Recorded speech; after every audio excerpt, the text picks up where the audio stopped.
Honestly, I don't even know where to begin with this one. It just happened so suddenly, and it will probably stick with me for the rest of my life. I'm a man and still in high school. I live with my dad as well. In 2020, my grandma unfortunately passed away due to smoking and COPD. She lived right next to us, and her trailer was about 30 seconds away from our house. You can imagine how you could see what went down in her trailer from where we were. Well, fast forward to now, though. Her trailer had been empty for 3 years now. I obviously thought it would stay that way, but I was wrong. Enough of all that, though. I have a dog that I always let out at night. I let him out this night just like any other ordinary night. I was letting him out on the porch and watching him use the bathroom out there. My grandma's trailer was to the right of me, and up until now, I'd never seen what I saw tonight. I let my dog out and was watching him go, like I said, until I happened to look over at my grandma's trailer. I saw a light flick on in the kitchen. I could see it through the window. The confusion I felt in that moment was unexplainable. As soon as that happened, I didn't really know what to think. What the hell? Was someone in my grandma's old trailer, or was I just seeing things? As I was staring at the window, I could see a shadow moving around inside. At this point, I started to get a bit scared. I wanted to scream out loud because the thought in the back of my head we might have an intruder nearby came to light. As I saw the shadow pass by, I quickly got my photo out and snapped a picture. As soon as I did this, however, the shadow I had seen quickly ran across the window again, and the light from the inside suddenly caught off. At this point, I wasn't exactly sure what to do. I'd never been in a situation like this before, and I was a little intimidated to try and approach and investigate myself. My dog was halfway down the yard when this happened. He started going insane now, barking like crazy and running right up to the trailer. I ran after him to try and grab him. I made it down to the trailer, where I didn't even want to get within 5 feet of right now. As I was trying to get my dog to calm down and come back with me to my dad's house, I heard and saw the click of the lock from the front door of the trailer. The door began to open slowly. At this point, I saw someone's head poke out the door. As soon as I saw this, I screamed. I picked up my dog and started sprinting all the way back to my dad's house. As I was running, I heard the front door slam open, and I heard footsteps following right behind me.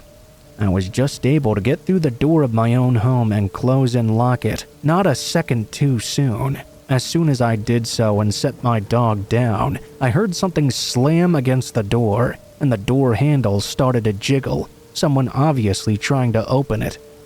My dad was obviously surprised. He yelled and asked what was going on. I screamed at him to call 911. As I shouted this, the banging on the door swiftly stopped, and I heard footsteps scattering from the porch. My dad called the police, and we stayed in our house with every door and window locked, as my dad questioned me about what exactly had happened. When the police arrived, I explained everything the best I could, and showed them the picture I took. They sent out a search team, and wouldn't you know it, they found the guy hiding between some bushes on our property. He was arrested and put in the back of the police car. I came to find out this wasn't the first time he had been in my grandma's old trailer. He had apparently been living there for quite a while, and I just happened to see the light turn on that day. I'm guessing once he saw me outside through the window, he quickly tried to turn it off, hoping I hadn't seen him. He was put away, and hopefully he stays put away. And that was one, if not the most frightening thing that's ever happened to me, and I will never forget it.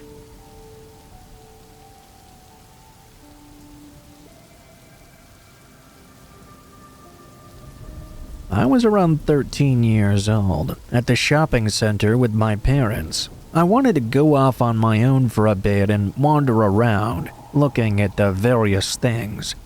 My parents agreed that it would be fine. After a little while, though, I was suddenly stopped by a woman in casual clothes.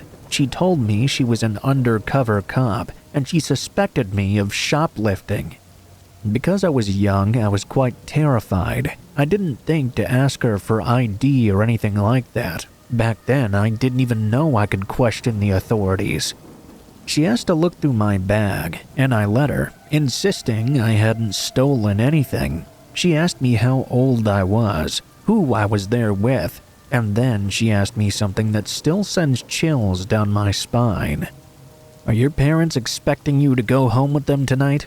I told her that of course they were. Why wouldn't they be? She then insisted I had to follow her to go and figure out this whole shoplifting thing. I was so confused and didn't know what to do. She started leading me towards the exit. By the grace of God, before we got there, we actually bumped right into my dad. He asked me what was going on, and I told him honestly. As I was explaining the situation, the woman pulled out her phone and started talking to someone on it. "Oh, you say this isn't the right girl?" Then she hung up and said, "Sorry, wrong person." She abruptly started jogging away. My dad and I stood there dumbfounded. When my mom found out about the situation, she was really unimpressed by the way this undercover cop handled the situation. She took me to center management the next day and complained to them about how I was treated by their undercover officer. "We don't employ undercover cops in this center." I have no idea what that woman had planned for me, but I thank my lucky stars every day we just so happened to run into my dad.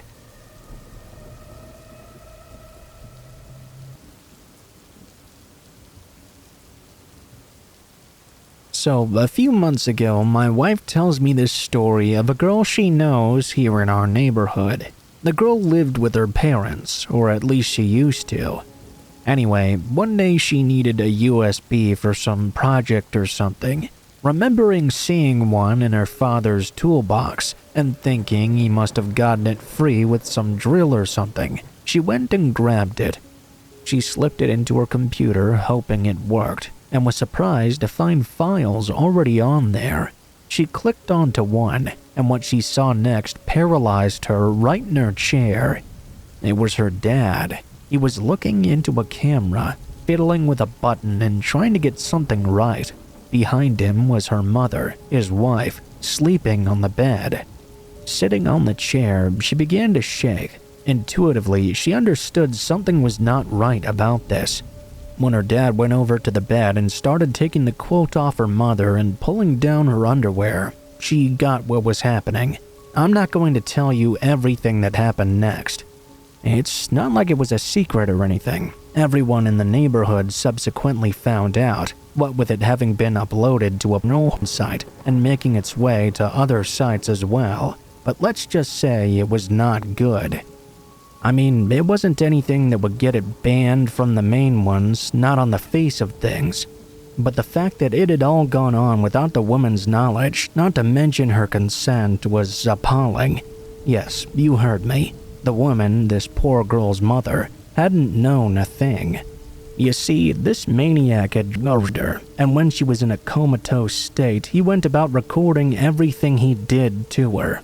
Now, remember, this is before the girl found out anything else. After she watched that video, she avoided her dad like the plague in the house. She thought about telling her mother what had happened on several occasions. She couldn't bring herself to do it though, and eventually she started moving out and staying with a friend until she could figure out what to do. Her emotions were all over the place.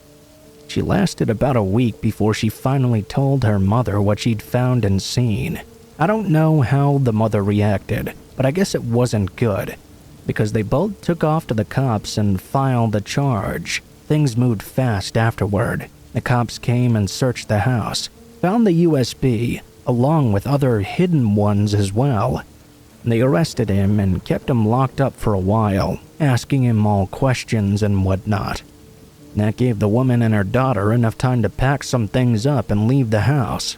They eventually did move back in later on. The dad came back first though, and realizing his wife had left, and the real reason his daughter had left the week before, he went into a mental rage. He thrashed the house, broke the windows, destroyed everything that was still inside, and threw it out onto the street. They reckon he'd have burnt the place down if it hadn't been for a local lad there who'd won a few bodybuilding competitions showing up to subdue him. What a situation, the whole thing. A real tragedy. I do see them walking around, the mother and daughter. The man himself, I don't know where he is. In the mental institution, I'd guess.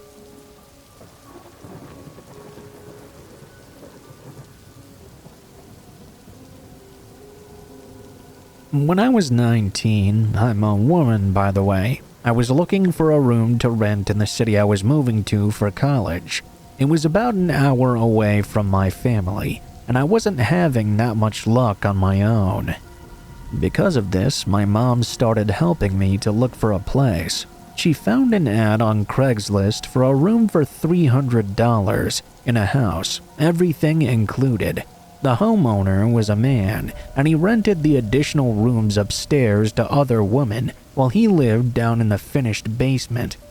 The ad stated he rarely ever saw the other roommates because he had a kitchen and his own entrance downstairs, and that he preferred women staying because he'd had issues with the male roommates in the past, partying and trashing up the place. We decided to at least take a look, since it was the cheapest we could find in the area. My mom and I went to the house to view it. Decent house, nice enough neighborhood. The man opened the door and was very nice and welcoming.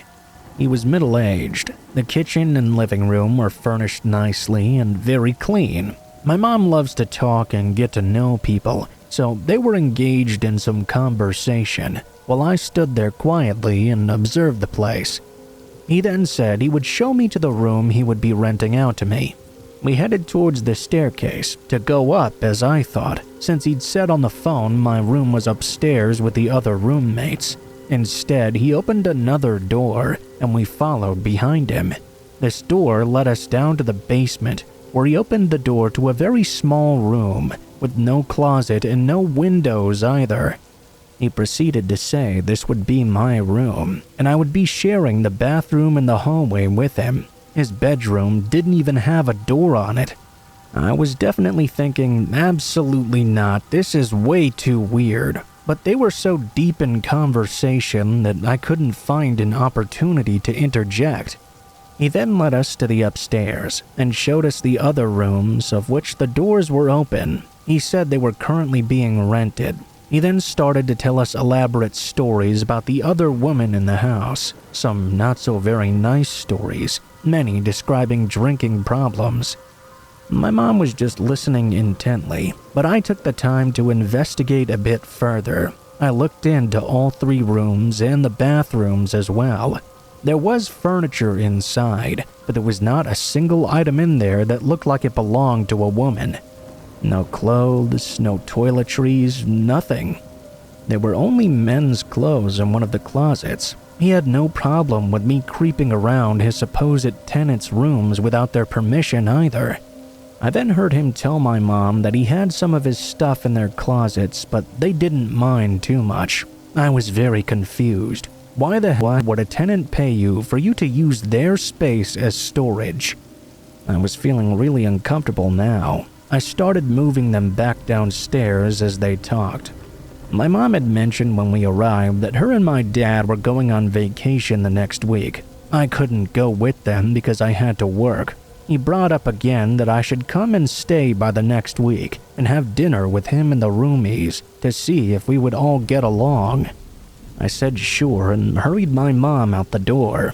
As soon as we got in the car, I told my mom I would definitely not be living there. She was dumbfounded.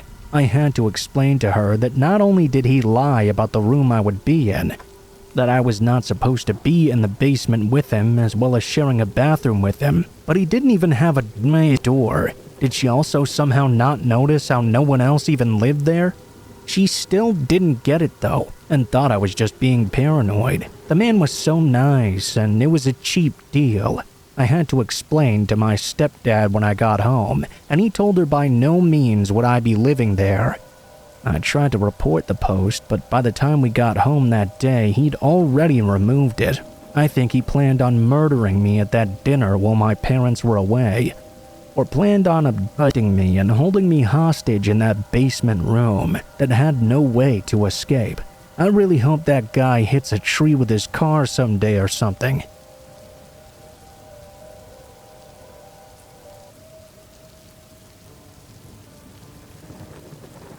Often during the hot summers of the mid and late 80s, I would spend some time at my cousin's house.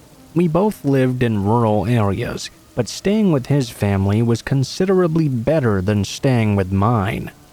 My cousin Clay and I had a lot of things in common and would do a lot of fun things together in the summer. We would watch scary movies on VHS, play one-on-one baseball, and go out hiking in the woods.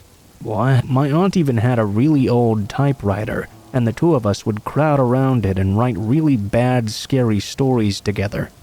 My uncle and aunt both worked evening jobs, so they wouldn't be there at night. My uncle was a park ranger, and my aunt was the manager of a grocery store. We had supervision during the day if we were at home. We usually weren't, except at meal times though. At night, we stayed in and watched videos or did things like that. We rarely, if ever, would go out and do anything at nighttime. The area we lived in was very safe though, so if we did, we never really had anything to worry about. I wouldn't say though that the area they lived in was an area where everyone knew each other or anything like that. In town, it would be a much different story. Whenever we went down to town, whether it was to go to the store or go to the swimming pool, everyone knew each other. But outside, at the house, it was completely different. This Saturday night, we were going to be home by ourselves for quite a long time, longer than usual even. We had a fun ride in the back of my uncle's pickup truck into town to rent some movies and get some candy and soda to prepare. It was nearly an hour ride from the town to the house in the country, and we always enjoyed being in the bed of the truck. It was still light outside when both of Clay's parents went to work, so the two of us decided to go for a quick walk down the road. I don't really remember too much about the walk itself. When we got home though, we decided to have some snacks and get started with our movie binging. Being summer, it was still light outside for quite a while. We were sitting in the living room together watching a movie when we both noticed something. A truck seemed to be coming down the road. It stopped and turned into our driveway. Clay didn't recognize this truck at all, and it didn't pull all the way up to the house either. He got up and let me know he was going to go outside and see who this was. Clay walked out the front door and onto the porch. As soon as he opened the door though, I watched the truck shoot off in reverse and begin pulling out of the driveway. It pulled back and shot down the road, heading the same direction it had come from. Clay went back inside, and we both decided it was simply someone using the driveway to turn around. We kept watching the movie and didn't pay much more mind to that incident. The night went on and the sun eventually went down. Clay and I kept watching movies, and since we were relatively young, we were getting really scared from watching them. Of course, boys our age would never admit to such a thing though. A bit later, we both began to hear some noises outside. We also saw some light shining in through the front windows of the house. We got up together and went to look outside, looking out the window. It was dark enough outside that we could notice the light shining right into the house, but we couldn't make out what the vehicle was. We did notice it seemed to have stopped in the exact place the truck from earlier had. We began talking to each other about whether or not it might be the same person. We expected the truck to pull out and turn around, much like the one from earlier did, but that didn't happen right away. In fact, nothing seemed to happen. The truck remained in place, with the light shining in through the windows. Clay was about to go out on the porch to see what was going on, but for some reason I felt the need to stop him. Something was making me feel really uneasy about all of this. I didn't know what was going on exactly, but something felt wrong to me. This was an area where people never locked their doors, whether it was during the day or even while they were sleeping, so he didn't seem to think anything was wrong. The very fact that truck was just sitting there though was really bugging me. I knew something was wrong. I went over to the door and locked it. He asked me what I thought was going on. I didn't know, and I told him that truthfully. I just got the feeling something was off here. We stood there for a while looking out the windows, wondering what was going to happen. Since Clay's parents were both gone, there weren't any vehicles in the driveway. It was obvious to anyone outside, though, that someone was in the home because of the lights inside. Still, the vehicle didn't do anything. It just continued to idle there. Out of nowhere, though, we heard a gunshot ring out in the night. It was definitely coming from the area around the truck. The two of us got scared, but we didn't drop to the floor like we probably should have. Instead, we ran to his parents' room and grabbed some of his dad's rifles. We heard another shot after that. Clay was feeling a lot of bravado and wanted to run outside with rifle in hand. I convinced him not to, though. As we continued hiding and discussing, we noticed something that we hadn't expected. The vehicle began shooting out of the driveway once again and drove off in a real hurry. Confused, we came out of the room. Nothing was broken, not a window or anything by a bullet. We couldn't figure out what they were shooting at or what just happened. Why had a guy put 2 shots out, which obviously did nothing, then just drove away? We checked outside and noticed something on the porch. Someone had dropped what looked to be animal trails all over the place. We didn't know what to make of this, but we knew for sure nothing like that had been there before. That guy must have put them there, but we had no idea why. We called Clay's dad, and he eventually came over to the house before his duty was over. He couldn't make any sense of this either. While he was there was a sudden phone call. It had to be about an hour after the vehicle had left. Apparently, the guy had said that next time he wouldn't miss. That was terrifying. It was just a really weird series of events. We guessed it had to be a threat against someone in particular. Clay's dad thought it was meant for him, since he was a park ranger and had arrested people for poaching and things like that. But we could never really be sure.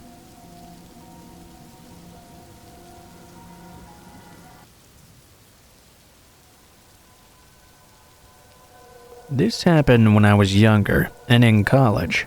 Thusly, I went to parties a whole lot more often.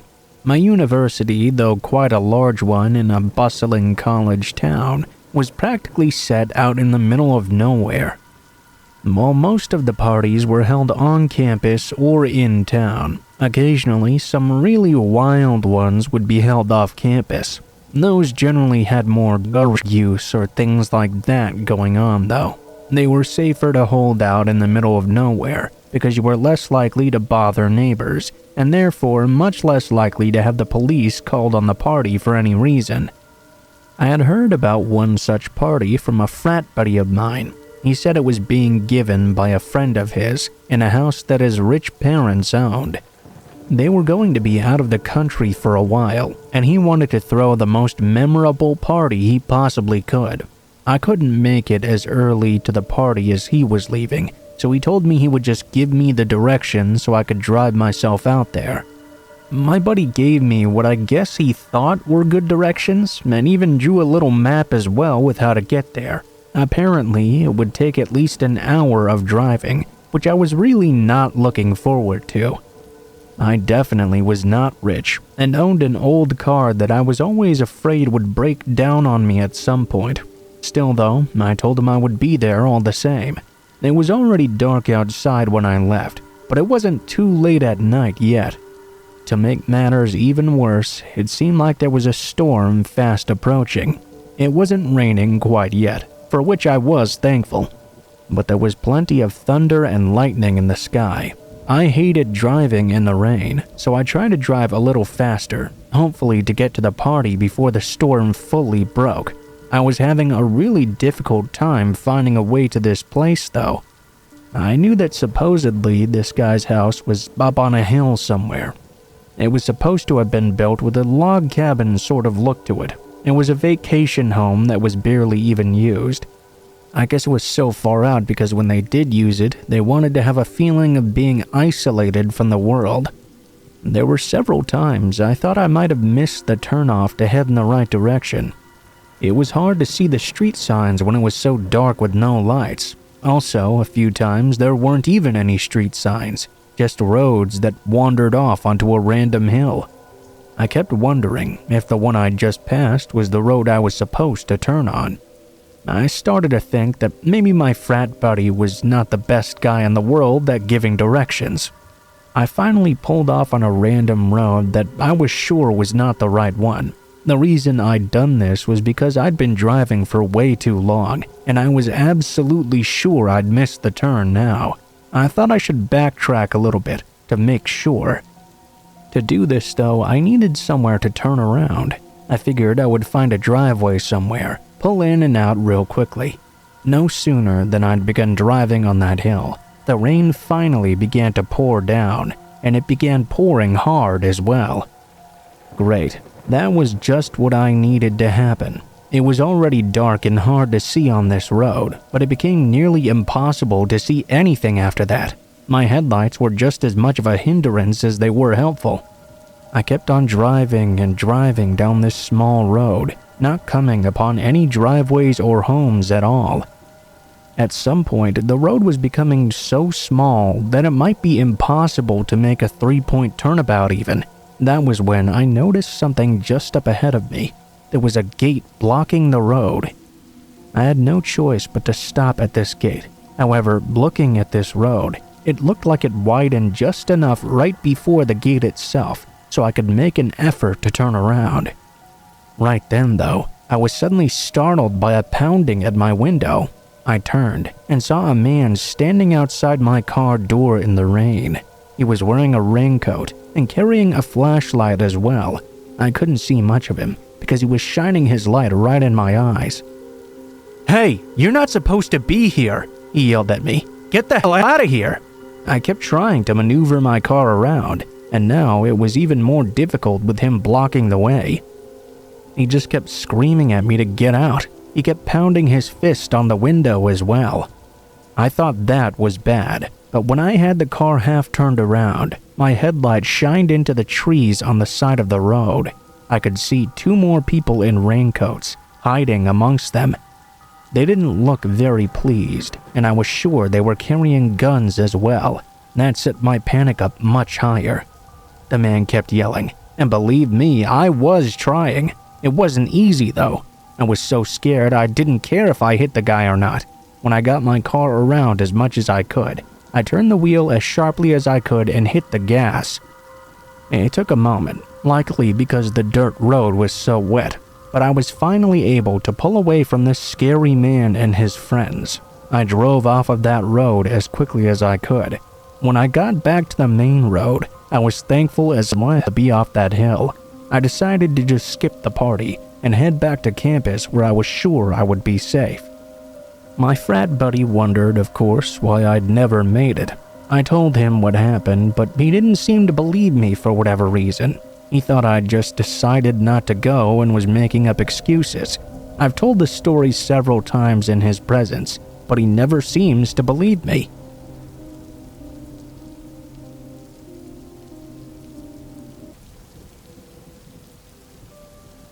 A little backstory leading up to this meeting. I grew up in a shady area and would rarely leave home after 7 or 8 p.m. as it was considered quite dangerous. Going into high school, I got a pit bull for a pet. He was a gentle giant who loved everyone and everything. He had some protection work training before he joined our family, but as he was getting older, he had to retire, and so I took him home with me. Anyways, on to the backstory. I was at this time 17, short, blonde, and very aware of my size. Having a big scary dog though, I finally felt safe walking alone. That very night I set out to take a longer walk, as my dog, let's call him Meatball, needed to run off some extra energy. I took him out to the woods near my home, and we walked along a gravel path that was partly lit. It was around 11 p.m. and quite dark outside. As we walked, I became very aware of the fact there wasn't really anyone else around. We walked for a good 10 to 15 minutes before suddenly a man appeared behind us. We continued to walk onward, not really minding, until I started to notice he was taking all the same turns as me. I sped up, feeling my heart beating in my chest. Meatball, who normally just spent his time sniffing at the end of the leash, now appeared very aware of the situation as well. He slowed down and stuck close to my leg, with a full focus on this man. I started turning at every turn I could, and the man followed us down every single one, even though we were now obviously walking in circles. He started to get closer and closer to us, and I was now certain he was trying to catch up to me. I remembered something my father once told us in this moment. Never let someone follow you, as you're most vulnerable from behind. If you get into a situation where you can force your stalker to pass you by, do so. I stopped in place and grabbed onto Meatball's leash. I leaned back in the leash, acting as if I had to pull my entire body weight and holding him back. Now, I was very aware at this point in my life that I was small and looked weak as well. My father is an old veteran though, and he did teach me a few tricks of fighting before I could even walk. I was a lot stronger than I looked. I called out, trying to sound as naive as I could, hoping that if I did have to fight, I would be able to surprise him with my strength. "Excuse me, my dog really doesn't like people and I can't hold him back when he lunges. If I step to the side, you could pass us by and I wouldn't have to hold him back so much." As soon as I said this, Meatball started barking, growling, and snapping towards the man, who now stopped and looked me up and down. He stared at Meatball for a moment, then turned around and walked back the way he came, not even saying a single word to me. He left quickly after. I called my parents and asked them to meet up with me, as I now realized he could easily hide anywhere on our walk back. My dad showed up only a few minutes later, baseball bat in hand. Nothing really happened because it didn't get the chance to, but after being followed by this man at every turn I took for at least 35 minutes, I know this could have ended really badly had I not had Meatball or my dad close by.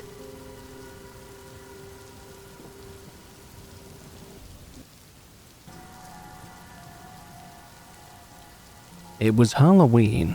My mom and dad had gone to an adult Halloween party at their friend's house and left me, a 14-year-old male, and my sister home alone to hand out candy to the neighborhood kids. We lived on a small farm surrounded by other small farms, and our Halloweens were pretty mellow. My sister was 12 and had finally gotten to the age where she thought trick-or-treating and dressing up was embarrassing. I just liked staying home and playing video games with my friends anyway, so I didn't usually go out on Halloween either.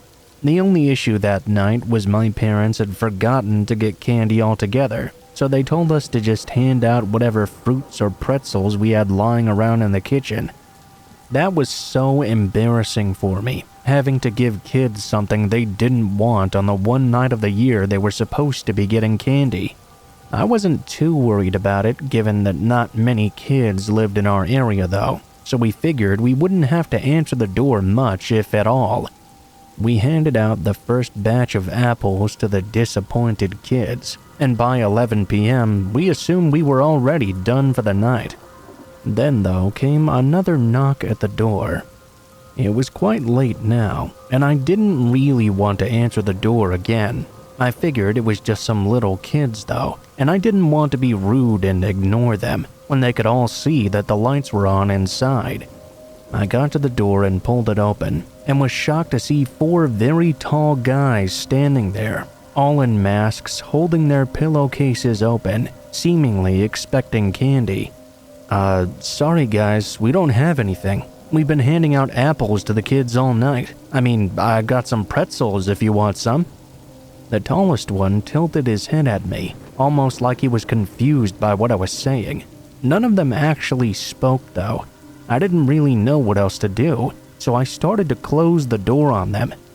When I was about to shut it all the way though, one of the guys stuck his shoe in between the door and the door frame, preventing me from closing it. I opened the door again to ask him what his problem was, but instead he and his friends just shoved their way inside. I yelled for my sister to run and hide, before being roughly shoved to the ground. One of the intruders pulled a bat out from under his robe and said in a low, deep voice, "We didn't come for your candy." I managed to get on my hands and knees before being kicked hard in the stomach. That knocked me to the ground once again. I tried screaming, but the thing about living on a farm with more land between you and your neighbors than the average neighborhood is composed of is that no one is going to hear you when you scream for help. I kept screaming anyways, though. "It's Halloween, buddy. You really think anyone's gonna think twice about a kid screaming?" This made the rest of them laugh as the man continued taunting me. "Look, I don't know what you want, but I can give you money if you just leave." I expected a response, but instead he just laughed at my shaking voice. In a baby talk voice, one of the guys leaned in. "Oh look, the little baby's scared. Where's daddy to save you when you need him?" I felt a stinging in my side as the guy with the bat swung it directly into my ribs. I was trying to listen to the voices to figure out how old they were, and from what I could gather, they seemed to be young enough to be teenagers. There were a lot of thoughts going through my mind in that moment. I crawled to the corner of the room in pain as they spoke to each other about what rooms they would go in and what they were going to take. One of the guys took me outside, while the others looked around the house for whatever it was they wanted. I looked up and saw my sister on the roof, hiding outside her window from a man I could see had just entered her room. The guy that took me outside had me by the collar of my shirt and was leading me toward the barn. He opened the door to the pig pen and pushed me inside, threatening me with the bat. He made me roll around in the mud and filth as he forced me to oink.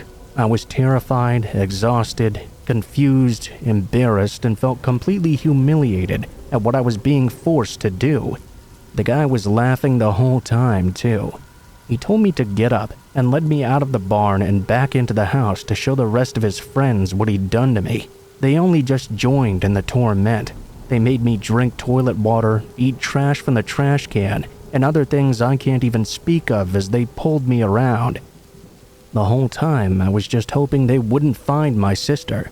The strange thing is, they hadn't even mentioned her once. They took me to my room and began taking turns punching me.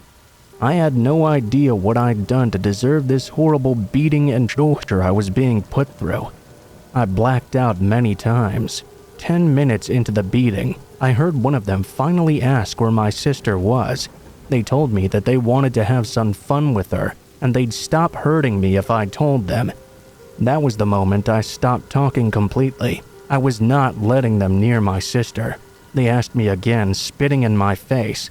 Each time I refused to talk.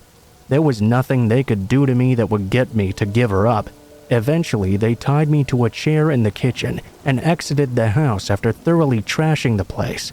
I must have blacked out again, because when I woke up, I was in the hospital, attached to a bunch of machines. My mom was crying when she noticed me awake and took her time to tell me exactly what happened. It turns out the girl I had just broken up with the week before asked her brother to scare me as revenge for hurting her. I guess she hadn't expected he and his friends to take it to the extent they did that night. They just got caught up in it, as disgusting as that sounds. They were all soon arrested, but only the brother was actually sentenced to jail time.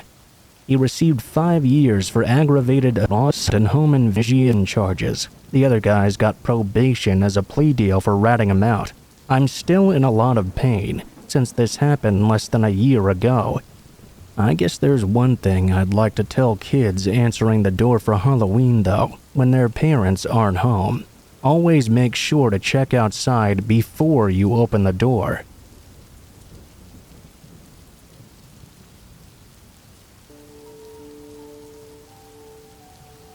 It had just gone past the transition of New Year's 2022 into the first day of 2023. It was about 2 or 3 a.m. or so. Me and my two best friends, who we'll call Lena and Maria, had taken a 2-hour train to a town called Barnsley in the UK. I had started dating a boy there recently, and my friends were excited to meet him. We were all 18 and had decided to go clubbing with my boyfriend and his friends. When Lena started to feel tired around 2 or 3 a.m. though, me, her, and Maria made our way to a bus stop. Of course, it was too late to get on one, but we were talking about calling a taxi. My boyfriend was very intoxicated at this point, so I told him he didn't have to stay with us. We left him behind at the club. Suddenly, as we were talking though, a man dressed in all black appeared from behind the bus stop. "Heard you needed a free ride," he said with a strong accent that I couldn't quite pinpoint. Already tired and a bit intoxicated ourselves, the idea seemed good at first. We believed the man had good intentions. He asked us where we were staying, and we stupidly told him. That was when Maria piped up and politely said, "I'm sorry, but in this day and age, girls can't trust people and get into strange cars." The man looked quite offended and showed us his wedding ring, which looked very cheap and fake even at a first glance. "Come on, I'm a married man. I won't rape and murder you like Ted Bundy or something." The way he said it with such an excited tone made my heart drop. My friend seemed to feel similarly, as she immediately tried to ring up the taxi company. The taxi wouldn't arrive for at least 10 minutes though. The man sat right down next to me at the bus stop, asking me if I was in a relationship and for my age. This man must have been about 40 years old. "My wife works night shifts, you see, and I'm so lonely. I've come out tonight looking for a new woman to bag." I comforted him awkwardly, telling him I'd talk to him while we waited for the taxi. He told us about his intentions if we didn't get in the car with him. He told us he just wanted to rant to us all in his car. Before we could even have the opportunity to decline, he got up and opened the back door. Maria looked at me anxiously and whispered, "What do we do if he pulls out a weapon?" Anxiety came over me. I took a few steps back in bewilderment and began spam calling my boyfriend and his friends at the club. None of them picked up though. The man turned his car lights off, and we heard him locking the doors before yelling us over again. Thankfully, the taxi arrived not long after. We all jumped in and called the police, while telling the man in the taxi to turn back around. We could see the same man sat waiting in his car by the bus stop, now with his headlights back on, and waiting for the next vulnerable and drunk young girls to arrive.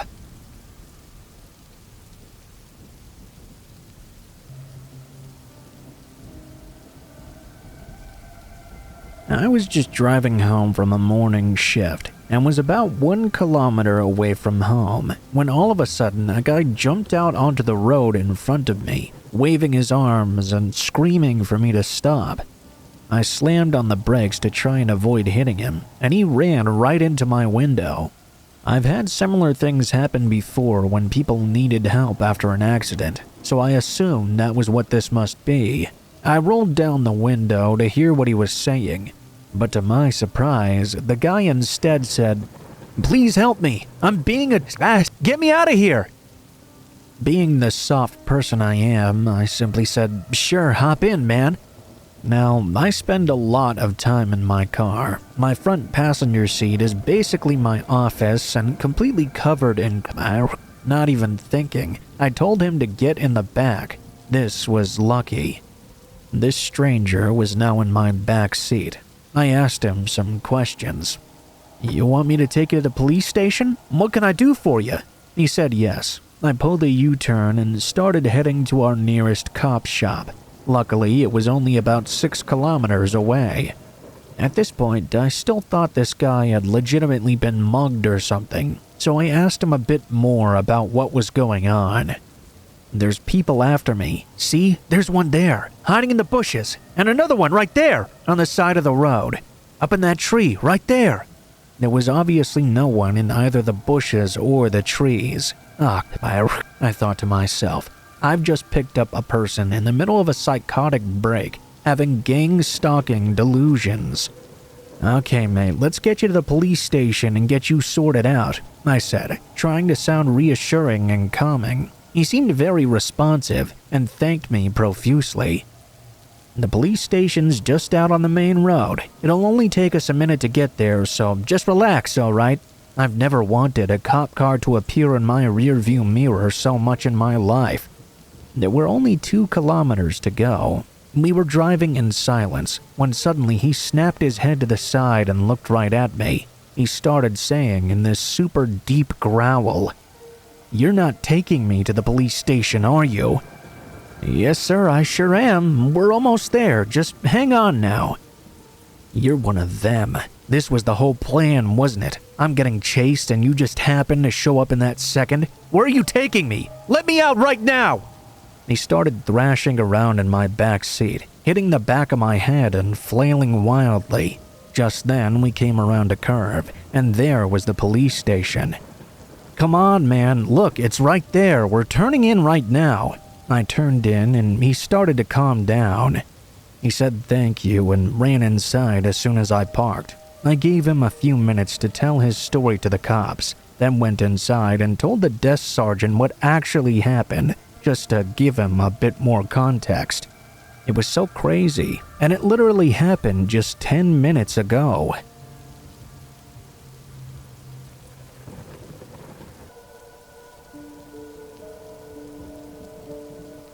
Well, this is probably the worst thing that happened to me in my life. It happened to me when I was simply going out for a walk. I live out in the mountains in a very nice house, and I enjoyed very much taking walks in the wilderness. On this day, I got some water and a little food for a snack in my bag, and set out to go for a walk in the woods. Now, I've done this many times before, so it's very hard to explain what happened. To this day, I still can't even quite find the words to explain it. I was very familiar with the territory I was in.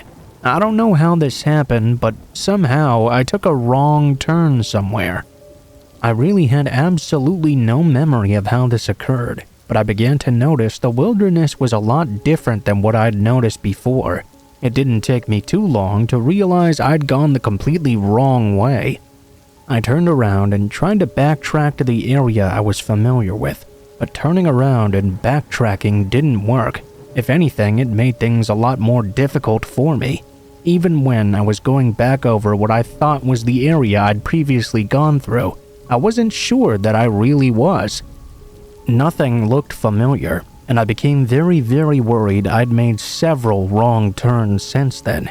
It didn't take long for me to admit to myself I was completely lost, and this was a very bad place to be lost in. With the mountains and forests and everything in this area, getting lost could be a real death sentence. I wasn't too worried at first though. I hadn't been out for a very long time, and I felt I could still quickly find my way back to an area I was familiar with. As time went on though, I found I was not going to be finding my way back home so quickly. I think the more I tried to zone in and find an area I was familiar with, the more I found myself getting lost. As the day got later and later, and I kept not recognizing a single thing, I really began to worry. The biggest fear was when it got dark outside. Despite having no idea where I was already, I knew there would be for sure no way I was going to find my way home in the dark. I didn't have a flashlight on me either, and it would be difficult to see much of anything. As it got darker, I knew I would have to try and settle down for the night. I tried to find some place that would be safe and warm, but that was obviously hard to do as well. I just found the best place I could, and realized I would have to hunker down. This was going to be quite a horrible night, and it really was. Being cold and alone and lost was truly terrifying. I had never had to sleep on the ground before like this. Mostly, I was stuck thinking about how I would be able to get home the next day. I slept very poorly that night, as one might expect. Either way, I was happy to be able to have light again in the morning. I set out, hoping I would be able to find my way to somewhere, anywhere, even a simple road or path. This quickly proved that it was not going to be a winning strategy for me. The second day out in the woods turned out a lot like the first one. Couldn't find anything familiar and couldn't find any signs of civilization. Also, the meager water I had brought with me was mostly gone by now. I knew I would have to find a creek just to not die of dehydration. Just like the first day, it began getting dark before I could do much of anything. For a second time, the night was coming down, and I hadn't made any headway getting out of these mountains. I had to find another place to try and hunker down and keep warm for the night. Like the previous one, I knew it was going to be rather cold, so I knew I was in for something that was not going to be fun. There was something different about the second night than the first one, though. Although I'd slept badly the first night, it was mostly because of the weather and discomfort. The second night was different. I kept on hearing these sounds, like someone or something was out in the woods with me. I wasn't sure how to tell if it was a person or an animal. I was just a hiker, not a hunter or anyone with that sort of knowledge. Whatever this was, though, it seemed like it was sticking around my area for quite a long time. Being so dark, though, I was not able to see anything, and I didn't want to call out and reveal my position. I figured if it was someone who could have helped me, they would have known I was there already. At some point, due to the sheer tiredness, I must have dozed off. After that, I slept a lot more soundly than I had the night before. When I finally woke up, I noticed the sun had been up for quite a while. At first, I was relieved to have slept well, but that didn't last long at all. When I got up, I noticed there were some twigs arranged in a formation on the ground, in such a way they spelled out the letter X. That couldn't have been by chance, and an animal wouldn't have done that either. It was a neat letter X that I knew hadn't been there the night before. At that point, I was already dried out from not having any water left over, and although I'd slept deeply, I was still pretty tired. I was worried about how much longer I'd survive out here on my own. The last thing I needed was some strange or crazy person following me. On the third day, I tried even harder to try and find my way out of the area. I wasn't too worried as long as there was light outside. It was incredibly bright out today, and I hadn't seen anyone in the woods yet. I also didn't hear those sounds out with me. After a while, I eventually found a small stream. I was able to get some water to drink, which was the best thing at the moment. I was hungry, but there wasn't much I could do about that. The stream led to a creek, but that didn't help me very much. It didn't seem like I was any closer to finding my way out, and I didn't find my way out again that day. Once again, I had to sleep in the woods, only this time I was much more terrified than I had been before. Despite being scared though, I still managed to drift off. I think not having had any food probably made it a lot easier. I woke up the next morning to something even more terrifying than the X from the previous night. Not far from where I was sleeping, a slaughtered rodent of some sort was lying on the ground. Scrawled in the dirt was a single word: leave. I got up quickly that morning and set off again, determined more than ever to get myself back to safety. I was completely terrified at that point. Obviously, someone didn't want me out there, no more than I wanted to be out there myself. Sometime in what I figured was the afternoon, I was in an open area on the side of a hill. That was when I saw someone emerge from the trees. I thought back to the X, to the rodent, and the message. I was about to leave and run off before I heard them call out my name. Then I heard them yell to someone else. I'm glad I didn't just run off, because it turns out a search party had been put together to come and rescue me. They didn't have the highest hopes because I'd been gone for so long, and were actually pretty surprised when they found me alive and kicking. Fortunately, they brought along some food and water as well, so I was able to fill up on that. I told them about the scary thing I had experienced, but most of them seemed to think I was just delirious from not having eaten in a day. I knew better than that, however. I knew there was someone out there who didn't want me to be out there with them. I just hoped they were happy as I was when I finally left.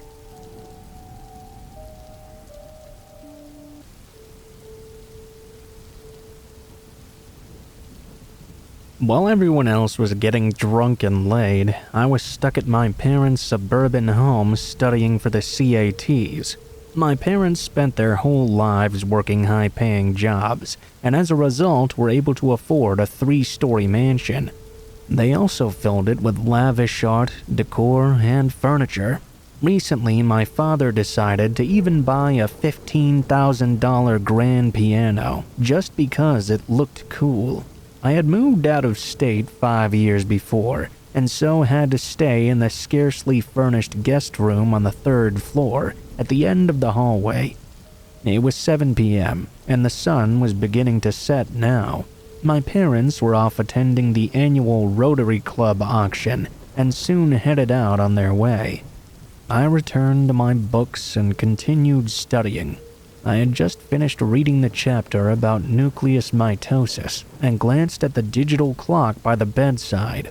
It was around 9 p.m. or so, and it was now pitch black outside and everywhere else in the house pretty much. I rolled my chair over to the door and glanced down the hallway. It was too dark to see anything. Realizing I had been studying for the past 6 hours or so, I decided to call it a night and collapsed onto my bed. As I continued to lay down for a bit, I looked at the clock again and saw it was now around 10. My parents were probably home by now. Finally, I started to fall asleep. I was awoken soon after to another sound. This time, however, it was Mozart's Lacrimosa playing on the grand piano downstairs. Was my dad seriously practicing piano right now? I had to admit, though, he was playing very well. I pulled the blanket over my head and tried to fall back asleep. Something was wrong, though. I realized that no one in my family really knew how to play the piano that well. My dad had just bought it to piss my mom off. The piano continued to play, and I had the sudden urge to go downstairs and see what was going on. Upon my realization, though, I was frozen and the fear kept me from doing so. Instead, I reached for the home phone and dialed my dad's cell phone number. He answered pretty much right away. "Hey, Dad? What's up? Where are you guys? Are you home? We're on the ferry right now." The piano playing came to an abrupt stop as soon as he said that. I remained silent, and my heart started skipping beats. My dad called my name. My voice was shaking. Yeah, Dad? Who's that on the other line?" I heard the piano stool screech against the marble floor through the phone line. "Dad, there's someone in the house." All of a sudden, I heard some heavy sprinting up the stairs and down the hallway. I jumped off the bed and slammed the door to my room closed. I pushed my body up against it. My dad's voice was yelling over the phone, demanding me to hang up and call the police right now. I felt something heavy slam against the door from the outside and heard heavy breathing through it. After about 10 seconds, everything was silent once again. After a few more minutes, from the other side of the door, I heard the man's voice calmly saying something that sent chills down my neck. My wife was a doctor once. She never had time for me. The footsteps slowly walked away from my door, and I heard the front door open and shut. I was scared stiff and decided not to move away from my spot against the door. It felt like hours before my parents and the police showed up. The police fully searched the house and discovered the downstairs piano room door had its locks removed. They were lying outside, severely rusted. The next day, I traded in my medical books and changed my major to civil engineering.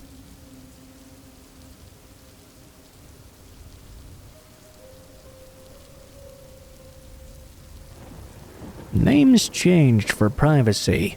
I, 23 and female, recently moved to Florida from Pennsylvania for a job. All of my family and friends are still in Pennsylvania though, so I live by myself here, which can get pretty spooky. My second week here, I met my next-door neighbor, Eddie. He seemed like a relatively normal guy, in his 70s, very quiet and very polite as well. One day, they turned the water off in the whole complex for repairs without notice. I went over to ask if his was off too. He answered the door and proceeded to talk to me for about half an hour. I obliged because I hadn't seen him get any visitors, and I assumed he was quite lonely. Toward the end of the conversation, it started to get a bit creepy though. He said that he was on his balcony one day, watching the neighbor girl across the way through her window as she took some bikini pics. He said, "If I had daughters, I'd be constantly scared they're doing that. You don't scare your dad like that, do you?" It put a bad taste in my mouth, but I attributed it to his loneliness.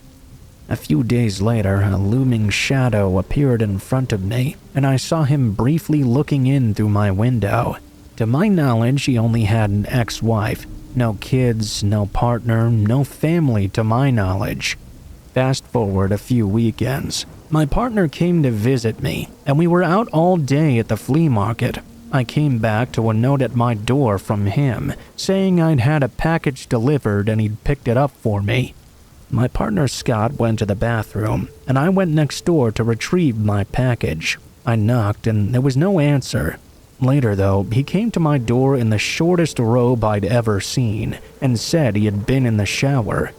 I just said, "Oh, okay, thanks for picking up my package." Before I could close the door, he mentioned that we didn't need to be quiet, and to let us know if he was making too much noise. Fast forward 2-ish weeks. I get home from work. The people from my apartment's office were up on my landing in front of my door, which I assumed was for the palmetto bug I reported. I didn't understand why it took all 3 of them, though. I walked up the stairs, and they asked me when the last time I'd seen Eddie was. I told them about the encounter 2 weeks prior, and I entered my apartment. A few minutes later, they knocked on my door and asked me if the man on the scan of an ID was my neighbor, to which I confirmed. After that, I went to the 7-Eleven to pick up some ice. When I returned, there were 2 police cars in the parking lot. I approached the stairs, and everyone on the landing was looking at me. When I got up to my area, the officer asked me when the last time I'd seen Eddie was. I reiterated my previous answer. I went back in my apartment and started my nightly cleaning. Around 10 minutes later, a different cop knocked and asked me the same question, to which I obliged. I was the last person to report seeing him. While the officer was asking me questions, the apartment staff were talking to another cop. I overheard them saying, "Oh, he's in there, and he's all melty." Apparently, my neighbor had died, likely a week or 2 ago. He was so decomposed he'd been leaking into the apartment downstairs. He must have not had anyone check in on him in that whole time. That's one of my worst fears. I felt bad for not checking in on him because I hadn't seen him in a while, but I just attributed it to opposite schedules, as I work Monday through Friday 8 to 5. The creepiest part is I'd been hearing sounds from that apartment, some sort of knocking as if someone was living there. I don't know if that was him trying to get help or what. I found out that was also likely the root of my bedroom palmetto bug problem, since I'm particular about keeping my apartment clean. I've slept on my couch the past week, and it's hard living there alone at night now.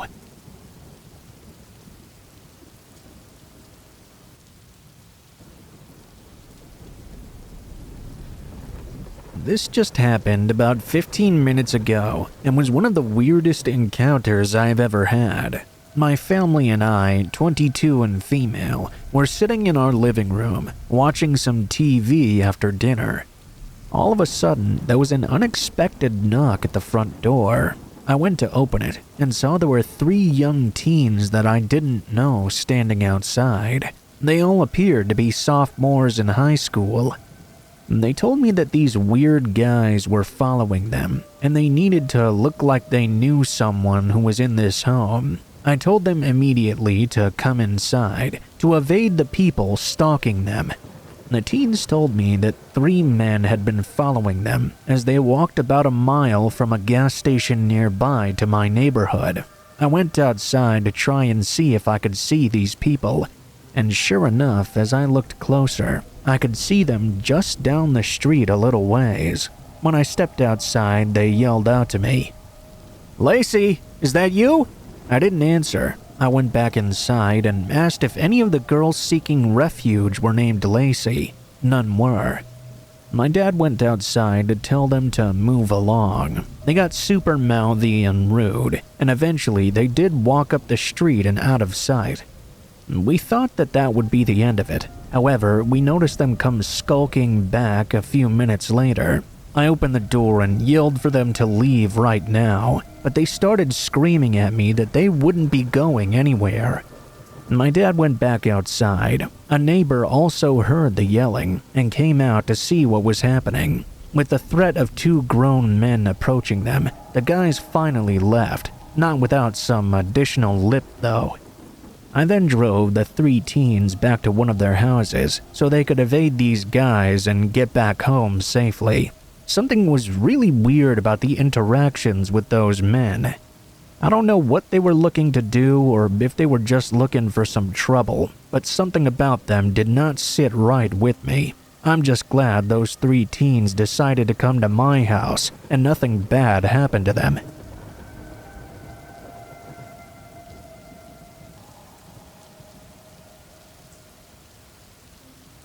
When I was a police officer, a big part of my job was responding to suicides on the train tracks. People would regularly stand or throw themselves in front of trains to end their own lives.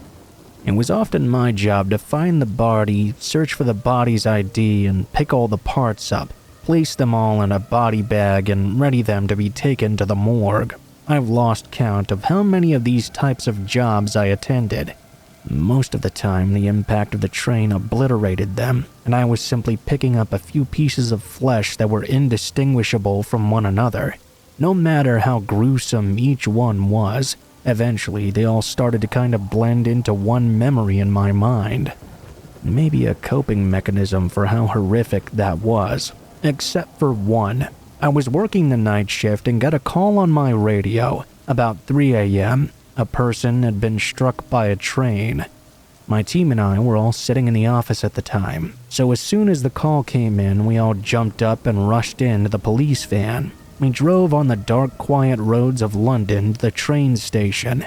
None of us said a word to each other the entire way. It was completely silent. We were all too busy thinking about what horrible sight we were going to witness, what we were going to see. Once we arrived at the station, I saw the fire brigade there, as well as the London ambulance service. Not many people realize it's us police officers that have to pick up after these sorts of things. Yeah, it's us, unfortunately. Once the power on the train tracks was off, I walked onto the tracks ahead of my team, with my torch at the ready to look for the body. I remember it being freezing cold and silent. The only noise was my feet hitting the rubble on the train tracks. After a long walk in the pitch black, I saw the body. I approached to get a closer look, and what I saw has stayed with me ever since. I don't think the memory will ever leave me. The man's eyes were staring right into my soul. His body was not completely obliterated like most of the jobs I'd been to before. Instead, the man's head had been cleanly serviced and was placed perfectly on the rail tracks where it landed. It was an odd sight. At this point, I waved the rest of my team over. We all kitted up with the correct equipment to do the body recovery. We were all there in the pitch black in our white bodysuits picking up the remains. I was the one who had to pick his head up by his hair and place it with the rest in the body bag. It was just staring into my eyes while I was doing so. Once the body was in the body bag, 4 of us carried the bag on the tracks to get the body out of the station. While we were carrying this dead weight, our arms started to get real tired, so I suggested to the team we all swap sides to give one of our arms a break. As we gently placed the body bag down, laughter started to come from inside of it. A really high-pitched, slow laugh, the kind of laugh that was laughing right at you. Chills went down my spine. I was so frightened that not only was I speechless, but I was completely frozen. We all stopped and looked at each other. I just picked up this man's disfigured head. How could he possibly be alive? How could he be laughing at us? I could see fear on my colleagues' faces as well. Nobody knew what to do. Eventually, we opened up the body bag. Whichever officer had searched the actual body hadn't seen that the man's phone was inside his jacket pocket. The man had received a call from an unknown number, and it just so happened that his ringtone was a snippet of his own laughter. That laughter still stays with me to this day.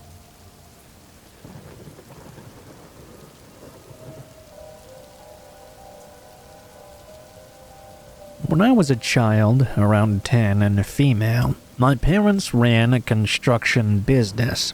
They had several employees on the payroll at any given time, mostly to drive gravel or cement trucks for them. My dad is a kind but naive man who often hired friends of friends who were down on their luck to give them a chance to get back on their feet, so to speak. It never worked out well, because my dad somehow always gets linked up with the scroungiest people. They had a lot of creeps over the years, but I think the worst one might have been Ben. Ben was a friend of my dad's dad, who also worked for us for a time. Ben supposedly had an old work injury that made it difficult for him to work any job where he had to be on his feet all day. My dad's dad begged my dad to give him a job as a driver, and my dad finally agreed. From the very day we met him, though, Ben made my mom extremely uncomfortable. He just had one of those weird vibes that you can't really explain unless you're there. Everybody except for my dad picked up on it. Like I said, my dad is extremely naive. My mom wouldn't let me and my younger sister be around him for any length of time. We were homeschooled at the time, and my mom worked in the office, so we were around quite a bit. She kept telling my dad over and over we should let him go, but my dad refused to because he didn't have any legitimate reason to fire him. This is the weird part. Whenever my sister or I were at the office on a slow day, my dad's dad would always try to get us to come over and sit with him and Ben. He would always ask us, "Don't you want to go for a ride with us in the big truck?" Ben himself would never talk to us. He just let my dad's dad handle all the speaking. We were shy kids, so we never agreed to it, but he was pretty persistent. It reached the point where it was literally every single time he saw us there. My sister and I would take turns hiding in the bathroom just so we didn't have to be around them. They'd always do it when my mom was out of the room too, and they'd immediately back off whenever she came back in. My dad was never around when it happened, and I don't think he believed it at all. I mean, who wants to believe that about your own father and his friend? My mom eventually had enough though, and gave my dad an ultimatum for Ben to go. A few years later, we found out that Ben had taken a young girl. My dad's dad had another friend with a daughter around my age, out for a ride in the truck as they had mentioned before, and he molested her. My dad's dad was enabling him the whole time, trying to find him more victims. I shudder to think what would have happened if my mom hadn't been looking out for us.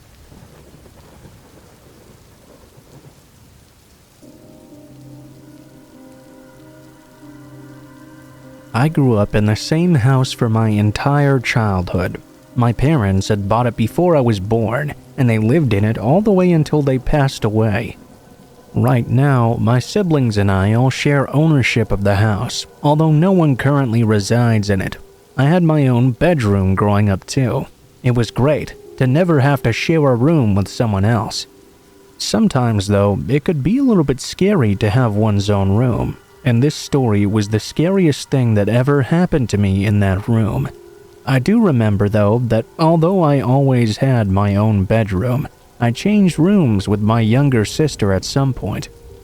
My parents didn't tell us why they were making the change at that time. On occasion, I would get a really uneasy feeling when I was alone in this newer room. It would come out of nowhere and just linger on me for a bit. It wasn't ever anything serious, though.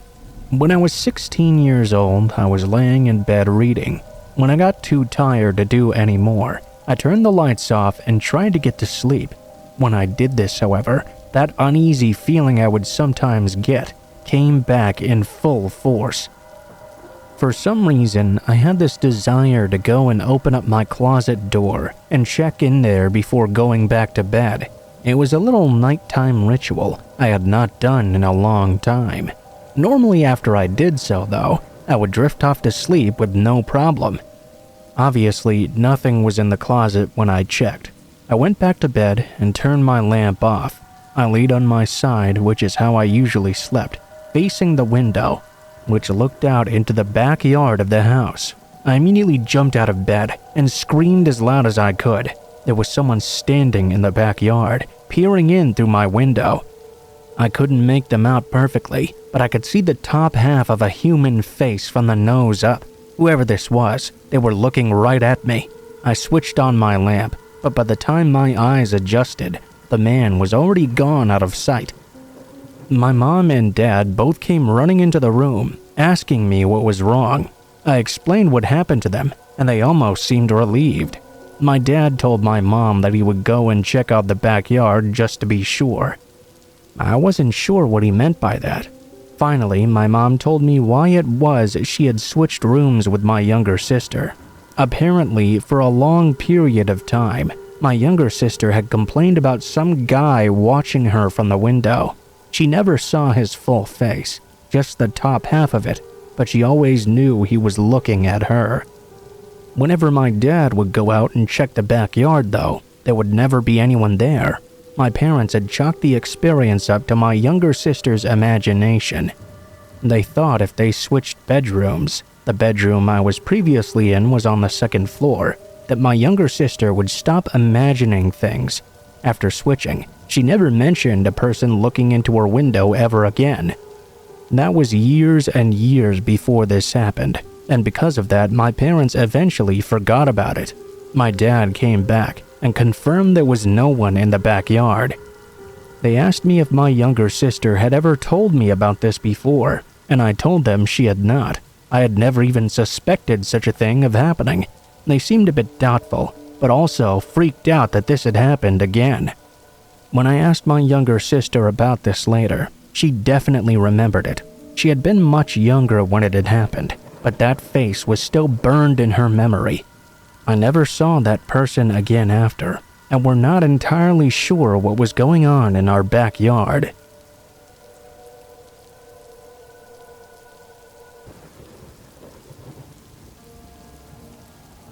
When I was in high school, I lived in an apartment complex in Calabasas, California. It's where all the kids lived that weren't filthy rich, that went to Calabasas High School or Agoura High School.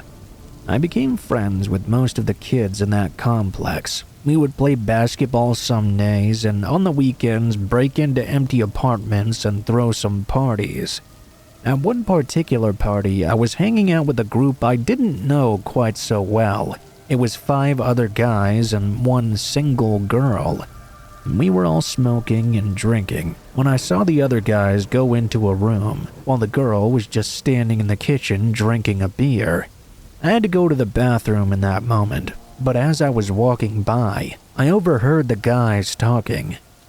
"So when are we gonna rear this shit?" one of them said. Another guy said, "Yeah, we're gonna run a train on her all night." Now, in high school, I was already a pretty big kid. When I heard them casually talking about that kind of stuff, I walked right up to them to confront them. "Guys, you aren't going to be doing a thing while I'm around." To my surprise, instead of being surprised I'd heard them or something, they immediately tried to convince me to join in on attacking her. "Come on, it might be fun. Maybe she'll get into it." I left the room feeling really grossed out. I walked over to the girl without informing the guys and told her what they'd been talking about. I said she should probably head home, and the party was over. She left right away and thanked me, and I left shortly after as well. I didn't want to have anything else to do with those guys. The kicker to this story is, that boy that said let's run a train on her and the one that suggested they attack her, I later found out from a mutual friend that they actually did attack and kill a girl in college. They even got chased in a police chase and crashed the car into the median. The world can be a real scary place for women. I think about this a lot more now that I'm raising a daughter myself.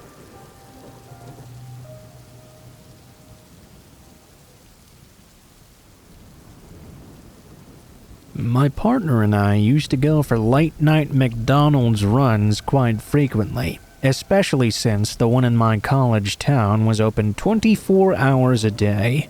Probably not the healthiest pastime, but hey, when you're concentrating on finals, or let's be honest, putting projects off until the very last minute, and the dining hall's closed, you'll either scrounge around for any crumbs you can find or go for some fast food to refuel yourself for that all-nighter. Anyway, it was around 1 a.m.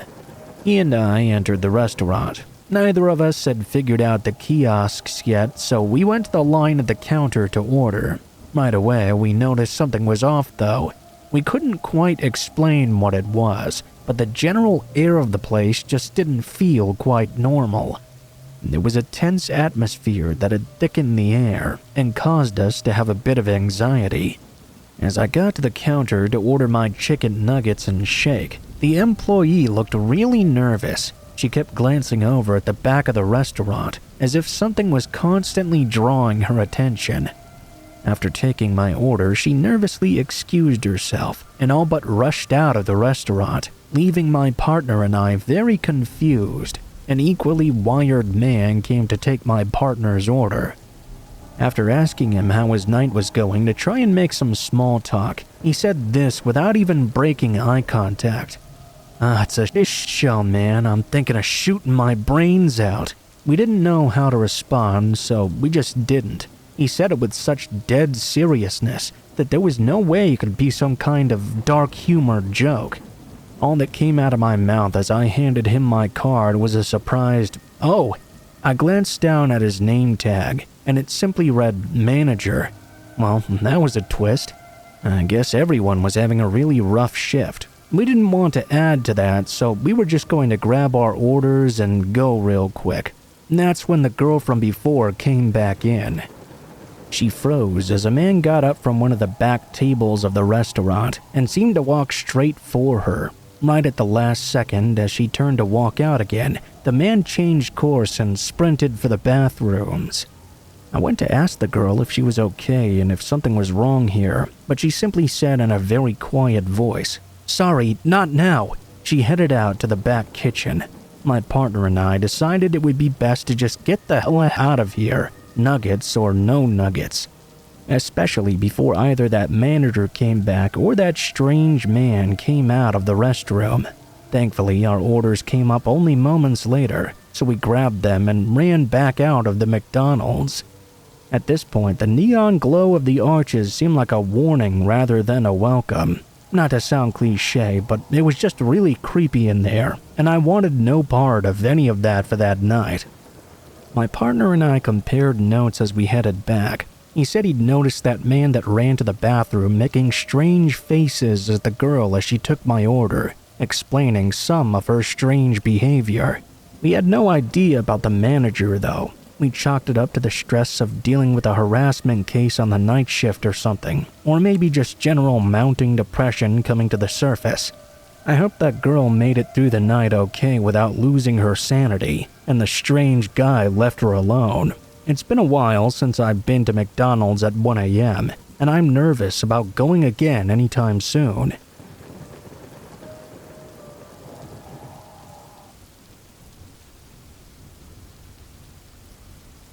My wife and I spent years searching for a starter home. Finding the right home can be a difficult process in itself, but there were the added factors of being on an extremely tight budget and only qualifying for a type of loan that allowed rural housing only. That being the case, it was as if someone had drawn a large circle around most of the communities in our area on a map and said, "You can't buy there." It was just as well, though. I preferred the quiet life of country living anyway. One place in particular caught our interest. It was located in a small village called Wright, in the middle of orchard country. This town consisted of one old church with a cemetery, a bar, and a smattering of random old houses. It seemed like the perfect place for us to live. We looked at the home and thought it would suit our needs nicely. The only catch was that the two current residents were technically squatting there. It's been a long time, so I don't quite remember the exact details. I want to say they had been renting from the actual homeowner and had stopped making payments or something. Either way, the house would have to go through a short sale, and the renters/squatters had to be evicted before we could take possession. It was a combination of being weary from looking for so long, having been through the full range of emotions while doing so, and thinking it was a really cool setting, but we decided to go for it. The current tenants seemed nice, so we thought the odds were on our side that they would leave peacefully and not trash the house. Fortunately, we had no issues in that department. Unfortunately, that's because we didn't make it that far. The listing agent was quite eccentric and rarely returned calls placed by our agent. To make a long story a bit shorter, we spent 2 months trying to get somewhere with this purchase. Our offer was accepted, but nothing else happened. Every time we spoke with our realtor, she told us she couldn't even reach the listing agent. He was being so evasive. Eventually, we had enough and backed out of this bad deal. At the time, we were sad it didn't go through. Fast forward roughly a month down the road, though. We were watching the TV in our duplex one evening when the old house directly across the street from the one we'd attempted to buy showed up on the screen, on fire.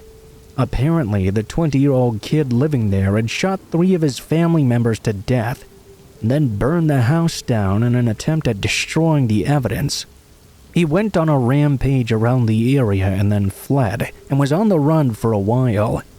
We couldn't believe it. Shivers ran down my spine when I thought about the fact that we could have very well been living in the house right across the street when he went on his murderous rampage of I still get creeped out whenever I think about that, even 13 years later.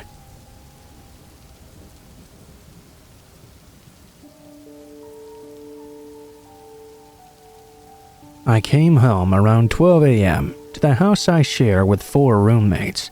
When walking on the sidewalk, I noticed a man across the street, facing the other side and seemingly doing nothing. I passed by and entered my house, locking the door behind me. I went to the kitchen, passing one of my roommates on the living room couch. The hallway from the front doorway opens into the living room and then to the kitchen. When I left the kitchen, I saw a dark outline through the door window and stopped to focus my eyes. My couched roommate looked at me confused, as in their perspective, I just suddenly stopped in my tracks for no reason. The outer door was open, and the man from across the street was looking in. Then he started jiggling the knob. As I heard the door start rattling, I yelled out to my roommate, "There's a guy at our door!" My roommate got up from the couch alarmed, and we together got closer to the door. I could now see the man's face, pressed up against the door window. His eyes were blank, and he had long, oily hair. His expression made me feel extremely uncomfortable. It was almost as if he was simply staring through us, with no recognition of us even being there. My roommate called down to the basement to make sure the door leading to the backyard was locked. I got closer to the man as he kept trying the handle to go upstairs and alarm my other roommates.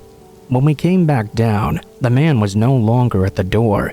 We peered out the window, only to see him standing in our walkway, looking across the street again. Reflecting on this, I'm happy I remembered to lock the door, because often I'd forget, and spend the night with the door unlocked. I can just imagine if the door was the same that night, and he'd stepped into our house.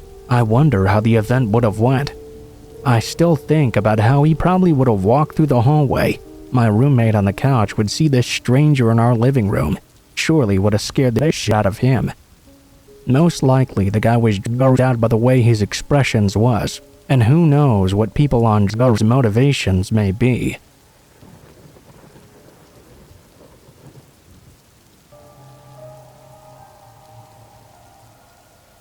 Ever since I was 14 years old, I've been scared of lightning.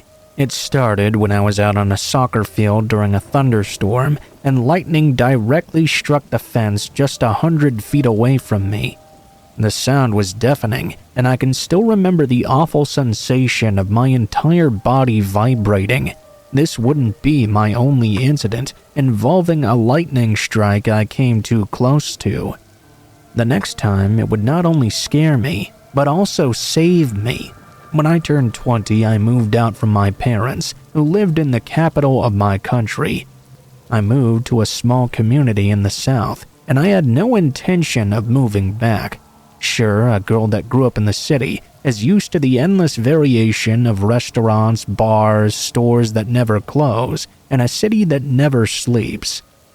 I like it here, though. Despite the low population of the community and something of a sleepy town vibe to it, it's quite charming, with its colorful wooden buildings, the seaside campus, and the smell of butter from the old butter factory as an eternal reminder of where you are. I can go out whenever I want, wherever I want, and meet a total of maybe 10 people. The neighborhood cats, if I'm lucky, maybe a cute lost hedgehog. There's one more reason why I appreciate living in a small town, though. It's how incredibly safe I feel here. In the city, you can barely be outside alone as a woman after 10 p.m. without feeling such discomfort that you feel compelled to check behind you once every minute. All such discomfort, however, doesn't only happen after said time or during the darkest hours of the day. It can happen at any time, but that's something you learn. Something I had to learn. I was 17 and it was the summer holidays. I was spending most of it at my then boyfriend's house. He lived with his family about 20 minutes outside the city. I lived with my parents at the time in the city center, just along the green subway line, so if I wanted to get back home, I had to take the commuter train to the central station, walk across it and switch to the green subway line, then ride a few minutes on there to get to my station. I was in one of my rebellious periods and had a month before bleached my hair. I loved it at first, but after my roots started to show, I realized my mistake. My angel of a mother had tired of my fussing over it and booked me a hairdresser so I could go back to my natural deep brown color. The day for my appointment at the hairdresser came, and I was as usual at my boyfriend's. I needed something from my parents' apartment first, though, so I put on my headphones and jumped on the commuter train. I switched as usual to the green line and sat near one of the doors that I knew would line up perfectly to where I would get off. I like to crowd watch when I travel, not to stare at people or anything like that, but just observe and think about where people are going, what they do for work, maybe make up a story about them. It was a kind of game I found myself often playing on the subway or commuter train. I played that game that day. I looked around at people, and when there was one station left until my stop, my eyes stuck to a man who was sitting just a few feet in front of me. He was tall, perhaps in his mid-30s. His hair was dark and scruffy. He was wearing dark clothes and these big boots. He sat with his elbows leaning against his knees, crouching down towards the subway floor. Today, I don't remember what my analysis or fictional story was of him. I just remember he was very notable. The woman in the speakers shouted out my destination. I stood up and went to the doors and stepped off. When I got out the doors of the station, I saw it had started to rain. I pulled my big hood up and over my headphones and started to quickly walk up to the apartment, which was only a few hundred feet from the station. The apartment was an old building with a large wooden door facing the street. The door has a glass pane that runs the entire surface, and when you enter, the staircase is entirely in marble, with an old wooden elevator with an iron lattice door you have to close manually. When I got to the door, I put in the entry code and opened it. When the door swung aside to let me in, I could see something reflected in the glass. I turned around. The man from the subway was standing right behind me. At first, I was a little bit shocked he was so close to me. I assumed he was one of my neighbors or a neighbor's friend. I also assumed he was standing so close to me because it was raining and he didn't want to get wet. I said hello and opened the door while I took off my headphones. He didn't answer. When I went to the lift and pressed the button, it did not start. I turned around and saw the man standing behind me shaking. It was not the typical type of shaking that's common if you have a fever or a cold or something, but more like a spastic twitching. He stood there jerking, with his head and back curved as he had on the subway. His eyes were not on the floor this time, they were on me. He opened his mouth to talk, but only incoherent sounds came out, while the shaking and jerking became more frantic. "What's your name?" he said at last. I remembered my parents' words of wisdoms to never tell your name to a stranger, especially one whom you feel threatened by. I wanted to tell him to leave, but I felt like I was frozen, and provoking him might make the situation worse. I replied with a false name. "Do you live here?" I lied and answered I didn't. I was here to see a friend. I remember thinking I was smart at the time. Now he didn't know my name or where I lived, I thought, but he was now starting to move closer to me. He must have seen the fear in my eyes. He continued scuffling forward. I heard the elevator engine start ticking now, and signaling that it was on its way down. He told me he had been following me on the train, and that he saw me there. He knew he just had to get me. It was now that he lifted his head from his previous position, showing how tall he really was, and his shaking stopped. "You're the most beautiful thing I've ever seen." If I thought I was frozen before, that was an understatement. I was now pressed against the elevator door, and he was so close I could feel his scent. Some may think those words have to be somewhat flattering, but the way he said it, it sounded like a death sentence. He was going to do something bad to me. That was about when I heard the elevator stop on the first floor, and someone walking down the stairs to the courtyard door. That door is located on a small platform between the ground floor and the first floor stairs. You know how you can recognize and distinguish your parents' steps from others? I did this with these steps that came down the stairs, and I heard they were my father's. I quickly thought I would scream for him, but then I realized the man would know that I'd lied. He might get angry, and maybe do something to my old father. That was when my father opened the door to the courtyard, and at that exact moment, lightning struck right next to us. The sound waves of the crackling lightning pressed itself through the open door and made the whole area echo. I screamed. The man screamed. I went to my usual position regarding thunder and lightning, a fetal position on the floor. The man, on the other hand, jumped backwards and started running away. He shouted we would be seeing each other again soon. I barely realized what had happened. I went crying up in the elevator and to the apartment, where I told everything to my mother. We reported the incident to the police, and I went and dyed my hair again. It changed my appearance quite drastically. I was still a little scared after the incident, but also confused. I kept thinking about what he was saying when he ran out. We'll be seeing each other again soon. I knew at least that I absolutely did not want to see him again. However, I did not get what I wanted. A month passed by and I had practically forgotten about the situation. I was on my way to the central station to meet up with my boyfriend, who was on the commuter train on his way to me. I stood and waited for him in the hallway, between the commuter trains and the subway. In that particular hallway, a lot of people were walking, either to the trains or from them. Very few people were standing still. As I said, I stood there looking down the hallway from time to time to see if my boyfriend had come yet. That was when I saw someone else standing still. There was someone standing on the other side of the crowd. And although everyone was going in different directions and creating a kind of blurred effect around him, I could see clearly who this was. I froze just like before. He stared at me, not like my first meeting, but as if he was trying to figure out if I was who he thought I was, behind my new hair color.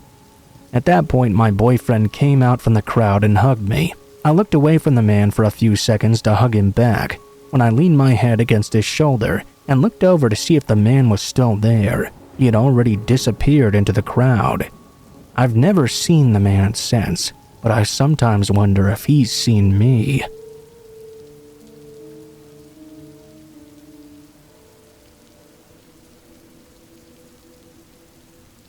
My name is Lena. I'm 22 years old, but my story began when I was 17.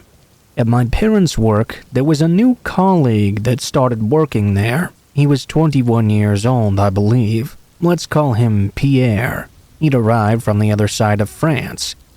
As he didn't know anyone in the area, my parents tried to invite him over so he wouldn't feel so alone on the weekends. At the beginning, everything went well. There was no problems, really. He was nice, and we actually got along quite well. During some discussions with my mother, he told her that he had horses where he lived before, and coincidentally, we also had 2 horses at home. I was looking for someone to help me with them. He started coming over regularly, supposedly for the horses, but I'm sure you can see where this was going. At the time, I did not have a good relationship with my parents. We often argued. In short, I liked going to see my horses to have peace of mind. Except for on the weekends, Pierre came for full afternoons with the horses, and I had to wait for him to leave to have my alone time. He would stay for 7 hours without really doing anything. That's when I began to understand that he was coming really for me. Instinctively, I started to distance myself from him. I barely said hello to him whenever he came, and I started to try and avoid him. What's more, when I started working on my bachelor's, I went to live in an apartment far away from my studies. I still came home on the weekends, though. I was studying to be a vet, so I had quite a lot of work. I barely went to see my horses at all, and stayed in my room on the weekends, so Pierre didn't really get to see me anymore. I don't know when this started happening or why it even occurred to him that this was appropriate, but he would come straight to my room and say hello to me without warning, even though I wanted to be left alone. I told my mother to tell him to leave me be, and that he didn't have to come like that just to see me. She did, but every time as soon as her back was turned, he would barge in and not leave my side, even though I told him I had to be alone. He offered me trips to the movies, bowling, to come and eat at his house to take my mind off things. I refused. I was already in a relationship anyway. He knew this but continued to propose to me every week. All week when I was gone, he would send constant messages trying to talk to me. I'd leave him on red, but he continued, so much so that I had to block him on everything. He managed to get my number out of my mother for a so-called urgent problem, though.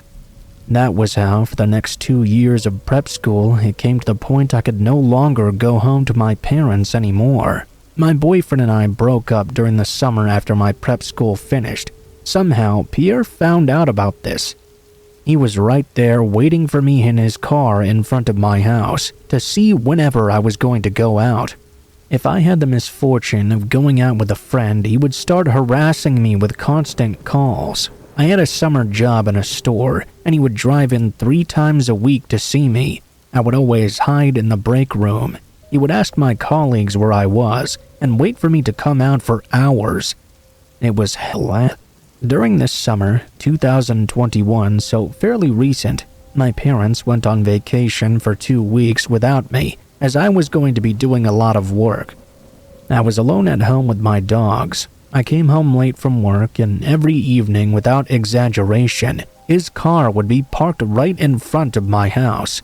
I lived in the countryside, so there was pretty much no chance of it being a random person squatting on the sidewalk out front or something. He pretended to take care of the horses, but as soon as I arrived home, he'd come knocking and asking for news, saying that he didn't want me to be alone. It was this week that the worst happened. I was in the bath after a long day. I hadn't seen his car yet, and it was 10 p.m. It was quite dark out, so I was sure he would not be bothering me today. One of the French doors was right on top of my bath. I had the bathroom door open just in case the dogs got lonely, so they could walk over to where I was. You should know my dogs never bark, except in cases of danger. They were lying on the mat next to me as I relaxed. While I was bathing, though, they suddenly started getting agitated and growling and barking viciously. 5 seconds later, I heard a knock on the French window opposite to me. I don't know how long he had been there, but he was watching me while I was in the bath. I pretended not to notice him, and eventually he left. Until my parents returned from vacation, though, I never slept home alone again. I had a friend over every evening. It was fortunate, too, because he did try things again. One evening, I was in the pool outside with my friend at night. I heard a car pull up in front. He started coming towards us with a smile that was a little too cheerful. As soon as he saw I had a friend with me, though, he froze, stopped smiling, and ran away. I don't know what he wanted to do, but I'm lucky I was not alone. My parents came home soon after. I burst into tears and told them everything. It was the worst thing in the world when they didn't believe me. They said I was making things up, that Pierre had been helpful to them, that they liked him a lot. Even though I told them he was only helping them to see me and to be seen in a good light, they still let him come over and nothing was done. Needless to say, it was not a fun summer. Back at school now, I left again. I would come home on weekends, and little by little, I realized Pierre was coming by less and less often. So much the better. I found out 3 weeks ago that my parents had realized I was not lying. At their work, they heard Pierre saying to certain people, "Lena is the woman of my life. I won't let her go. She will be mine one day, no matter what I have to do." When they told him I already had someone I was dating and he had to move on, he replied directly to them, "Well, one day they won't be together. I'll just have to find a way to seduce her and bring her home. Everything will work out just fine." It's been 5 years since, and this guy has not stopped his obsession with me. I'm happy my parents take me seriously now at least, but that doesn't really protect me. I don't really have any idea what he's capable of. I'm afraid of being alone at home, even with my dogs, and even in my apartment away from their house, far from him. I can't wait to move even further away.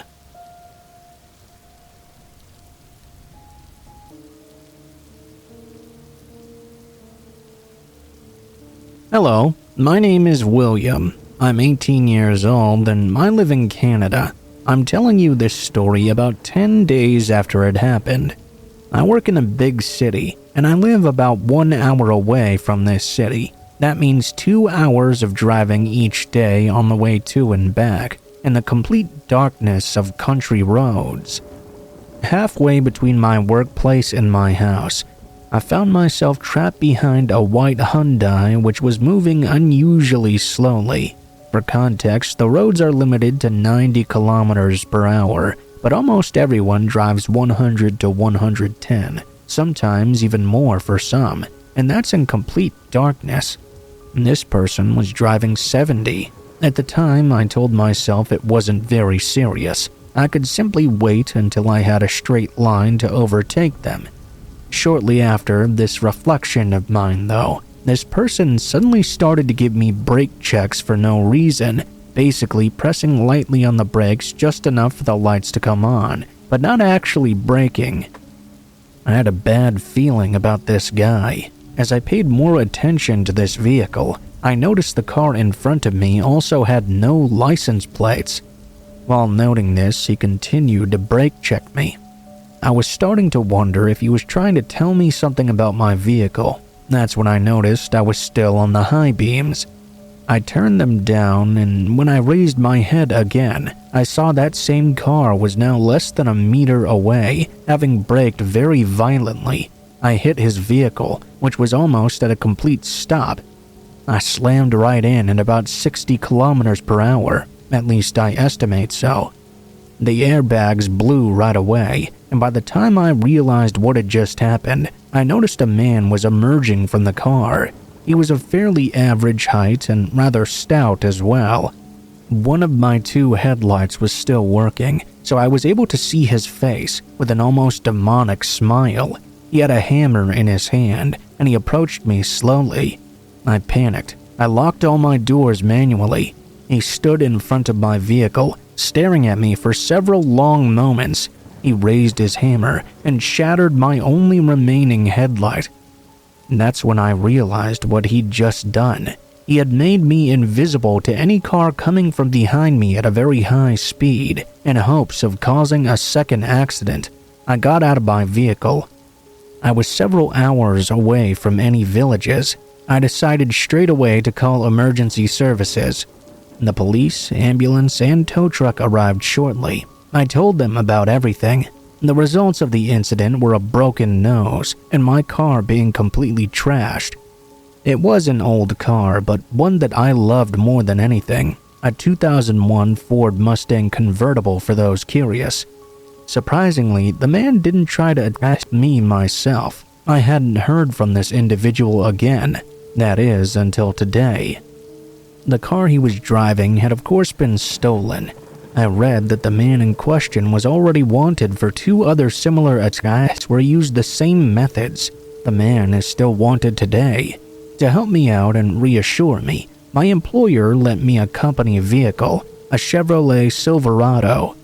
It's a pretty big pickup, so if that ever happens again, I'm just gonna run that jerk-off car right over.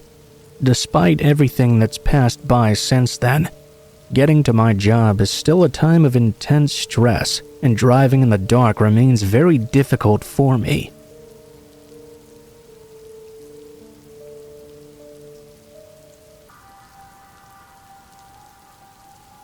My name is Sarah, and I'm 28 years old. I've been living for 4 years in a small town in the Yamagata district, a pretty small district in the north of Japan, known for its mountains. It's in the name of the area, really, and its rice fields as far as the eye can see. It's also known for its rustic and delicious food. This story took place a few months after my separation from my boyfriend, who was still living in France. He was my first love, and the relationship had lasted almost 9 years. We separated because the distance was driving us crazy, and for my part, I couldn't see myself returning to France ever. I loved my job, and the people in my town where I lived now needed me. I felt accomplished. For his part, he had also found a job in France he was just as passionate about. He didn't speak Japanese and had no friends here. We couldn't ask each other to sacrifice our happiness to live together. We still loved each other very much as we separated, and our separation was therefore very hard for me. I mourned the end of our relationship for a long time. I no longer wanted to go to the gym, having gone 6 times a week before our separation. I only drank junk food, and I started drinking a glass of wine every day. Then 2, then 3. In short, I began to completely let myself go. My friends advised me to meet some new boys to take my mind off things and regain the desire to take care of myself and my body. It wasn't a bad idea. It could help me break my routine and get me out of the house a bit. The problem, I lived in the Japanese countryside. The Yamagata district is one of the oldest ones in Japan. I have a lot of friends aged 40 and 50, but very few friends my age. Finding a potential partner more than a decade older than me who I liked and who liked me back was almost impossible. My friends recommended I use a dating app. Of course, the profiles recorded in the surrounding area were extremely few. We extended the search to surrounding districts, and after an evening of swiping, I relieved a super like from Shohei, a very charming man with a very beautiful smile. He was 2 years younger than me, but I struck up a conversation right away. He had quite a sense of humor, he seemed smart, he responded fairly quickly to my messages. He had just graduated from Sendai University and returned home to work in a real estate agency for less than a year. I had a good feeling about this one. The only downside, he lived in a small town in the Akita district, more than 3.5 hours by train from where I lived. We continued to talk for about 2 weeks without ever meeting. After that, we didn't talk for almost a week. I told myself he must have moved on. It didn't really matter. I stopped using the application because all of my exchanges so far had been unsuccessful. After that week passed by, I received a message on the app. It was him telling me that his real estate agency had given him a big negotiating assignment in my city, and he could meet up with me the very next evening. I was surprised to learn he had such big business in my very small town, but oh well. I agreed to go see him, not really having anything better to do. We met at the station to go have a drink at a nearby izakaya. In the evening, I arrived at the station and waited for him. He was a little bit late. I could see him coming from afar. I was relieved. He actually did look like his photos. He was a very handsome man. He could have any girl he wanted. I said hello to him from a distance, and the closer he got, the more I realized he was kind of trembling. I didn't dare to point it out to him. I told myself he was probably just shy. He told me I was so pretty and that he was happy to meet me. He gave a big smile like in all his photos. I don't know why, but I could immediately feel this was a fake smile. Something was making me uncomfortable, and I had an unpleasant feeling in my stomach. We entered the izakaya right next to the station. It was one with compartments that were not real closed rooms, but partitions that separated the tables, so you couldn't see what was happening in the next one over, even if you could hear absolutely everything being said. We first had a beer to start the evening, as is customary in Japan. We chatted a little, and he seemed to relax a bit and stop shaking. I asked him if his colleague liked the city, and he replied, "No, I came alone." I found it immediately suspicious that a first-year employee would be sent so far away on a big job without a more experienced colleague at his side. It would never have happened like that at my job. I told myself the rules can change from company to company, though. I asked him if the train journey wasn't too boring. He tells me, "No, I came with my car." Now I was starting to get really weirded out. For long journeys like that, almost 4 hours, you definitely travel by train. But hey, maybe it's a special rule from his real estate agency or something. I asked him which real estate agency he was dealing with, because I had moved not too long ago, and perhaps I knew one of his partners or something. He seemed caught off guard by my question and stammered for a long time before answering. He replied he negotiated with a large real estate chain in my town. It was a real place, not mine, but I definitely heard of them. I was reassured to know he was at least not lying about that, and I ordered a second beer. After a while, I wanted to go to the bathroom. I stepped away. My false eyelashes were a bit crooked, so I took a few moments to glue them back in. I was gone for a total of 4 or 5 minutes. I came back, we started talking again, and I took a sip of my beer. The taste was exactly the same. That's not what was bothering me. From the moment I grabbed my mug, his gaze was looking at me so insistently. It was not the same look he'd been giving me before I went to the bathroom. I had that unpleasant feeling in my stomach again that I'd had when he smiled at me in front of the station. I put down my drink immediately. I pretended the beer was disgusting and I didn't like it. That was a lie. I told him I wanted to vomit. "That's such a shame, you're wasting half the glass." I apologized by saying it was really horrible. "But you were drinking it before." I shied away by playing the polite foreigner card. I told him I was forcing myself, because I knew in Japan you always drink a beer to start an evening, and I wanted to follow the tradition. He really tried to guilt me into drinking some more. This was obviously very suspicious. Why did he want me to drink this drink so badly? I told him that if he didn't want to make a mess, then he could drink it instead of me.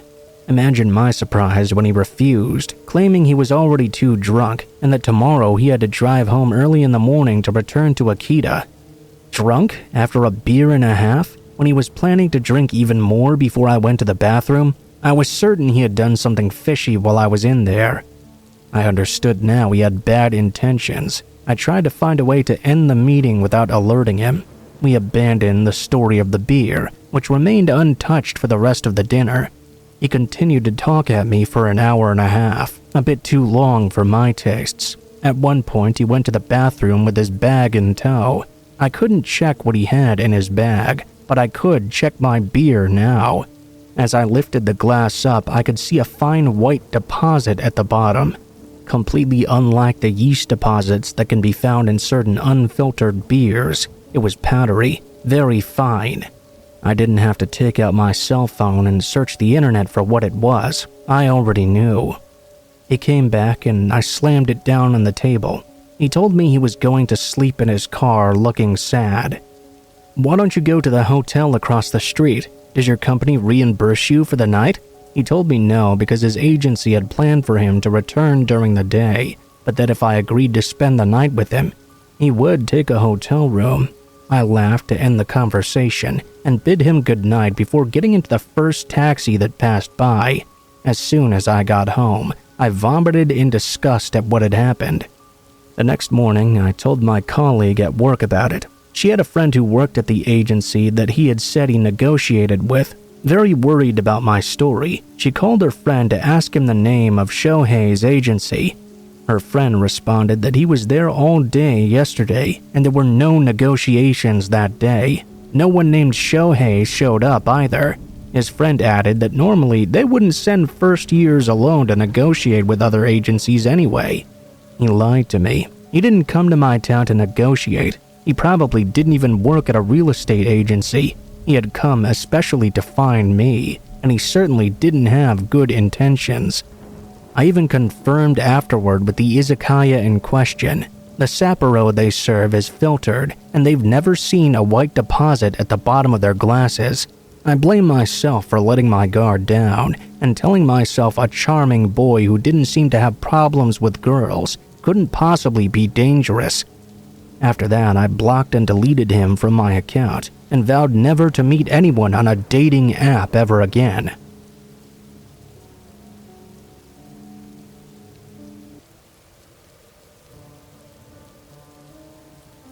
The strangest kid I ever knew in my entire life was a guy named Alan. I actually say that as a compliment, however. Being a bit of a strange kid and now a strange adult myself, it only makes sense that I would be interested in other strange people. Knowing Alan was not only strange though, but became quite dangerous at a point as profoundly affected my views. I moved around a whole lot when I was a kid. It wasn't that we were in the military or anything interesting like that though. My dad was just an alcoholic who was able to get a doctor to lie for him in order to get disability.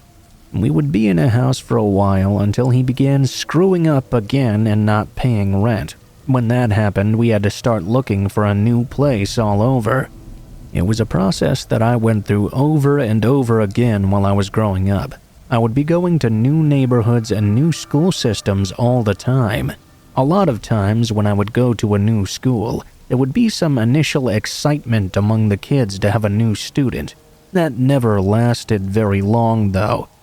I wasn't the kind to make friends very easily or very well, and I sort of got depressed from the idea of constantly having to lose the friends I did make, so I stopped trying after a while, for the most part. Because of this, not long after arriving at any new school, I would become just another one of many social outcasts. I often think this is why I started getting so interested in more academic things. I don't think I came off as a nerd necessarily, but let's just say reading books was the most enjoyable thing for me. This move happened around the time I turned 14 years old. I went through the normal process of moving to a school, although this one was a school that I'm not completely sure I remember a whole lot about. My family moved into a rather big house that I was never quite sure how we could afford to be in. Perhaps it was because it was in the middle of nowhere, though a lot of those houses out there could be pricey too. It didn't take a long time for the kids in the school to get bored with me, and it took even less time for me to get bored with them. Now, don't get me wrong, I wasn't bullied or anything like that. I just became one of those quiet loner kids who was left in the corner all alone. Of course, that's how I came across Alan, who just so happened to be another kid exactly like that. Alan and I had a lot of the same interests with some distinct differences. Whereas I liked to do good in school, he didn't really care about that in any way. He certainly had the knowledge and put forth the effort to learn things on his own, but he didn't bother to try and do well in anything involving school. I, on the other hand, loved doing well in school. He was that guy that did really good on tests but never turned in a single homework assignment. One of the things we both hadn't learned in school but were really interested in was astronomy. That was our major point of interest that we shared. We both lived in really rural areas, but surprisingly far apart from each other. In the areas we were in, though, it made it pretty good to have a hobby like astronomy. He always claimed the view from his house was likely even better than the view from mine.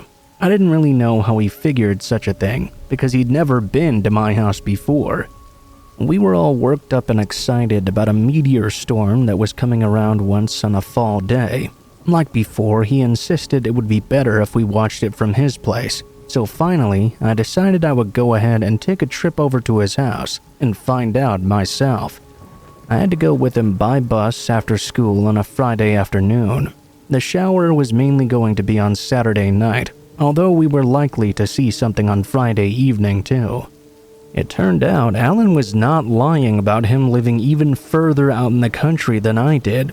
I had a few people who lived close to me in the area that I lived at least. However, his house was all alone on a hill, with no other houses anywhere near his for miles around.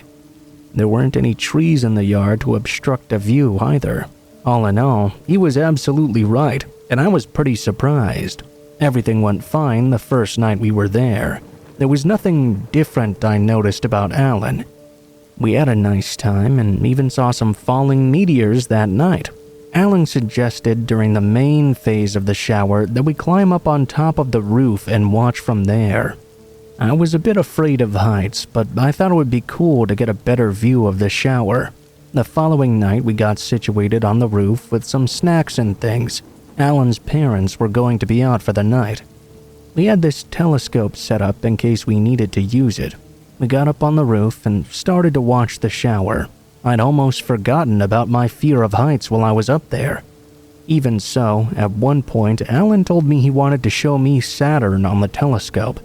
Apparently, I would be able to see the rings that night, something I'd never experienced. He stood up and told me to follow him over. I got up to do that. Alan had a 2-story house with a slanted roof, so I was a little wobbly when I stood up. I knew what happened next had nothing to do with just my balance, though. I felt Alan's hand shove me hard before I could regain my footing. I fell and rolled off the roof of the house and hit the ground hard. I could hear several bones breaking, so I was unable to get up again. Alan didn't help me. He let me call out for help over and over, but never answered me. I kept expecting it to be a mistake, that he would come running out of the house to help me at any moment, but he never did. I laid on the ground for hours and hours before Alan's parents finally came home. They found me and did what they could to get me to the hospital. Separately, they found Alan, still laying on the roof and watching the meteor shower as I lay on the ground screaming in agony. I found out afterward that Alan had a pretty dark history, and most of the kids and even a lot of the teachers wanted nothing to do with him. There were a few weird stories associated with him, and certain things he might have done to other kids. As it turned out, though, there were plenty of horrendous things he had done that were already basically confirmed as well. He'd gotten into some pretty bad fights growing up, including going completely mental on people nearly twice his size. I was surprised to learn he had such a violent background. Thus, that's the irony of the entire story. If I had been a little less antisocial when I first started up at that school, I may have been warned about what he was actually like. Someone may have told me what he was up to before I had to find out all on my own.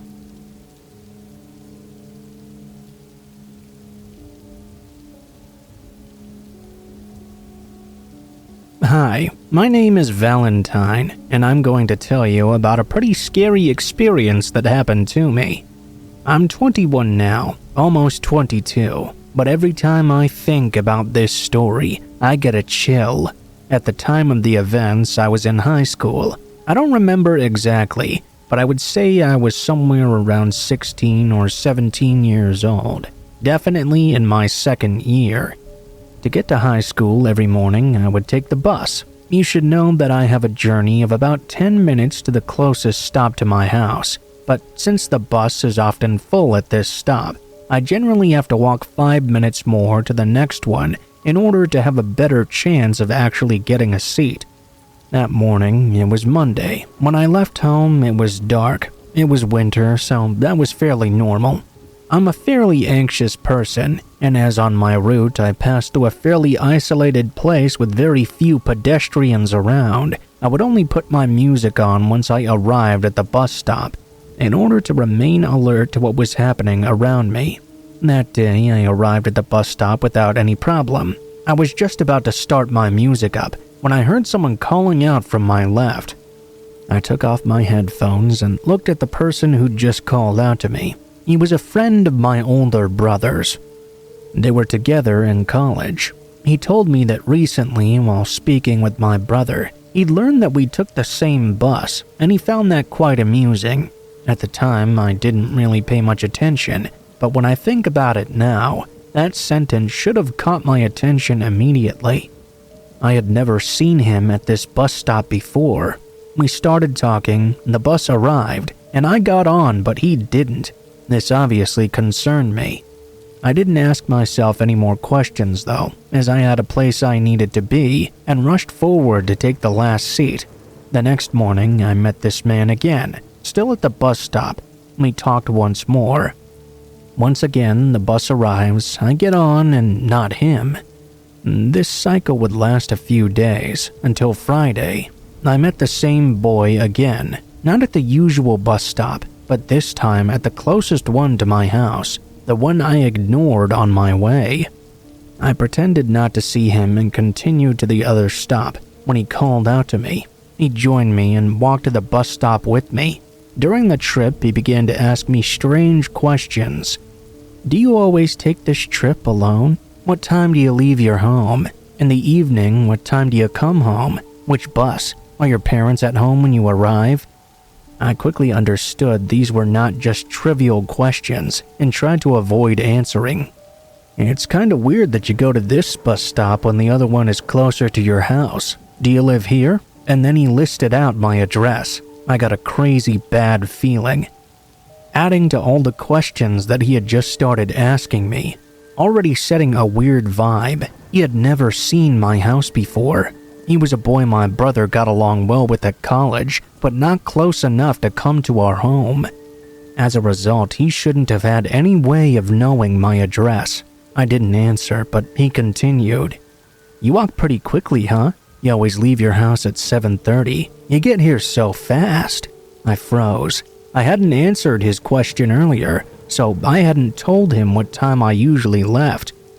That rung in the air for what felt like an eternity, until the bus finally arrived.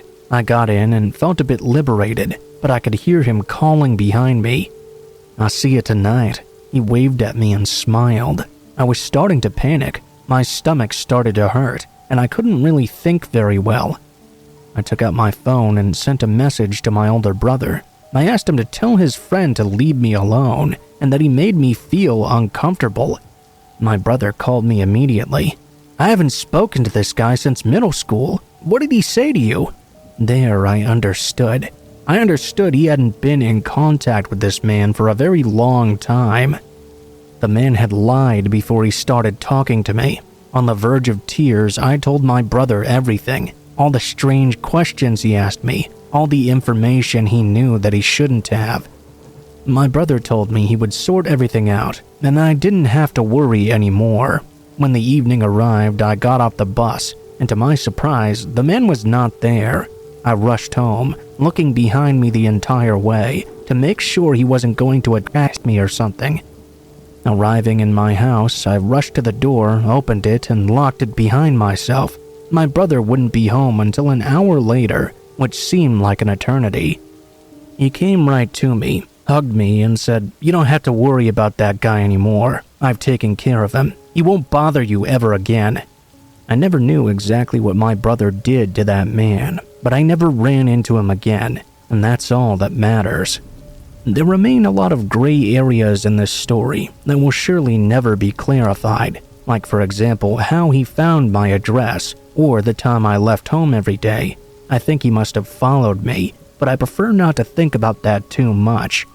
Since that day, I walk even faster when I'm alone. And after this story, I try to get dropped off directly at my bus stop by car as often as possible.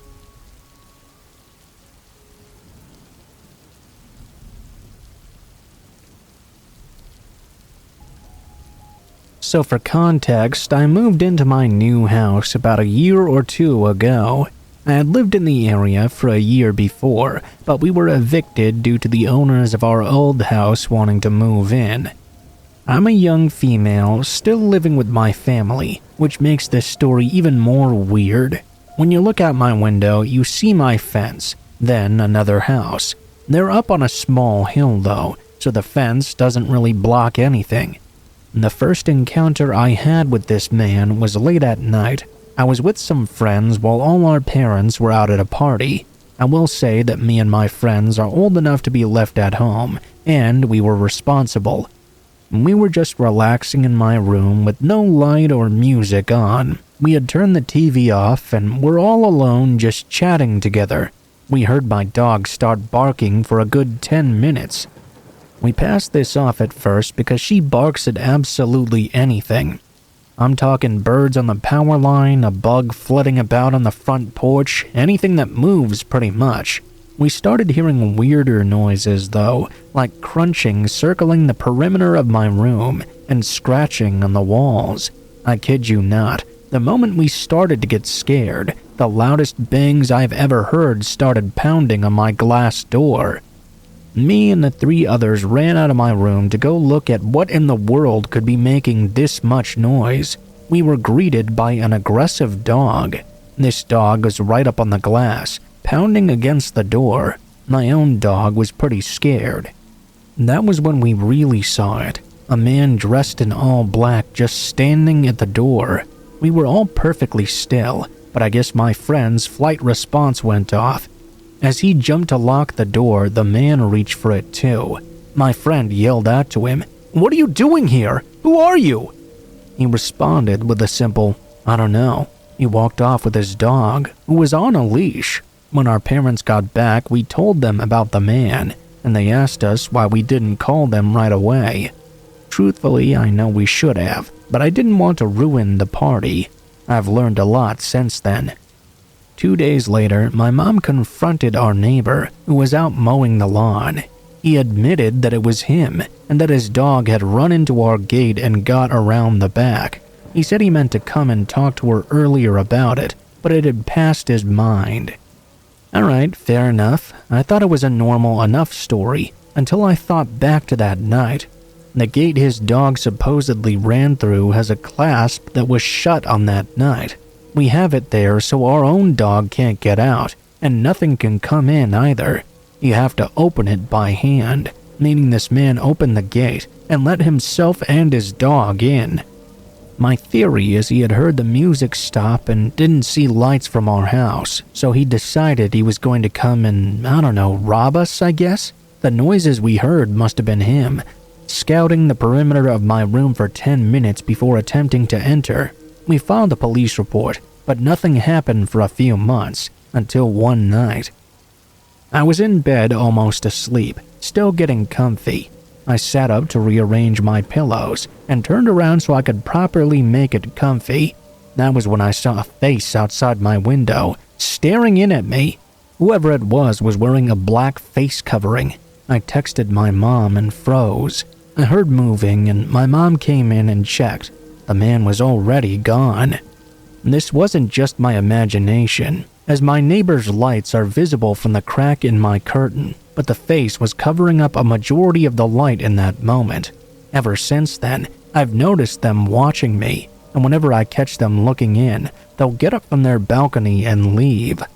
I'll look away only to catch them in the same spot watching me again 5 minutes later.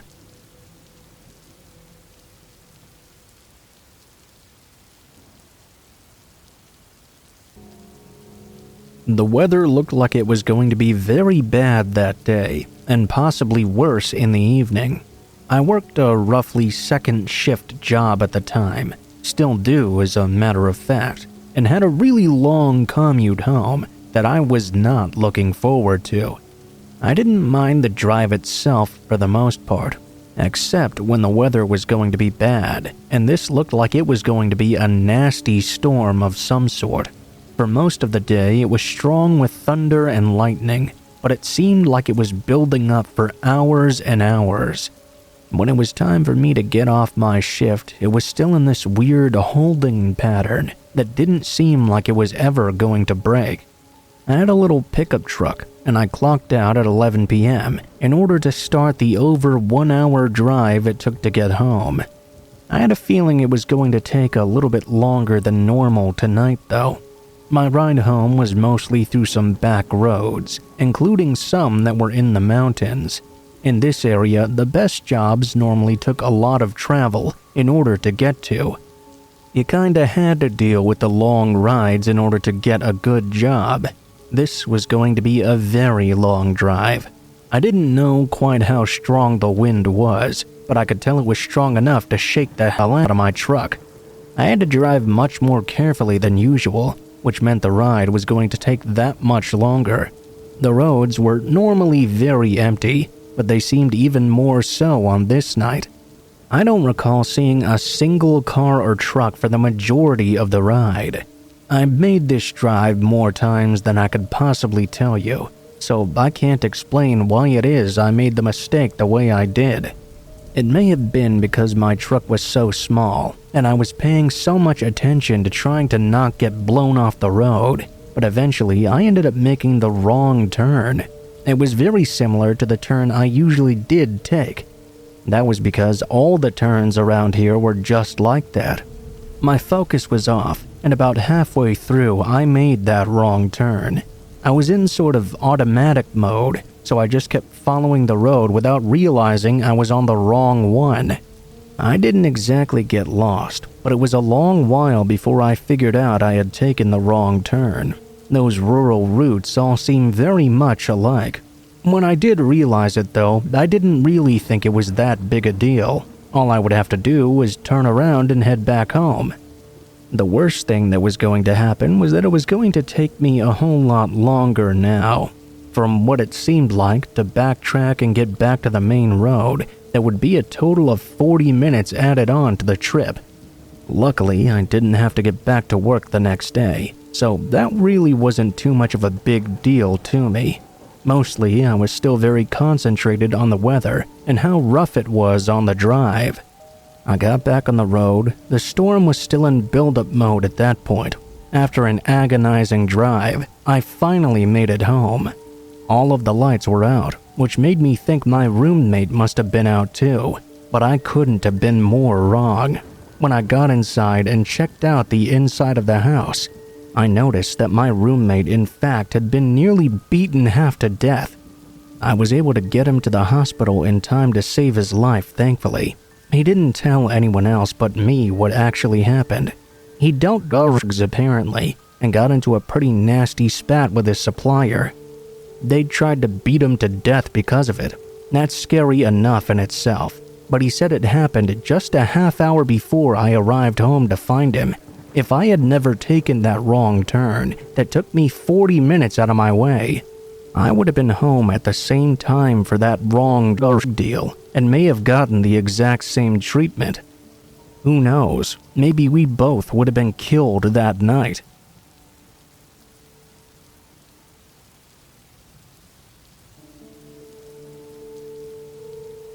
So I'm at a club with my then best friend. Near the end of the night, we're approached by a random guy who was all alone. He had a very heavy accent and told us he'd just moved here from Russia. He told us his name was Jesse. Didn't sound like a very Russian name. I was immediately on guard. This friend of mine had a tendency to pick up the worst guys though. I'm talking, in a room full of people, she will always somehow manage to pick out the single craziest guy in there and start dating him. Being as close as we were, I always managed to get sucked in too, and this night was no exception. I pulled her away from Jesse, but not before he managed to get my friend's phone number. Later, as we were in her car ready to drive home, she got a call from him. She answered, and his voice rung out on her car speaker. "Can you give me a ride home?" "No," I immediately mouthed from the passenger side. She was silent. "I live just around the corner from the club," he tried to persuade her. She reluctantly agreed and hung up. I asked her why he can't just take an Uber or walk if it's that close. It's my friend's car and she wanted to be nice and give him a ride though. We pulled back to the front of the club and he hopped in.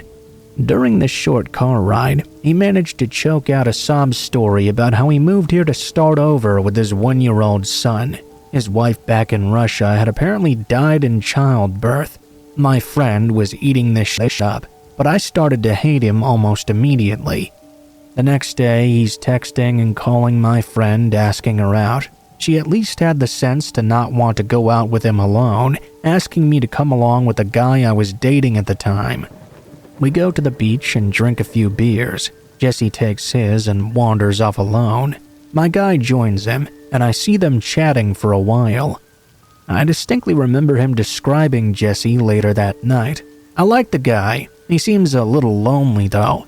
I was wondering why no one else could see all these red flags but me. Then again, I did always have a sort of sense for these things.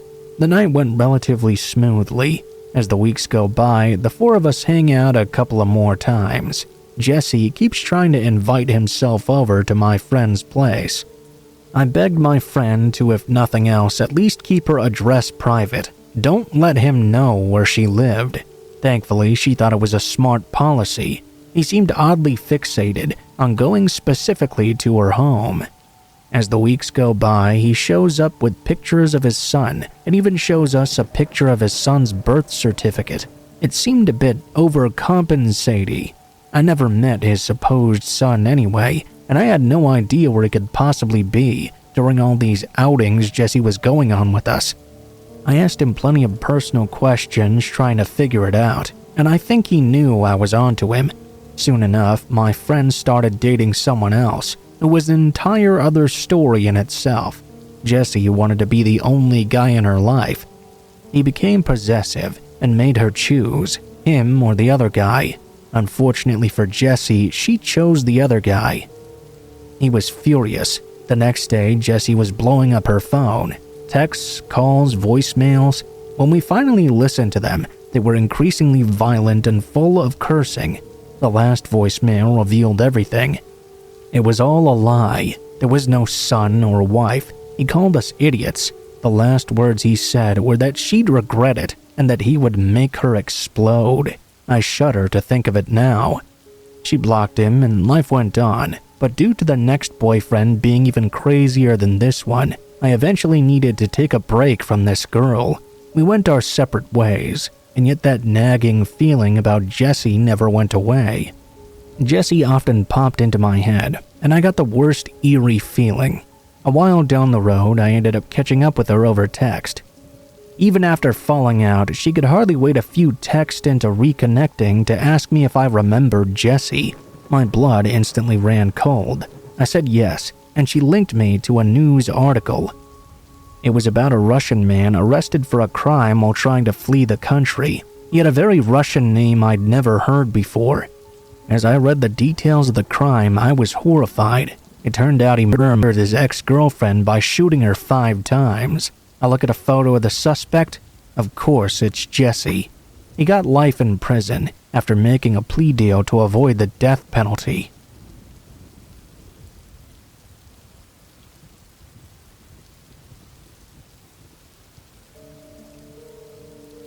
During the summer of 2012, I was 11 years old. I went with my parents to Ecuador in Latin America for about 3 weeks or so. It's a country with truly incredible landscapes, cultures, and villages, but unfortunately it remains a predominantly poor area. We had a really great vacation, but a few things happened for me to write this story out. Fortunately, this only happened the last night of our stay, and therefore did not spoil the rest of the trip. We went our stay traveling to all corners of the country, thanks to the bus system which circulated all throughout. This last evening, we arrived in the capital at around 7 p.m. to spend our last night there, since we were taking the plane the next day for 3 p.m. Kind of winging it during our trips, we hadn't yet booked a hotel to stay at, so we went looking for hotels. There was nothing available though. It was all either mediocre or completely full. We finally decided to stay at this really bad hotel. Very dirty, stank of cigarettes, stains all over the place, a really run-down building. In short, our only option. My parents therefore decided to take a last tour of the city after putting our things in our room. They didn't want to stay in that hotel unless it was to sleep. I felt like I was dying. I wanted to stay there and rest because I was unwell. But hey, I was 11 years old, and my parents didn't want to leave me alone. We went out to eat, took some photos, and enjoyed the atmosphere one last time. When we came back around 11 p.m. though, we were startled to find a mass of police and ambulances in front of our hotel. They went to explain to my parents what was happening. I remember my parents' faces being totally shocked, but I couldn't understand what was going on at all. The officer was speaking Spanish, and I didn't know that language at all. Police officers came out of the hotel 5 minutes later with our belongings. They took us straight to the airport. I didn't understand what was happening. My parents would only tell me there was a water leak, so we couldn't stay there any longer. I believed them. We slept at the airport in the security offices, secure and more comfortable than any airport seats. We returned to France the next day, and I pretty much forgot about this incident. Some time ago though, while looking at photos of our trip, I remembered this story, and I asked my parents about that night. What they told me really shocked me. That infamous evening, while we were out on the town, a mentally ill man had entered the hotel armed and butchered all of the tourists inside until he was finally confronted and killed by the police. There were 9 deaths in total, including the perpetrator. 8 tourists were killed, some of whom we'd even spoken to on the way to check in. According to my sources, there were no French people killed that evening, 2 English couples and an entire German family. When I learned that, I was terrified. I could have never believed such a tragedy had happened. I said to myself that if my parents had let me rest in the hotel that evening like I wanted to, I may have been butchered as well. Unfortunately, tragedies like this can happen at any time, and to anyone. You have to enjoy your life while you have it. We only have one, and it's a sacred thing.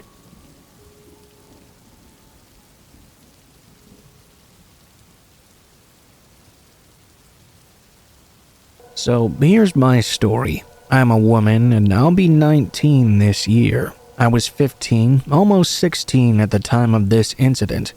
At the same time, I created my first Twitter account, which I deleted following the events of this story. A few details. I hadn't given my @ to anyone, not even my family, much less to my friends, for the simple reason that I didn't really have one. My profile photo was an avatar like on this site, so no photos of me at all. I put Paris as the location. I live in the suburbs, but it's faster to just put the general area than to find my specific place. I didn't have any followers really, only about 30 or so, and I didn't follow a lot of people either.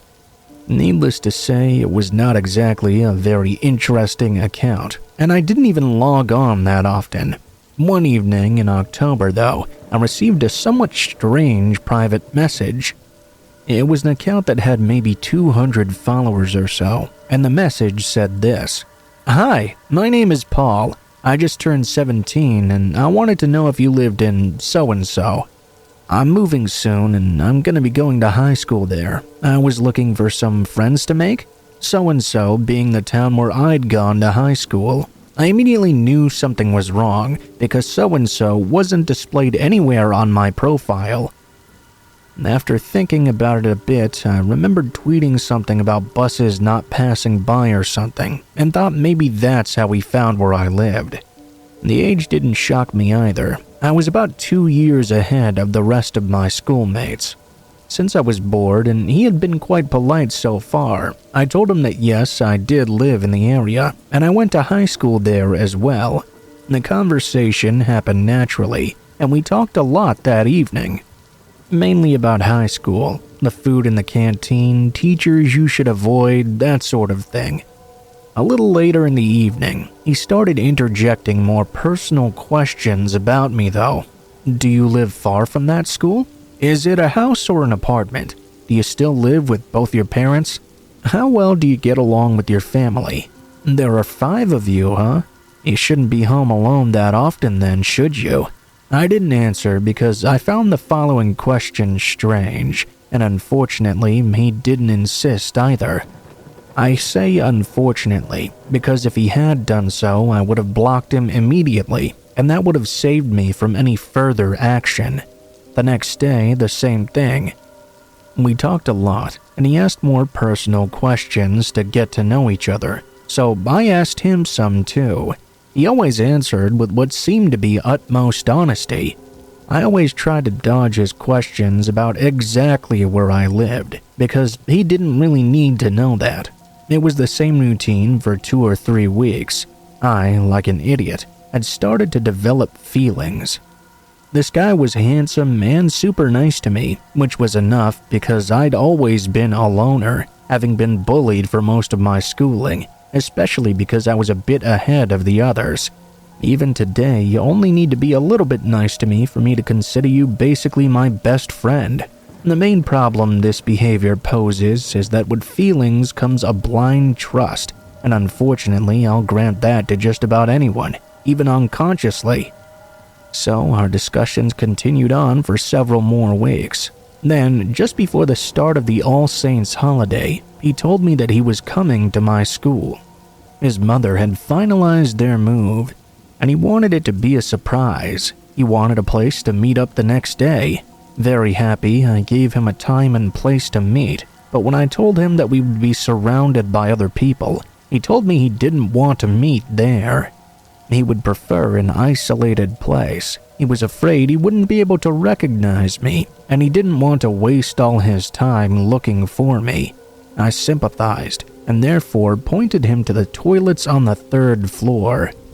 Normally, you're not allowed to be there outside of class hours, so it would be fairly peaceful. It would be on the school grounds, so nothing could really happen to me. The next day, I got ready. I made myself pretty for our first meeting. I counted down the minutes, and when the time arrived, I went over to that bathroom area. I put on my best makeup and waited for him. When he arrived, he didn't look like a catfish. He looked exactly like his profile photo. But as I looked a bit closer, I could see he looked a little older than I thought he'd be. Maybe 20 years old instead of 17. We talked, got along really well, and I was over the moon. He offered to take me to lunch at a fast food restaurant, which I refused because I didn't have any money on me. I never accept any offers for people to pay for my things. It's a bit of a principle of mine. He looked disappointed, but quickly got back to his feet metaphorically, and suggested for me to wait for a while so he could take me home. I explained to him that I had to take the bus, but he could accompany me to the stop if he wanted to. He once again looked disappointed, but he accepted. That's exactly what happened, and it quickly became a sort of routine. We'd meet on the 3rd floor toilets at 10 o'clock, and in the evening he'd walk with me until the bus. Surprisingly, I never came across him in the corridors or the canteen. I told myself that was normal. The building was super big. There were more than 1,500 students there, so it was logical that our schedules would not coincide and for us to not really cross paths with one another. This whole routine would last until December, so almost a month and a half or so. On December 14th, a Thursday, during a conversation, I complained because my father had gone on a trip for work. My brother was still with his friends. My sister was on a school trip, and this time my mother had to stay at work late too. I was reckless. After several weeks of discussion, I thought I could trust him, especially with my history of feelings and my problems with trust being granted too quickly. In the evening, he walked me to the bus stop. I climbed in, waved, and put on my headphones and sat down. I had 2 stops before I arrived home. It was 5:45 p.m., so it was already dark when I got off the bus. Immediately, I got a strange feeling. I had a very unpleasant sensation in my stomach, and I could tell I was being watched from somewhere. I have this reflex, which is to turn off the music but keep my headphones on so I could hear anything that's going on around me. It was probably what saved my life. I live in a residential area cut off from the main road by a block of buildings, so it's always very quiet, even when there's traffic nearby. I left to rush to my neighborhood, and the feeling of being watched intensified even further. When I started to hear footsteps behind me, I knew I was right. Someone was following me. Fortunately, I could hear he was not speeding up to catch up to me. He had matched my steps instead. He was just keeping a distance between us for now, but I had no idea how long that would last. I slipped my hand into my pocket to grab my keys. I took them out, making as little noise as possible. Suddenly, I began the fastest sprint of my life to my home, hoping the surprise of me taking off was enough to give me the time to open my door, and especially close it. The bluff worked. I don't know how it did, but it sure did. I ran inside and deactivated my home alarm, which unfortunately confirmed I was alone. I leaned against the closed door and breathed. My front door is glass, which means that if I stand up, I can see what's going on outside. But if someone outside wants to see what's going on inside, they can as well. I hesitated for a moment, and when I stood up, I looked out the window. I could see Paul out on the road, a few meters away from my house, staring at me with an ominous look on his face. He'd followed me home, probably in a car, and he clearly didn't have any good intentions. I couldn't play the bluff of saying I'm not alone, because he knew that was not true. Fear paralyzed me. I didn't know what to do. We stared into each other's eyes for a good minute until I regained control of my body. After making sure 3 times I'd locked the door, I ran into the kitchen to grab a knife. By the time I got back, he was right at the front door banging on it. First, he punched to break the window, but when he saw me coming at him with my knife, he started to kick hard against the lock to break it too. At that moment, I pushed against the door, praying it would hold and the glass was sturdy. He, for his part, increased his offsets against the glass door, and that was the longest moment of my life. This struggle that lasted 5 minutes felt like it lasted for hours.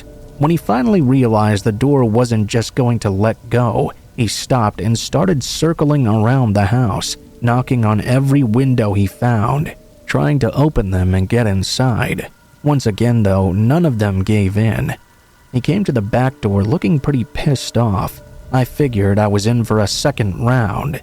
Luckily, my neighbor's car pulled up to the curb at that exact moment, and Paul ran away. Probably he thought it was my mother arriving home. I waited in the dark for 2 hours until my mom came, knife in one hand and phone in the other. I quickly double-checked all the locks to make sure none had broken. Thankfully, everything was fine. I sat with my back to the door in silence until I recognized the sound of my mother coming in. I went up to my room before she arrived, and I didn't say anything to her. For me, I thought this story was behind me, but I was wrong. What followed was not as violent as what I experienced that evening, but it is important to talk about. On Twitter, Paul started harassing me, insulting messages, threats and such, until I blocked him and deleted our conversation. His account disappeared at the same time. Not long after, accounts that had just been created started following me en masse. They all had an @ made up of a series of numbers and the first letter of his name. As soon as I blocked one, another would subscribe to me and all send me messages of the same type. I had to block more than 50 accounts in total, and that's where I made a mistake. I ended up permanently deleting my Twitter account because I couldn't take it anymore. I didn't think to ever reactivate it. Later in high school, I asked some people who were supposed to be in Paul's class about him, but none of them had ever heard of him. The guy wasn't at my high school at all. That's probably why I never met him outside of our daily meetings. My first impression was the right one. He was probably not 17 at all, but at least in his 20s. I never heard from Paul again after that day. I didn't file a complaint. Firstly, because I was a minor and didn't want to tell my parents since I was very ashamed of having been tricked like that. But also, I now had no proof. Because I deleted my Twitter account, he too had deleted his, and so all our messages were gone. I didn't have any photos of him or what had been said. I'm 99% sure the name he gave was fake as well. In fact, he refused to ever give me his last name. I only had a vague description in my own testimony. That's not enough to file a complaint, as frustrating as that can be. I've often asked myself what he wanted from me. The answer that seems most credible to me is human trafficking, because all his behavior resembles a pattern that leads to kidnapping. Targeting a girl online that doesn't have much presence or confidence, being buddy-buddy, breaking into her high school to get closer to her, and waiting until she's vulnerable to grab her. Be careful when you're approached online. There's no need to be paranoid or anything. Not everyone means to harm you, but it's always good to be vigilant and careful.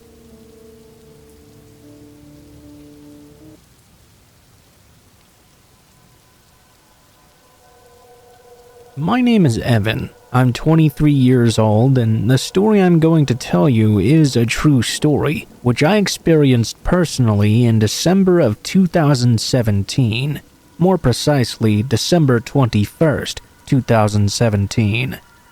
At this point, I was 18. I'd just gotten my license, and I was the happiest young man in the world. It was almost Christmas, and the whole family had arranged to meet up at my paternal grandmother's house in the southwest of France. I was the last one to arrive. Everyone was already there, and they were all waiting for me, so I had to take the trip all alone. It was December 21st at 6:30 a.m. I had prepared all my things the day before. I got up at 5 a.m. sharp, so everything would be perfectly ready for departure. I was just about to close the door behind me when something disturbed me. Indeed, a very creepy little melody could be heard in the distance. It was a piece of music exactly like that of an American ice cream truck. The sound was muffled, though, and crackled like it was emerging from a small radio from the 1950s. At the time, I couldn't tell if it was coming from inside my house or outside. I would like to point out the house was empty, in complete darkness, and there was no reason for a melody like this to be heard at 6:30 in the morning.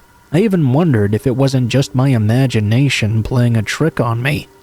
It was when I went back into the house to make sure the music wasn't coming from inside that it stopped immediately, dead in its tracks. I told myself it must indeed be my imagination playing a trick on me. How else could it stop so perfectly? I grabbed up my things, closed the door, and left for my car parked down the street. While I was walking towards my car, though, I peeked down a street corner and saw an old ice cream truck turning into another street, which led out to the forest. I didn't ask myself many more questions than that. It was too odd a sight. I just told myself the music I thought I'd heard from the house must have come from this truck instead. It was an American-style ice cream truck in very poor condition, which sporadically played the music I'd heard a few minutes earlier. I would like to point out once more, it was completely dark and 6:30 in the morning. This truck was driving all alone in my small village in the Paris region. This may seem stupid to you, but once again, I writ it off at the time. After putting my things in the trunk, I started the car and waited for 5 minutes for everything to warm up. And this time, the truck had gone around my village and therefore arrived on my street. As it passed by my car, all the lights turned on and the music stopped when it drove past me. The person driving was a man in his 60s, bearded and extremely dirty looking. He gave me an ominous look and continued on his way. That event alone already made my blood run cold. Unfortunately, it was only the beginning. I took to the road quite frightened, but I didn't have any problems until my first stop after a little while. I stopped at a highway rest area to refuel my car. I entered the station, went to the toilet, bought myself a coffee, and went outside to light a cigarette. While I was going to throw away my coffee, my body froze when I heard the music of the ice cream truck on the other side of the station. I immediately understood what was happening to me. The old man had followed me here. I ran to my car, put it in first gear, and sped off. I had time to take a quick look at the place where the music was coming from, and I indeed was able to catch a glimpse of the ice cream truck I had seen back home. The man was already behind the wheel watching me leave. It was now 11 a.m. Daylight had broken, and so did the fog. The atmosphere was quite heavy. You couldn't see 100 meters in front of you. For these reasons, a big traffic jam had formed. Imagine my state when in a thick fog, I was forced to stop the car with the idea of being followed by an old man in a creepy ice cream truck. I knew it was getting serious when I looked back and saw he was only 10 cars behind me. He knew I was there, and he started his music with the sole aim of freaking me out. I didn't take my eyes off him for a single second. My gaze was fixated on him in my rearview mirror. When the traffic started again, I rushed forward with the sole aim of losing him. The whole rest of the way, I looked behind me just to see if he was still following me. After an 8.5-hour journey, I finally arrived at my grandmother's house. I hadn't seen the truck since the 11 a.m. traffic jam. To make matters worse, my grandmother lived in a small village of only 150 inhabitants. Each house was spaced about 200 meters from each other, surrounded by very scary and thick black forest. When I arrived, I dropped off my things, said hello to my family, and told my cousins directly what happened to me. My cousins were Pierre and Antoine. Pierre was the tallest. He was a handsome man of 28 years old, stocky and well-bearded. Antoine is 20. He's smaller than us, but is very funny. At first, they thought I was playing a joke on them, since we used to tell each other scary stories whenever we got together. They saw the fear on my face, though, and knew I wasn't joking. We decided to wait a while before going for a walk in the middle of the night in the scary forest, as we liked to call it when we were little. To be honest, after what happened to me, I was quite reluctant, but I accepted to please them. Even if we knew this forest quite well, it still lived up to its name. In the middle of December, the fog that had rolled in made the atmosphere even heavier. We set off with our 3 flashlights, our down jackets, and a few beers. Our goal was an old lumberjack's cabin, abandoned for around 20 years. It had served as a landmark for us since our earliest childhood. It was a 15-minute walk from our grandmother's house, in a straight line pretty much. On the way, they asked me more details about what I had experienced. I told them everything, and even managed to make them shiver. Pierre was in the front, me in the middle, and Antoine behind. Pierre stopped abruptly. He was frozen, as if paralyzed, and asked us to move back immediately. He told us he'd seen a figure moving in the darkness. He described the figure to us as an old man of 60 years, bearded and extremely dirty. His description made my blood run cold. It exactly matched the description of the man who had followed me from my house. Their faces fell. The 3 of us started running towards the cabin, hoping to be safe. We rushed inside and closed the door behind us. We turned the lights off and laid down on the floor. After remaining 10 minutes there without moving, a shiver of fear ran through my entire body. The sound of the music truck had just started. I was having a panic attack. My cousins understood that this must have been the music of the famous ice cream truck seller who was following me. We were still lying there, the music getting closer to where we were. We could hear it circling around the cabin. Fortunately, the ice cream truck man did not try to enter. We stayed like that for 2 hours, in the dark, waiting. After 2 hours, we thought he was gone. We set off towards home, our hearts beating 1,000 miles an hour. The way seemed extremely long, even though only 15 minutes separated us from the home. Out of our 3 flashlights, only one was working perfectly. That's when a noise behind us froze all 3 of us. Pierre, who was the only one with a working flashlight, turned around and saw the man standing about 10 meters from us. He started chasing us. In one hand he had a big knife, and in the other he had a small flashlight. There was a sort of small radio around his neck, from which the truck music was coming out. We ran for a good 10 minutes with this man chasing us. We finally arrived at a house that was lit. All three of us entered without knocking, shouting we were being chased. The family inside, obviously scared to see us enter like this, began freaking out. Without taking the time to explain to them the situation, we all looked out the window, and that's where we saw him for the last time. He was there between the trees, his flashlight pointed at his face, and his knife in his other hand. From there, we could feel the hatred emanating from his black gaze. The father, now having seen the scene, called the police immediately, who arrived in 20 minutes. We all testified and an investigation was opened, but the man has not been found to this date. Here I am 5 years later, living my life with the fear of seeing that man again one day. I asked myself a lot of questions. Why did he choose me? What could I have possibly done to him? How did he even follow me here? And how did he know we were going into the forest? I don't know if I'll ever have the answers, but what I do know is that this man is probably still wandering around to this day in his creepy ice cream truck.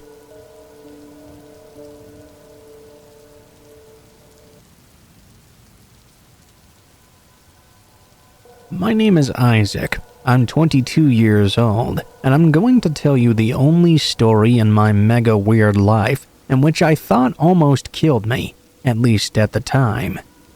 The more I think about it, the more I tell myself I was oblivious at the time. I didn't realize anything. It was about 3.5 years ago, I think, and I was living in a shared apartment with a guy older than me. He was a police officer, and his name was Francois. It was a good arrangement, honestly. It suited us both very well, and it was a lovely little apartment. One evening, I experienced the worst insomnia of my life. I couldn't go to bed, and I ended up not sleeping at all. Next thing I know, it's 9 a.m. I regularly had bouts of insomnia, not being able to sleep and all that, but I don't know what it was about this. There was just a strange feeling. It was different than usual. At the time, I was laying on the sofa bed, and my roommate was in the actual room. I don't know, I just felt this weird feeling twisting in my stomach. Anyway, I decided I needed to get a can of Monster Energy. I had insomnia, so I needed a little pick-me-up. It was now 10:30 a.m. I work from home and don't have a job where I have to go out to the office or anything, so it was fine. I had the time to leave for a bit. I came home and my roommate was supposed to have already left. It was completely dark in the room though, and all the shutters were closed. Normally, he would open them himself much before this. I told myself he must be sick, and that he must have informed his work that he'd be staying home. I went into his room, and it was pitch black inside. I didn't dare to turn the lights on and feared that he might be sleeping. I asked him if he was okay, very slowly so as to not disturb him if he was. That strange feeling was even stronger now. He didn't answer me with words, just gave me a growl to say let me sleep. His head was in the duvet. He must have been real cold. His forehead and hair were the only things sticking out. I'm telling you again, but it was pitch black in there, and I couldn't really see him very well. As the day went on, he was laying in bed all day. I was starting to get worried about him. He must have been real sick. I took a 1.5-hour nap on the sofa, around 1:45 or 2 p.m. roughly. Since I'm an insomniac, I needed every few hours I could get of sleep just to survive. I felt even more tired after the nap. I knew I wasn't going to last long, and I was going to go to bed early. Or at least really try to. The evening arrived, and it was around 10:30. It was starting to get dark, when suddenly I hear the apartment door open, but with the keys. With the keys now in the apartment lock, I got up to see who it was. And what do you know? It was my roommate who was coming back from being away for several days with friends of his. So, of course, there he is right in front of me. I didn't remember that he had been on vacation. Maybe he hadn't told me he was going. In that moment, I understood what was happening. I asked my roommate to step out for a moment before he came back inside. I locked the door from outside and explained to him that since the beginning of the day, there had been someone in his room skulking about. He's a police officer, but unfortunately in our country it's forbidden for him to have his service weapon on him. He decided to go into the home anyway and go see. While I was still standing at the door, I called the police. I was really not feeling well. I was sweating a lot, I was exhausted, my mind was running slowly. The police told me they would arrive in 10 minutes and to wait at the door outside. Obviously, I went inside to see if my roommate was okay. As soon as I stepped into the room, I could see my roommate on the floor. He had been knocked out by the man who was sleeping in his room. The man who was in the bed, I didn't know him at all, and neither did my roommate. He had a sunken face, enormous dark circles around his eyes, a big mustache too. The man was really not good looking. The police arrived soon after and took him away. According to the police, he was a guy wanted for larceny, and was under the influence of drugs when he was in our home. I've since moved to an apartment where I can see all the rooms from the living room, and that's very reassuring.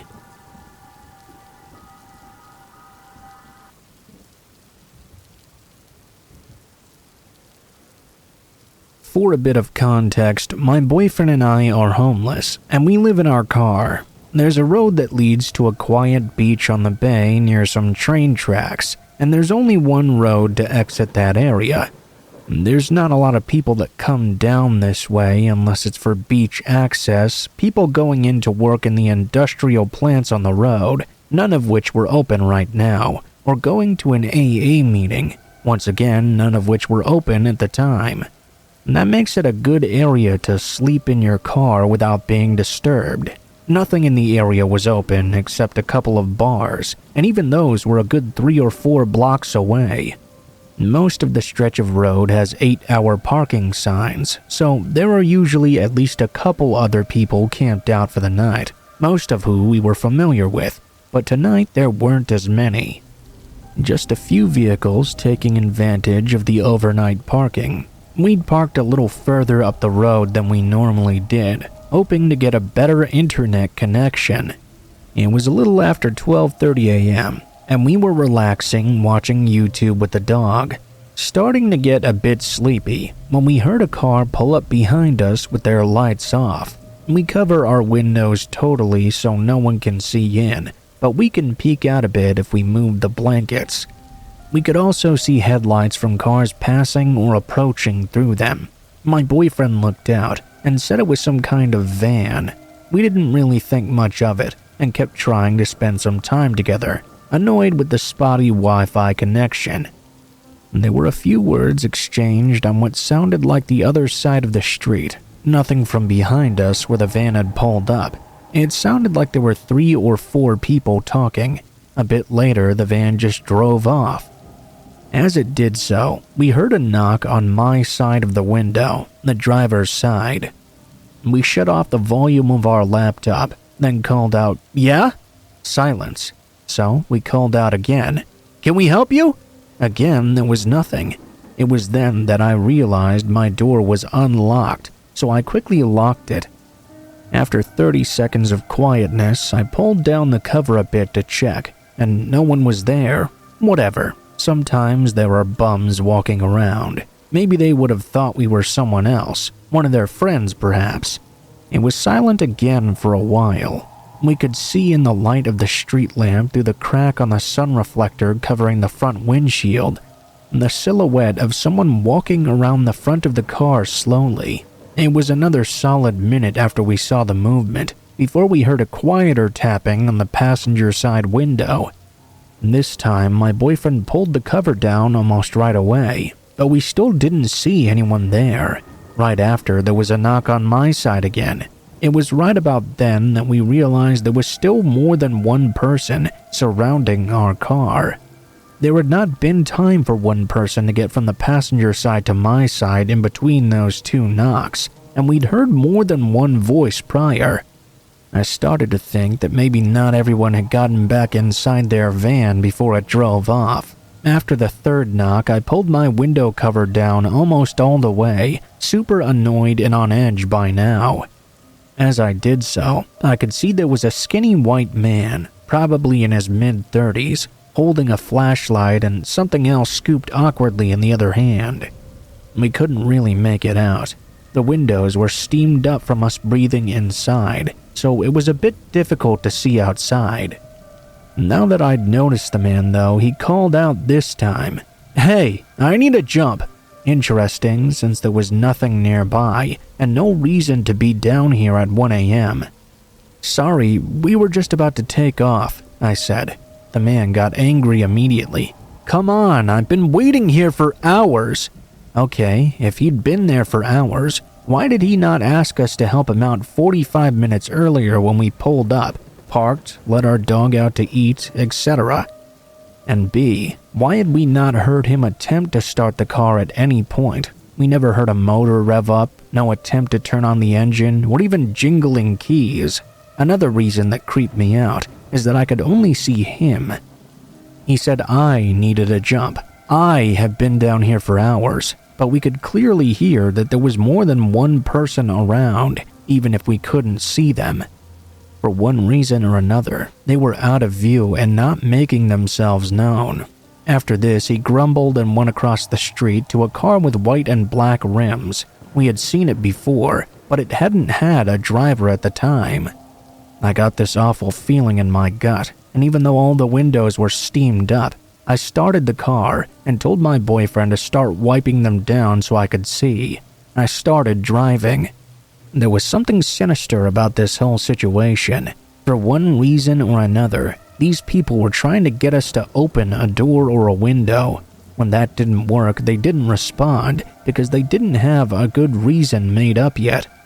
They gave us that sob story then, hoping we would get out of the car, either so they could steal it while we were trying to help them, or they were going to rob us for the laptop, which I'm sure they could hear and see the glow of the screen. The possibilities are unsettling and endless.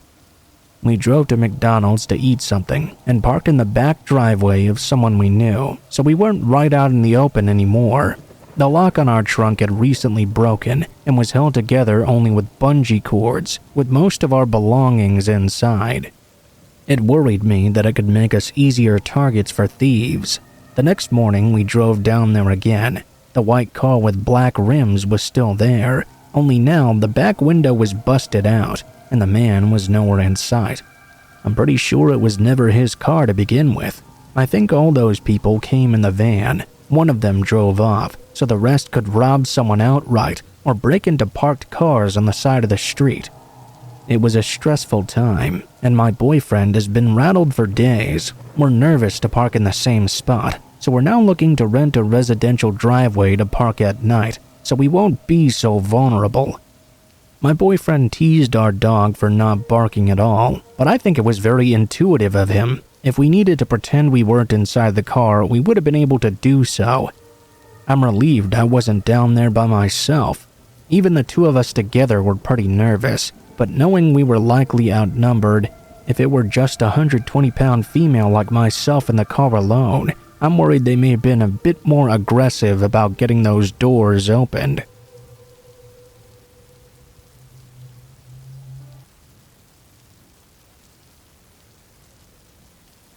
I went through a period of time where I was really scared of what was happening in my life.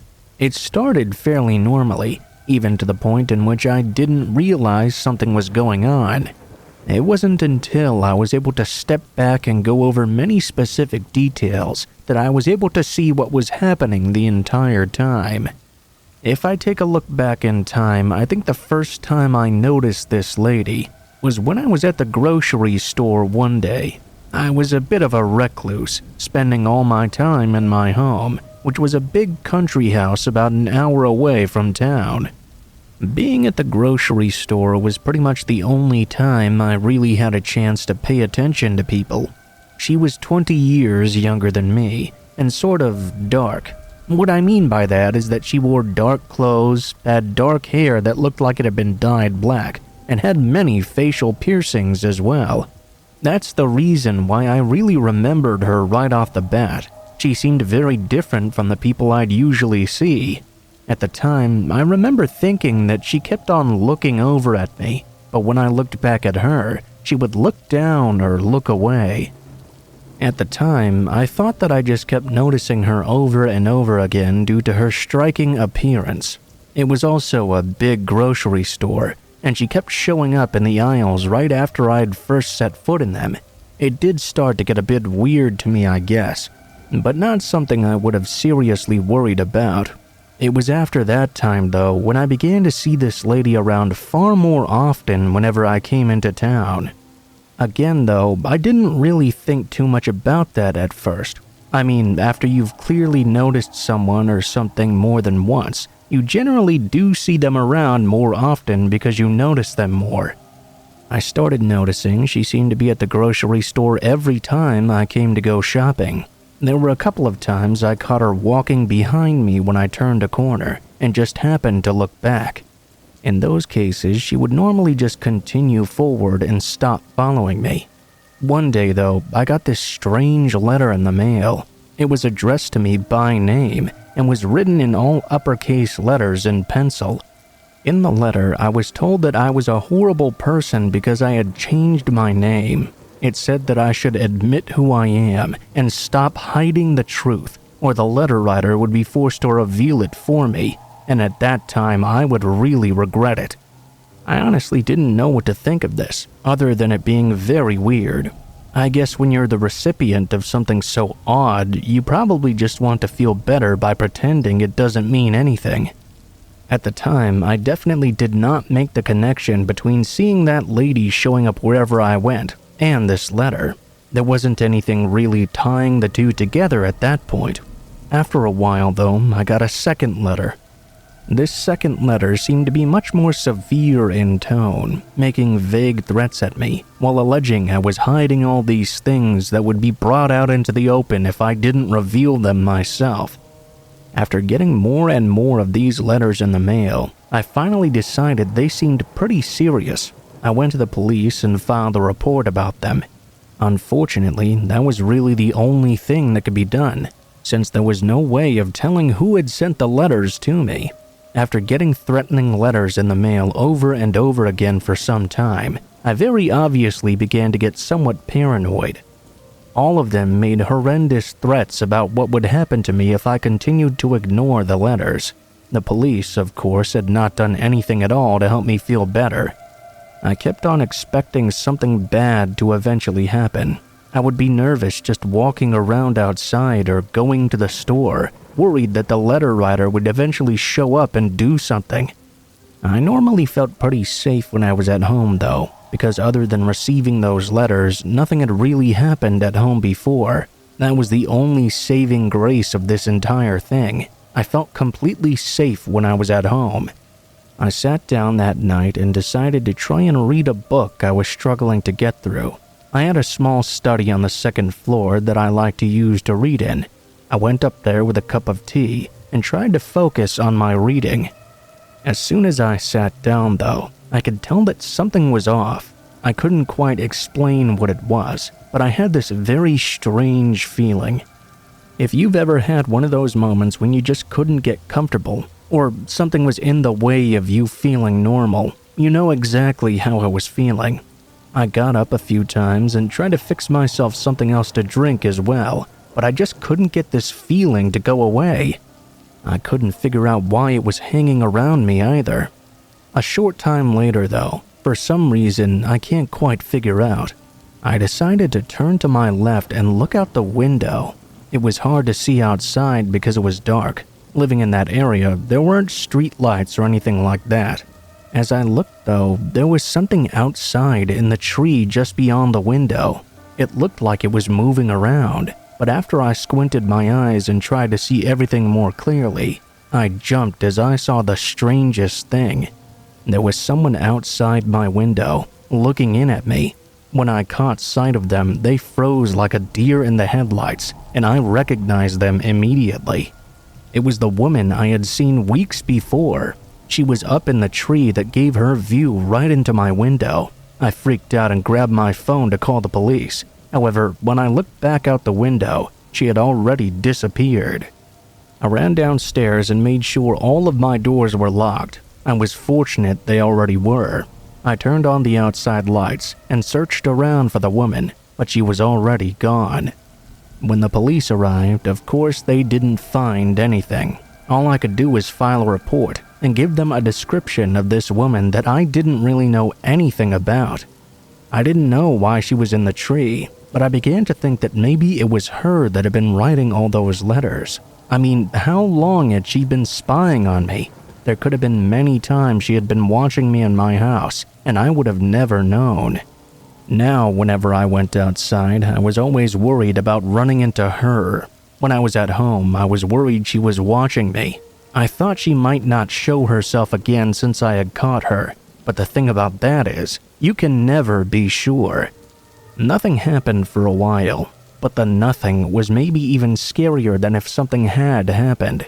It was a time full of fear and paranoia. Finally, though, something did occur. I didn't receive any other letters, but I did find a small package sitting on my front porch. It was addressed to me, but I hadn't been expecting anything to be delivered. When I opened up the package, I knew it had something to do with all of this immediately. There was no letter inside, but what was in the box was the only message I needed to be scared.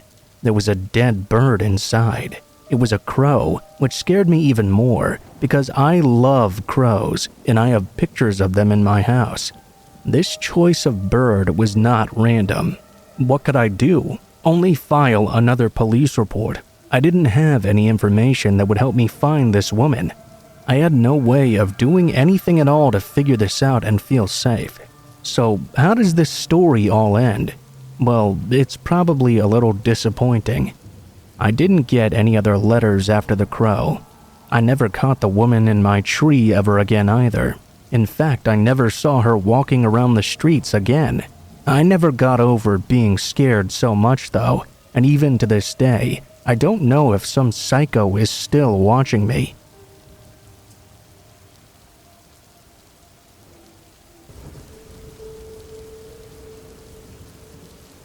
I woke up one night in the middle of the night because my cat was crying at my bedroom door. He did this often when he would empty his water bowl to let me know that he needed more. It wasn't really a problem for me until this one night. I got out of bed and right outside my door my cat was waiting. I stood in the doorway for a second and waited for him to turn and start walking away ahead of me. He did so, and as I walked out of the hallway, I turned the corner to the left.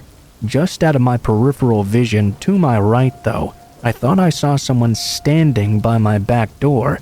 I was so tired and out of it in the moment, I didn't even realize what I'd actually just seen.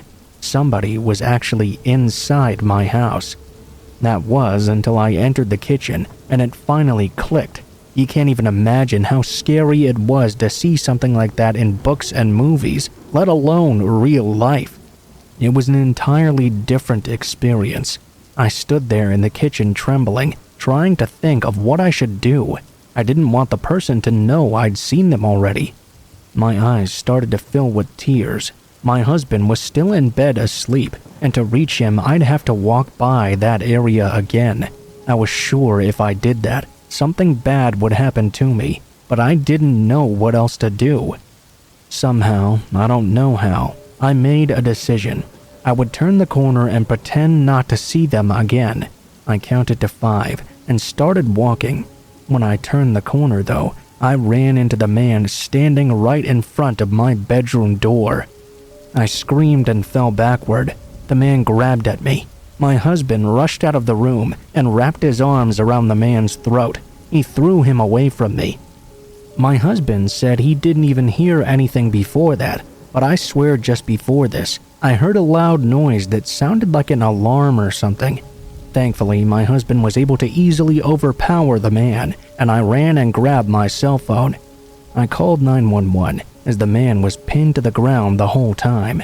He just kept on saying, "I'll leave, honey. I'll just leave." When the police arrived, I had the front door already open.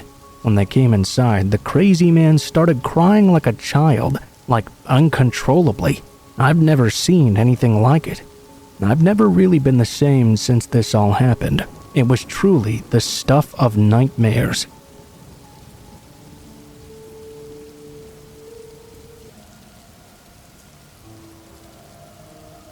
One year ago, I was sitting on my grandpa's bedside as he was passing away. I'd been very close to this man my entire life. I'm in my 30s now. As he was laying there asleep, I was on my phone when suddenly he turned towards me. He whispered in my ear, "Daniel, I need to tell you something." I told him okay, and then he proceeded to share with me the most shocking story I'd ever heard. He told me he'd brutally murdered his first wife and her son. I was in complete shock. I asked him how and why he had done this. He told me that one night he'd gotten extremely angry. He grabbed an old hammer from his garage and beat them to death. Hearing this completely blew my mind because he was the kindest man I have ever known. At least, I thought so before this. He told me that nobody ever found out it was him. He cleaned up all the blood himself and got rid of all the evidence too. I tried to act as normal as possible after hearing this. I had to leave the room to catch my breath. Shortly after, I sat down in the hospital hallway near his room and tried to think of what I should do. I eventually went back into his room and asked him if anybody else knew about what he had done. He told me that nobody did, but he was ready to come clean now. Only he didn't want to do it himself. He wanted me to tell everybody else for him. I got very upset at him. How could I do that? I told him I wouldn't. He got extremely emotional after I said this and began to cry. I left his hospital room and drove home. 3 days later, my father called me and told me he had passed away.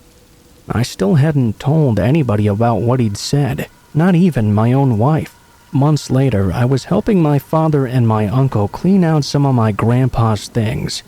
That was when I noticed in the garage, hidden in the very back behind everything, was a little tool rack, and on this rack was a very old-looking hammer. It brought chills up my spine. I told my father and uncle about what he'd said that day. It took some long, convincing, and big arguments, but they eventually believed what I'd said. My father went to the authorities with the information. It's a very strange feeling to both miss a person you loved so much in your life, but equally hate them for what they left you with.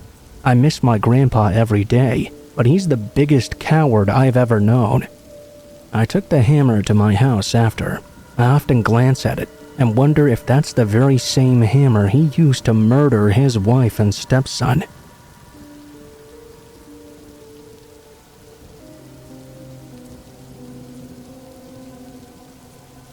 I will start off by saying that English is not my first language. Since I'm Dutch, it's a close second. Please forgive me for any errors. This happened to me when I was about 11 or 12 years old. In my country, it's normal for elementary schools to have soccer tournaments for the kids, mostly in the last 2 grades. I decided I was going to support the kids in my grade since we had a few good football players on the team. Obviously, I wanted them to win. I headed over there on my bike. As I'm heading over though, it started to rain really hard. For some reason, I guess being the introvert that I am, I decided I was going to hang out by myself at an intersection that was nearby the field where the tournament was being held. At least I could still see the game from there. All of a sudden though, a white van stopped right in front of me. The light had just turned red. I could see a guy who was about 30-ish, with blonde hair and a very friendly-looking face. He rolled his window down and called out to me, "Hey, you want me to take you to the intersection? It's raining pretty hard now." Apparently, he didn't want to see me get wet, which was bullshit because I was already soaked to the bone. Instantly, I got the gut feeling that something was off about this guy. I remember being really torn though. One side of me was saying to just go with him. He seemed to mean well. The other side of me though was saying that something was definitely wrong here. I declined his offer, but he kept on pestering me. I kept declining and started to back away from his van. The light turned green and he simply said, "Okay then." He drove off. I thought that would be the last time I would see him. 5 to 8 minutes later though, the same guy in the same white van stopped in front of me again. He rolled down his window once more and asked me if I was sure I didn't want a lift. He promised he was just going to drive me to the main intersection. I could even put my bike in the back of his van. This is when I really started to get worried. I said no thank you and started to ride toward the nearest gas station.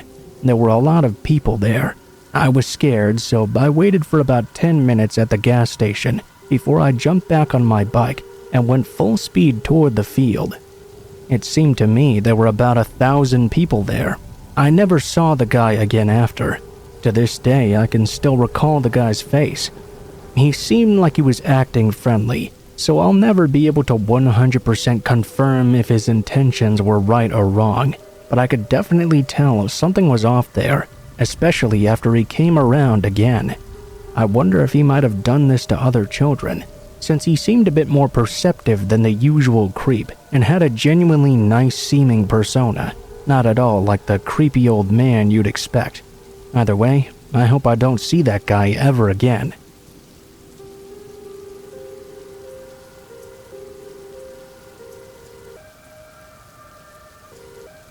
Let me start off by saying I'm a female, and I'm not a typical mail carrier. I was hired specifically to deliver mail in the rural areas of town I live close to. I don't walk door to door like most mail carriers you see. I usually have to drive to each mailbox individually. Out here in the country, they can be quite far and few between. Although every once in a while, I do have to leave the truck and carry the package directly to someone's door, usually because their mailbox has been so overgrown with weeds it's rusted shut or something. Or in some cases, they simply don't even have one anymore. Something creepy happened on my third day of work though. I had parked my truck and started walking a long driveway to deliver mail to a house whose mailbox had been completely surrounded by weeds and spider webs. It was raining and I couldn't see very well because of this. My glasses were fogging up as I walked. All of a sudden, I tripped on something and landed in a puddle. I couldn't believe that just happened. I was now completely soaked. I scrambled to my feet and looked around to see what I had just tripped on. I couldn't see anything though. I was confused and pissed off now. I bent down to pick up the mail I had dropped, which was now also soaked. After gathering all of it up, I started to jog over to the front door. I rang the doorbell and slid the mail in through the slot. I turned around and started heading back down the long driveway. I was jogging, trying to get back to my warm truck as fast as I could. As I got closer though, I saw a man was standing by the front of my truck. When he saw that I'd noticed him, he ducked behind it, almost like a child would when trying to hide from an adult. Right after that, I heard a noise come from behind me. I turned around. Now there were 2 men standing on the porch, watching me. The male was sitting at their feet. The way they were just standing there watching me leave was so creepy. I made it back to my truck and walked around it. The man that had been hiding earlier was nowhere to be seen now. I didn't feel very safe, needless to say. I jumped inside my truck and locked the door. I drove away from there as fast as possible. I was freezing cold for the rest of the day due to falling into that stupid puddle earlier. The next day, I pulled up to the same house. It wasn't raining anymore, and I could see more clearly. As I began to walk the driveway, I stopped when I noticed a long, thin wire stretching across right before the big puddle I'd fallen into the day before. I couldn't believe my eyes. Then I noticed a person crouched down behind the bushes right next to the puddle. I immediately turned around and started walking back to my truck. When I got there, I jumped inside and locked the door. I started to drive away. As I did this, I looked back up the driveway and saw the man standing up now next to the puddle. The same two men who'd been staring at me earlier were standing on the front porch again, too. I had an argument with my boss later about switching routes permanently. I didn't want to be close to that house ever again. Eventually he did agree, and I never did go back there again, nor did I ever hear about anyone else having trouble delivering mail to that house.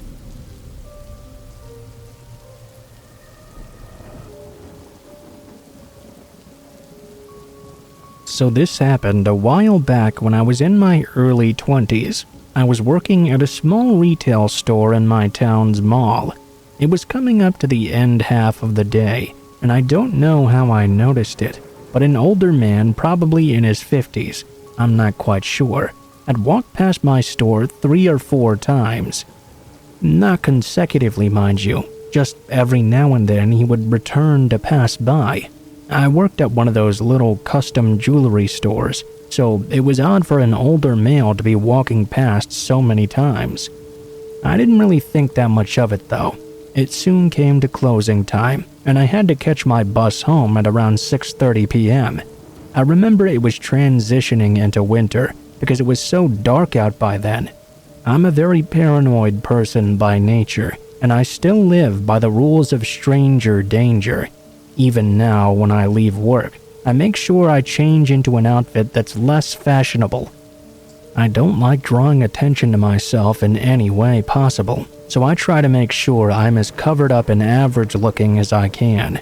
I don't know why, but I have that disease where I seem to attract all the wrong attention on no part of my own.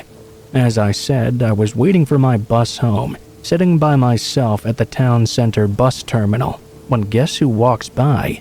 That very same older man from earlier. At this point, I started to feel a bit uneasy. In my head, I tried to make reason prevail. Many people take these buses all the time. My bus showed up soon after anyway, and I got on real quick. Well, you can imagine who hopped on just after me.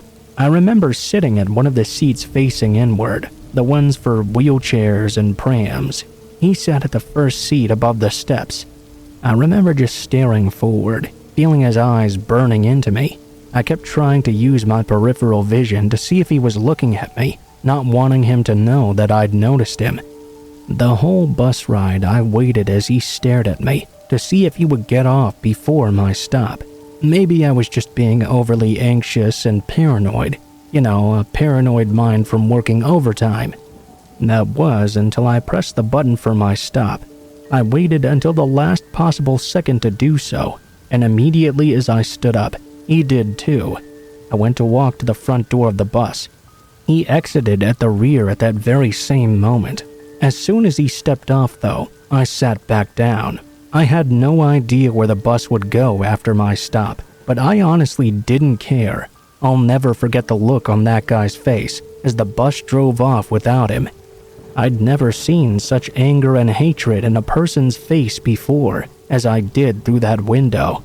His face is still burnt into my memory, almost like a photograph. It still terrifies me to this day. I have no idea what would have happened to me if I had gotten off at my proper stop that night, but I'm glad my paranoia was so intense that I did not. I can't imagine it would have been anything good.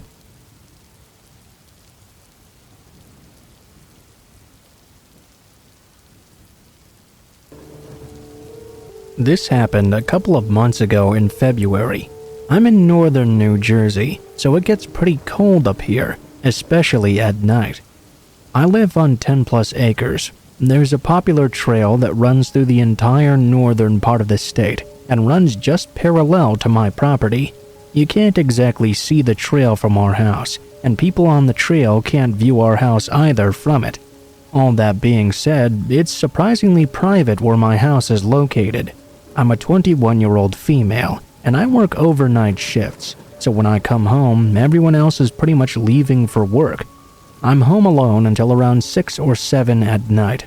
With the winter, it gets dark around 5 or 5:30ish. One evening, as I was walking to my kitchen, as usual, I looked out to the fields from the side of my house that was facing them. That part of the house had these big windows and sliding doors. It was almost like a glass house in that area. About a quarter of a mile away or so, I could see a man walking from one side of our property toward the trail. Well, he wasn't really walking though. He was more hunched over and skipping. I really couldn't say for sure. Thanks to having livestock though, we had binoculars handy to check on them, so I snatched them up real quick and took a look at this guy. As I focused in on him, he looked directly over to me. I was just staring at him, and he was staring back with this creep's-eye grin. We both looked at each other until he climbed to the woods and got on the trail. He was now out of sight. I called my dad, and he said it must have been a coincidence or something. Maybe this person just really wanted to get back on the trail. I brushed it off and tried to get more sleep. Before work the next day, though, at around the same time, I saw that same man again. This time, though, I was not standing smack dab right in front of a large window. Instead, I was hiding with the binoculars. I focused on him once again.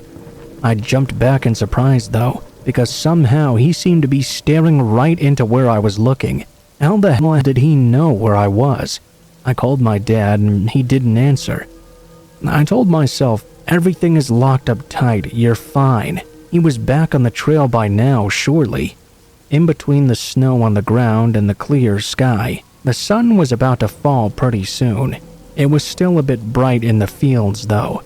I walked over toward the kitchen, only to see the man once more. This time, though, he was not walking at all. He was just standing there, staring right at me, closer to the house than he ever had been before.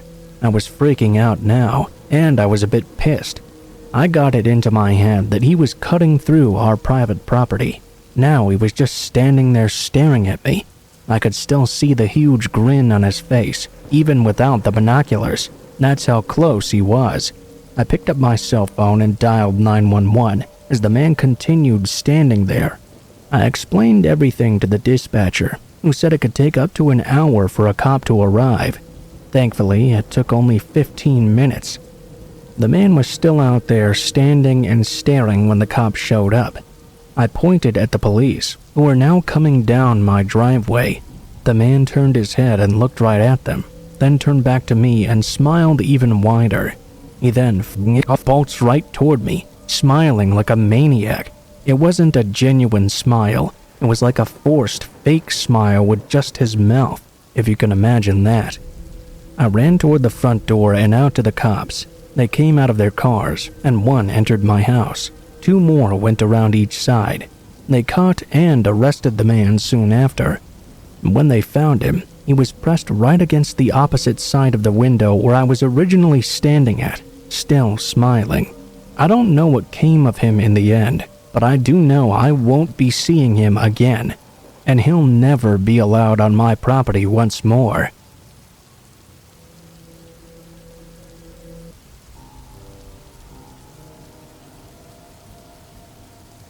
I grew up in a suburb of Raleigh, North Carolina, that has a virtually non-existent crime rate.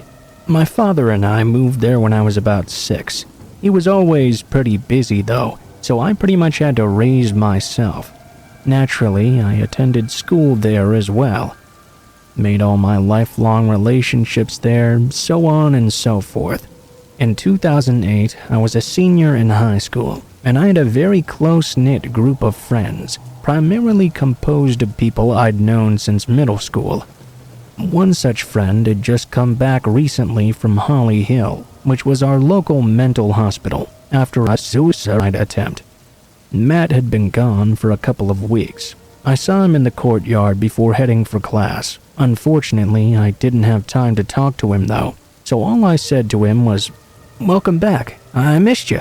I didn't want to risk being late for class, but I would have if I had known that was the last thing I would ever say to him.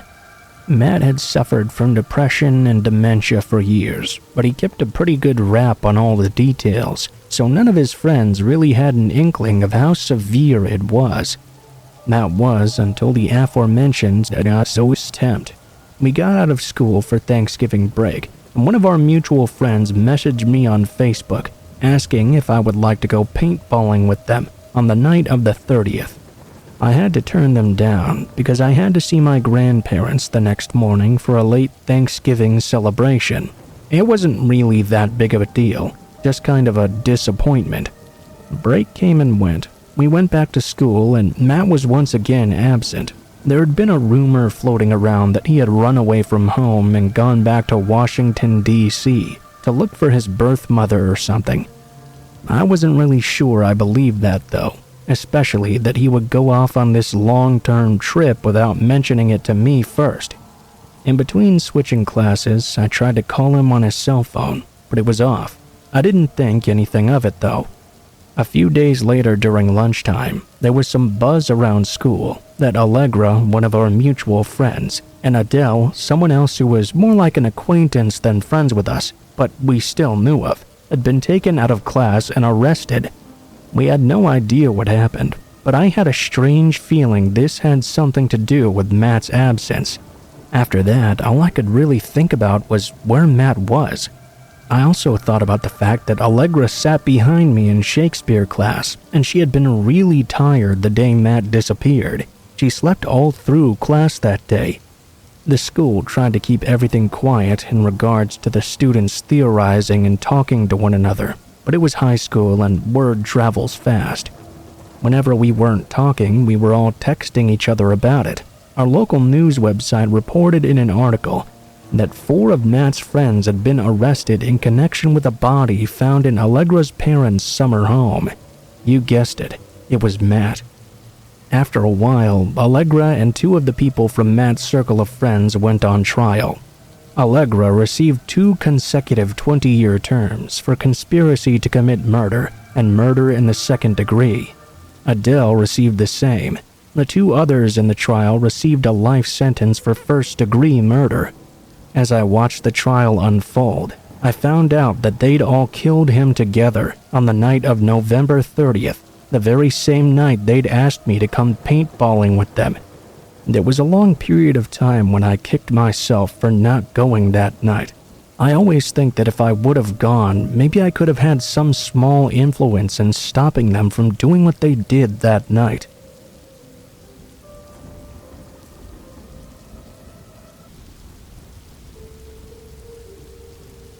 I'm a 29-year-old guy from Brazil. I'm a teacher at a university here, and I practice kung fu in my spare time. The political scene in Brazil is insane these days. I've even heard stories about people getting arrested on the streets in broad daylight just because they're wearing red, which happens to be the color of the president's political party. A few days ago, I was heading home from work late one night. It was around 11 p.m. or so.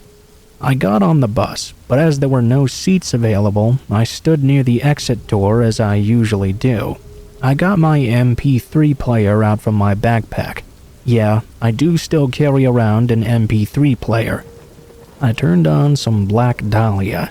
There I was, minding my own business, silently singing along, when I noticed a guy sitting in the back of the bus. He was staring at me with this really weird look on his face.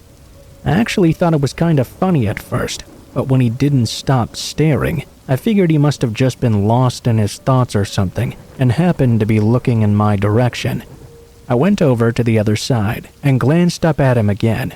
You guessed it, he was still staring right at me. I started paying more attention to this guy. Even sitting down, he was absolutely huge. His arms were as thick as my legs. He looked like the fucking Hulk from those old movies. I was really tired already from work that day, so I just shrugged it off and went back to minding my own business. Maybe he was just jealous of my awesome beard or something. Point is, I had no energy to deal with that right then. Maybe I was just being paranoid anyway. My stop was soon coming up, so I pulled the string. I don't know how buses work where you guys live, but here we have these little strings attached to the ceiling, and when you want to get off, you just pull down on them. A few seconds later, the bus driver stopped, and I got off the bus. Before I did, I saw that huge guy get up as well and glare at me. I started walking, feeling a bit nervous now. When I looked back, there he was, tailing right behind me. He didn't even bother pretending he was going home or something. His eyes were just dead locked on me the entire time. I started walking much faster. I could hear his footsteps also picking up the pace. My street was on the next left, and it was very, very dark out. I realized I would have to run if I didn't want this guy to catch up to me. As soon as I turned the corner, I ran like there was no tomorrow, which was exactly the case, I think. I heard the guy start to run as well. There was no way I would outrun him to my house. Not so far away, so I decided to go all in. I stopped and turned to face him. I took off my backpack and held it in my hand. He yelled something at me, then jumped in to attack me. I threw my backpack at his face. When it was just about to hit though, he dodged by it. I even saw a smile on his face, like he thought it was fun I was fighting back. Well, turns out that's exactly what I had been waiting for. I've been practicing Kung Fu for over 10 years now, so when he moved to dodge the backpack, my right foot was already waiting to crack his jaw. It was only a fraction of a second, but I saw his smile immediately turn into a sour expression as my foot smashed into the side of his face. His eyes rolled back into his head, and he dropped to the sidewalk instantly. I grabbed my backpack, and before I booked it back to my house, I saw a shiny object sticking out of his pocket, clearly a knife. This guy must have wanted to do some serious damage, and who knows why, because I have a beard and was wearing a red shirt? If it wasn't for my passion for martial arts, I probably would have never saw my wife and kids again that night. I won't lie to you and say I had it all under control and I was some kung fu master or something, or that it was all okay and I didn't feel scared at all. I was scared as shit. By the time I got home, my legs were shaking so bad, I had to ask my wife to help me to the nearest chair. She asked what was going on, and I told her what happened. We called the police, but I guess by the time they got there, the guy had woken up and was already gone. We're moving to a new place in a few days. After all, he followed me all the way to my street. Who knows? He could still be looking for me. The good part is, my wife has always nagged me for doing my kung fu, and after this happened, she ordered me to keep practicing. She thought about joining as well, and bringing the kids too, so now we have something extra to bond over.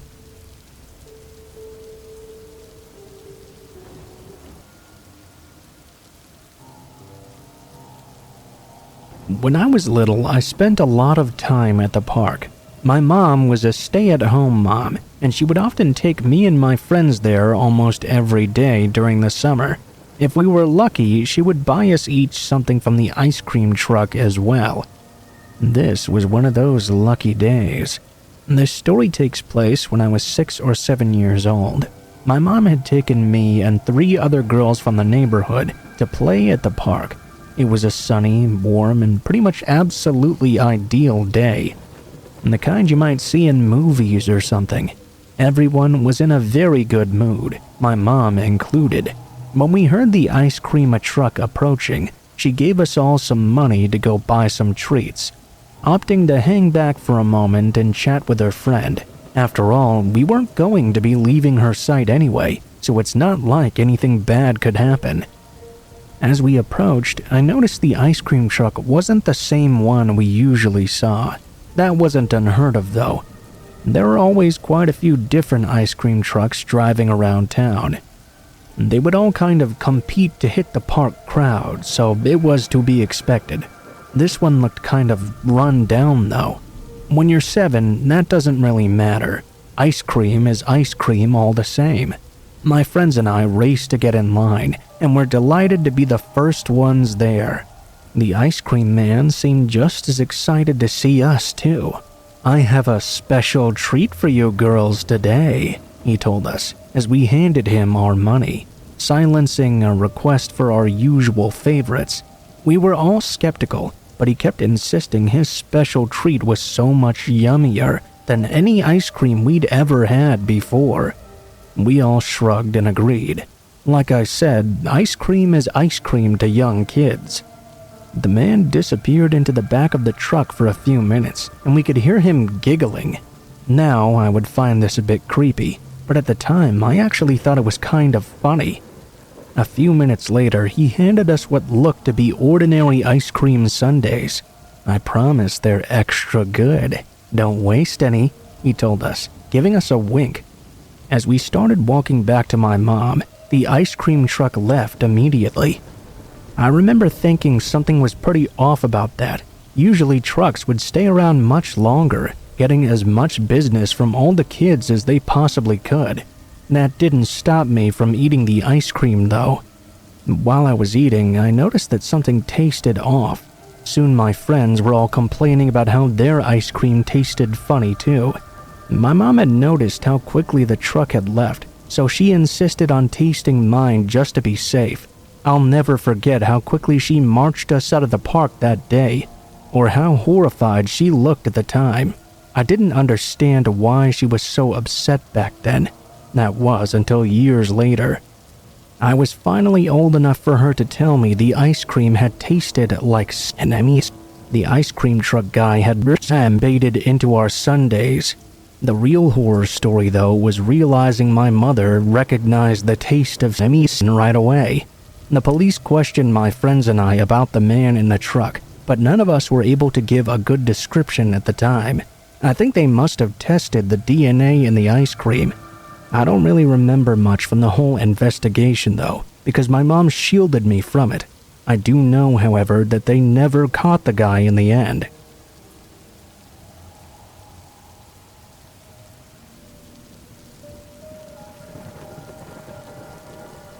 I used to work at a place which was required to be manned 24 hours a day.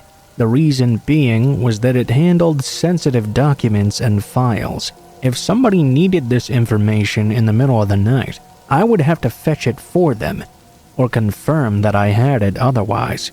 Security here is very tight. There are bars on the windows and multiple locked doors to get to where I am. They would often give me work to do during the night as well, but they underestimated how quickly I could get it done. This meant that most nights I finished my work in like 30 minutes or so. The rest of the time I just pulled out my phone and played games, browsed Netflix, or searched on Reddit. Since nobody else was in the building at night, I was very bored waiting for someone to need something. It was getting to the last third of my shift one night when all of a sudden I heard a door close.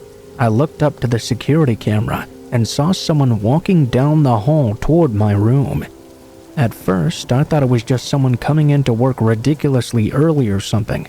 I turned around in my chair and waited for this person to walk through the door so I could greet them. But nobody arrived. The hairs started to rise on my back now. This wasn't a really big building at all, so I figured I'd at least find the guy wherever he was. I started checking all the offices and storage rooms, but I came up empty-handed. I did, however, note that a particular fire door had now shut when it had been open before. I went to try and rewind the camera, but I found the digital recording was password protected, and I didn't have the password at the moment. The whole thing freaked me out.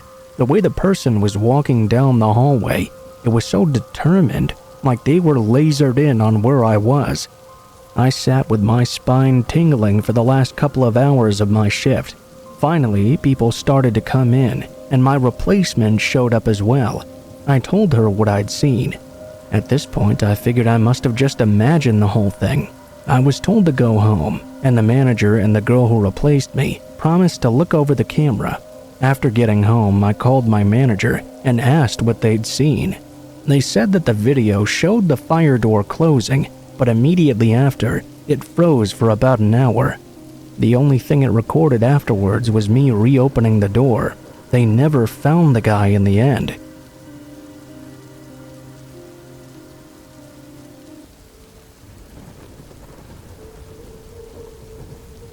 I used to nanny full-time. One night, the parents asked me to stay late, almost overnight, so they could go out on a date together. I put all the kids down to bed and loaded up a movie. It was a movie the mom had suggested. It was a horror movie called The Babadook, I believe. Partway through this movie, I paused because I thought I heard the sound of the youngest child coming downstairs. She walked right up to me, looked me dead in the eyes, and said, "Do you want to die?" Without hesitation, I told her to go back to bed. As soon as I hit the play button, though, the little boy in the movie, about the same age as that girl that just walked up to me, asked the mother the exact same question. I thought that was a pretty freaky coincidence, but I chalked it up to maybe her seeing the movie already with her family. When her parents got home, I told her mother about what happened. She told me the child had never seen the movie. And apparently that's just something she does all the time when she's sleepwalking.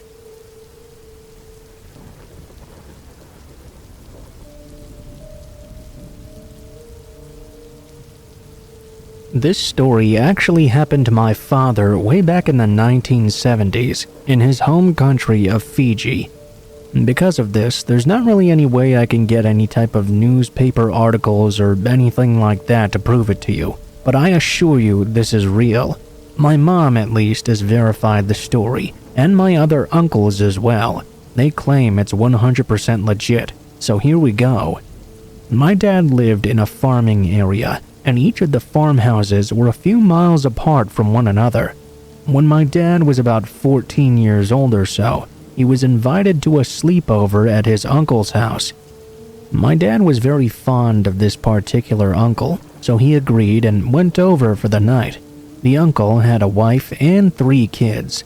Their ages were 3, 4, and also a baby that was about 6 months old. All in all, they had a great time eating, chatting, and playing together. When it was about time for bed, my dad went to sleep, only to wake up a short time later to a huge noise.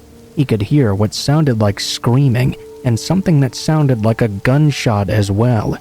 He ran to his uncle's room, only to see his uncle shooting his wife and kids. My dad freaked out and ran away. He ran across the house and tried to exit through a door that would lead outside, only to find all the doors were jammed and would not open. His only option was to run back to the other side and try a different door, which meant it would take him right past his uncle's room again. He had no choice but to do so. He slowly started to walk, and as he passed by, he couldn't help but peek into that room once more. He saw his uncle standing there with the gun in hand. While my dad was staring at him in shock, his uncle turned around. "You're lucky I let you live tonight." He then put his gun up to his head, and as my dad freaked out and started running away, he heard one final gunshot that night. My dad ran out of the house and kept running down the dirt road, all the way back to his own home. Luckily, his dad was still up with some friends, drinking and playing cards. My dad basically collapsed as he made it back to his front porch and told everyone what happened before passing out.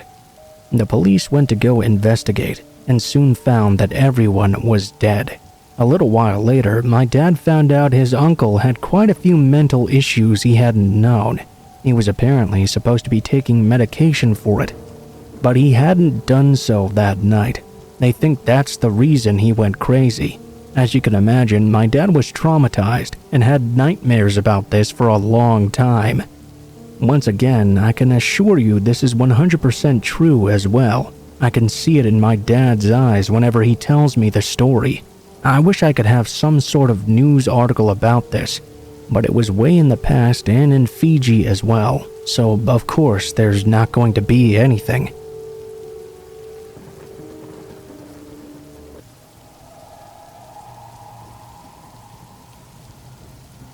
Back in the early 2000s, around the age of 13-ish, I'm 26 now by the way, I lived in upstate New York, in the town of Rhinebeck.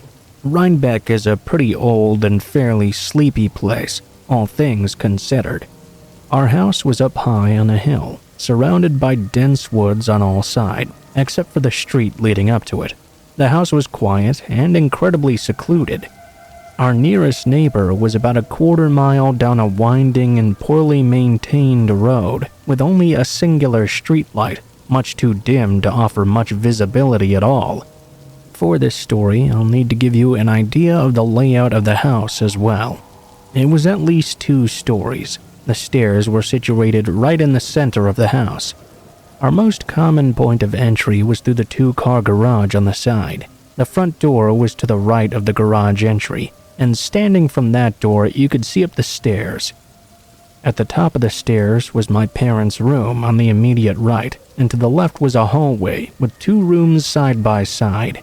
At the very end were mine and my brother's rooms, situated right over where the garage was. Anyway, on to the story. I'd always been very on edge about where we lived. It gave off a sort of Mothman Prophecies vibe, if you know what I mean. You could hear every single twig snap, every coyote and bird, and when it got dark out, it was real dark. Late one night, I had long since gone to bed when I was jarred awake by a sound below my room. I sat stock still for a moment, listening to the deafening silence before accepting I'd probably just been dreaming. Just as I started to drift back off to sleep, though, I heard a scratching sound. It was slow at first and hard to exactly make out. It almost sounded like metal scraping against slate and started to become more deliberate. I pinpointed it to the garage door that entered into the house. My first thought was to go to my parents', but it occurred to me that if I stood outside their door, I would have been easily seen from the bottom of the stairs, should someone actually be inside. The noise continued onward, though.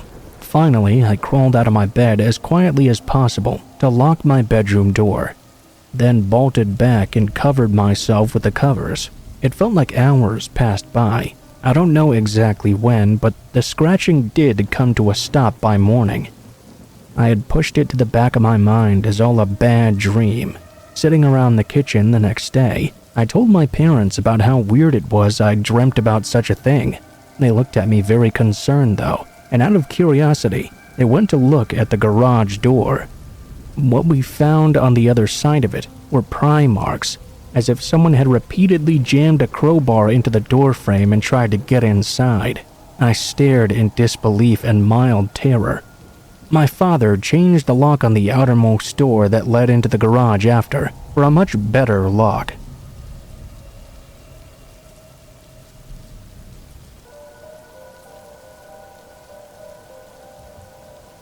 This happened to me about 6 or 7 years ago. I'm a female and I was 17 at the time. It was the beginning of summer, and I was traveling to my summer home like I did every year. I live in a small southeastern European country, and this is pretty normal for a lot of people here.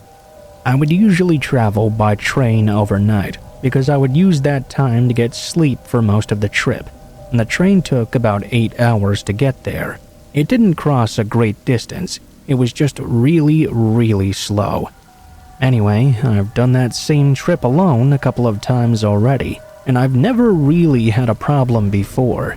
My country is pretty safe anyway, so taking a trip on my own was never really a concern for me. The train left at around 11 p.m. and was scheduled to arrive at 7 in the morning. That meant I had 7 to 8 hours of sleep, which was pretty perfect for me. At first, I was alone in the compartment, but after I got settled in, a girl about my age asked if she could join me inside. I said yes, and we started talking a bit. You know, the usual. Where are you from? How old are you? What do you do? Even though I was comfortable traveling alone and was much bigger than her and a year older, I was still happy that someone else was there with me. We talked until midnight and decided to get some sleep, since the train was pretty empty other than us. Since it was just the 2 of us, we could lie down fully in the compartment and have 3 seats on each side to our own. We spread across those seats. I'd just started to doze off when I heard our compartment door opening. There was a man just standing in the doorway. He looked at us for a second, then called out to us, "Hey, you got any room for me?" Now, what was weird about this first of all was that this compartment was so empty that I was certain the one he'd just come from must have been fairly empty as well. Secondly, he saw both of us lying down taking up all the space, so there was no need to ask. Finally, it was the strange way he phrased it as well. I squirmed a little bit and started to answer, but he left the second I started moving around. I remember him closing the door as I was about to say something, and I thought it was so weird. Whatever, my sleepy brain didn't really want to bother with it, so I forgot about it pretty much instantly. I think the girl and I exchanged a what the fuck look first though. That was pretty much it. Not more than 5 minutes passed by when he appeared once again, quietly opening the door and asking if we had any room for him. I was a stupid, scared kid back then, so I stayed silent and pretended to be asleep. Luckily, the other girl was smarter than me. She sort of yelled at him. "No, dude, you can see there's no room. We're trying to sleep, so can you leave or something?" He just stared at us with this empty, vacant expression. I saw something in his eyes that could only be described as sinister. He then quietly closed the door and slunk away. I kind of chuckled, probably my nerves acting up on me. The girl smiled at me, and that was pretty much it. I somehow managed to fall asleep again, though it was a very light sleep. I kept on waking up throughout the night for some reason, though. Maybe that was for the better. The girl and I went our separate ways in the morning, as we were both traveling further. I didn't have Facebook back then, so I couldn't stay in contact with her. I've forgotten her name over the years as well, although for some reason as I'm writing this, I want to say her name was Ivana or something. I'll always be grateful to her though for standing up for me that night, and for teaching me that you should stand up for yourself, even if you're a small, fragile-looking girl. We didn't get a good look at the guy because it was so dark, but my impression back then was that he must have been in his 40s, and he had no reason to keep coming back over and over. If he wanted to sleep, the compartment he'd come from was already empty. That's why I think he had something else in mind. I'm happy that girl was there with me, because I have no idea what he would have done if I was on my own like I'd originally planned. I'd like to think I would have stood up for myself, but honestly, I have no idea.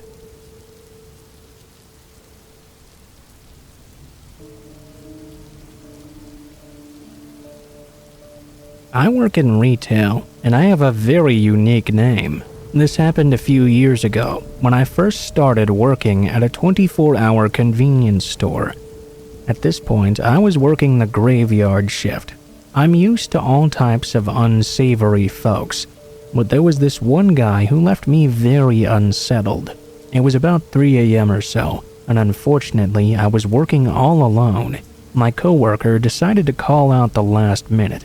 The store was pretty much dead, and I was packing out a delivery when the man walked in. He was a short, stocky black guy, a little older than me probably, late 20s to early 30s. I looked up from the task at hand and greeted him with a friendly smile. I asked him if he needed help with anything. He grinned and looked me up and down, his brown eyes darkening with lust. "Oh yes, did you say you sell condoms?" I nodded and pointed him to the health and beauty section, then proceeded to make my way to the register. He browsed for a bit and picked up a box of Magnums and some of those herbal sexual supplement pills. "So, how are you?" he inquired. I told him I was fine, working hard, and anxious to go home. His eyes traveled up and down my body, settling on my name tag, which was pinned just beneath my left breast. I felt a little bit uncomfortable. I'd never been uncomfortable with people staring at me, but this guy's eyes lingered so much longer than necessary. He asked me how to pronounce my name, and I told him simply. He started to compliment me, and I said thank you, and began to scan and bag his items, trying to avoid eye contact with him. When he asked if I had a boyfriend, I truthfully told him yes. He commented that he must be a lucky man, and that he wished he could be in his shoes. I smiled uncomfortably. I asked him if he needed anything else, as we're supposed to do. "Not a lot. I just need you now." I was getting annoyed at this point. I ignored him and proceeded to tell him his total. He swiped his card and I completed the transaction. I told him to have a good night. Then he turned around and asked me if I was working all by myself. I told him my coworker was downstairs doing some paperwork. Then the guy grinned. "No, he isn't. I've been watching you since 12 o'clock. I haven't seen a single other person here all this time. Are you afraid of me?" I frowned. "You've been watching me? That's hella creepy, dude." I told him he needed to leave if he was done shopping, because I had work to complete. Once again, he laughed. I thought he was going to try and attack me or something, but then a group of guys walked in. He fled as soon as he saw them approaching. Later that night, I checked my Facebook, only to see I had a new friend request. Guess who it was from? Again, I have a very unique name, and I've only found 2 other people on Facebook that have it. After I searched it out of curiosity, I blocked and deleted the friend request. Next morning, as I'm walking to the subway station, a wanted poster on the token booth caught my eye. The face was very familiar. It was the creep from my store that other night. He was wanted for sexual assault and battery. The incident happened more than a month ago. I told my manager, who called the police, and gave them our tip. I don't know if he was ever caught, but I hope we don't meet ever again. I still don't feel comfortable with name tags after.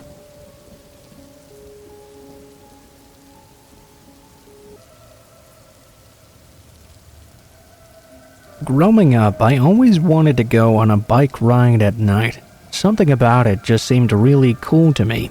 It wasn't until I was about 13 that my mom finally let me. She told me, of course, to wear my helmet, have my phone, take a great flashlight with me. She set the parameters for where I was allowed to go, too. She gave me about 4 miles to work with, which was a lot to me. Right after sunset, I set off on my little adventure. I loved it. There were no people out walking their dogs or kids running around everywhere. The temperature was perfect as well. It was really fun. So fun that I accidentally ignored the limits my mom had set out for me. You see, where I was biking was all pretty much walking paths. It was one of those grassy areas in between 2 neighborhoods, where there's a long path that goes down at least 600 feet. It went down at a 25-degree angle too, so I was flying down this hill having an absolute blast. I darted right past the parameters my mom had set. My mom had set these limits for a reason. Everything on the inside was close to houses, and people as well. The outside of that area was pretty barren though. I rode along this path for about 10 minutes before I could only see faint lights from the houses behind me. I was just on the outside of the city limits now. After about 15 minutes of riding along this dirt path, I started to hear singing. It sounded about 30 to 40 feet in front of me. I stopped riding to hear it better. It was a woman's voice, and she was singing Eleanor Rigby by the Beatles. She wasn't singing the words though, just the melody, and her voice was quite strange as well. You know how when you have excess phlegm in your throat and your voice gets all scratchy? That's what her voice sounded like. I inched forward to try and get a better idea of what was going on.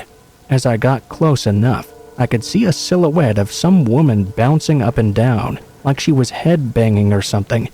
I decided to get my flashlight out. I thought maybe this was a person in need of help or something, or maybe a person out partying. If I shined a light on them, maybe it would scare them away. I took the flashlight out of my pocket and pointed at her. Then I turned it on. The instant the light hit her, she stopped moving. She was completely facing away from me. She had this disgusting hair that seemed to be sticking together in clumps. Some of it was ripped off, too. She was wearing this oversized bright red hoodie. I was too scared to move. I almost thought she was scared of me, too. I conjured up as much bravery as I could and said, "I'm sorry to interrupt you." It was a very, "oops, this is the wrong room" kind of thing. She didn't respond at all. I turned off the flashlight and put it back in my pocket. Just as I was turning around, though, she started screaming in this awful high-pitched voice. I didn't make her shit myself as I jumped back onto my bike. I could hear her voice getting closer behind me. I booked it as fast as I could. I didn't look behind me, and I didn't stop pedaling either. She was still screaming, and it appeared she was trying to follow me, but she grew quieter and quieter. until eventually the noise dissolved into the night.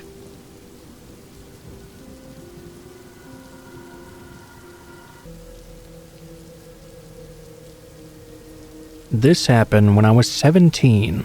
I was home alone and had just gotten into the shower. I was washing my hair when I heard something in the bathroom. I still had the shampoo on. I tried to open my eyes too fast, and the shampoo ran down into them.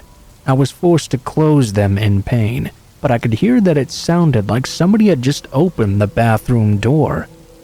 I was sure I had locked it, but now I was panicked. I frantically rinsed out my eyes while trying to open them, doing it as soon as I was able to. I opened them completely, and as I looked out the curtain, I could see the bathroom door was now sort of cracked open. A sudden rush of fear washed over me as I turned off the water and yelled out for my mom, hoping to God she would respond. When she didn't, I started shaking. I climbed out of the shower and wrapped a towel around my body. I always lock the bathroom door.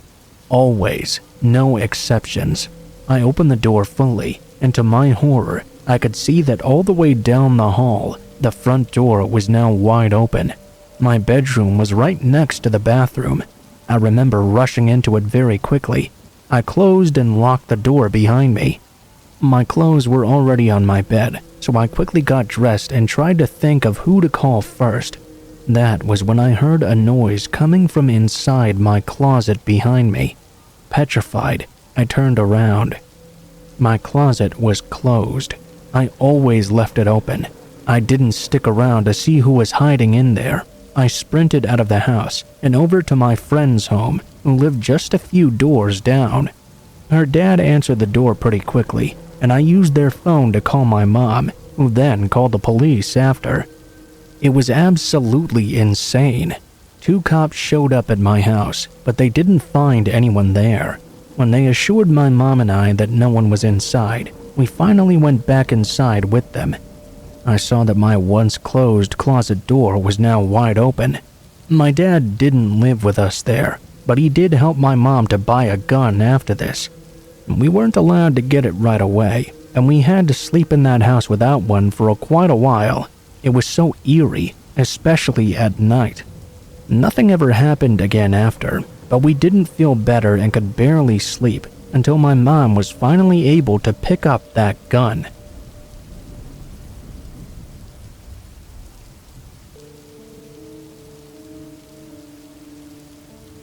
I've been delivering pizzas for about 3 years now.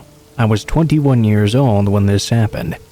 I have no idea what particular night it was, but I do remember it was pretty late. We had an order placed for 1 small pizza. I drove out to this house that was located on a lonely dark road with not too many lights on it and not too many houses either. The house I was supposed to deliver to looked quite nice, but it was pitch black inside, no lights on at all. This had happened several times during this job, but it always made me feel a little uneasy.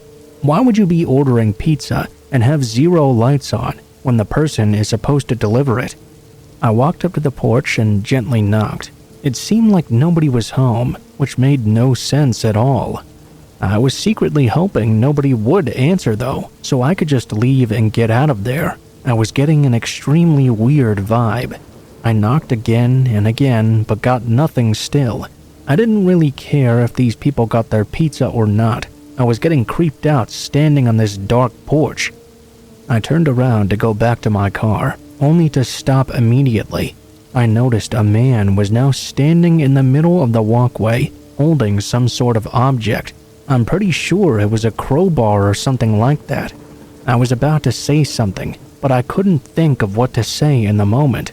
I quickly realized I was in danger. There was no reason for this guy to just be standing there, blocking my path holding this thing, except to hurt me, or to steal the money I had on me. I put the pizza down on the ledge next to the ashtray and jumped over the side of the porch wall. I started running like a madman into the backyard. I heard the guy give chase behind me, but I was in pretty good shape. I only weighed about 140 pounds, and I was pretty sure I could outrun this guy any day of the week.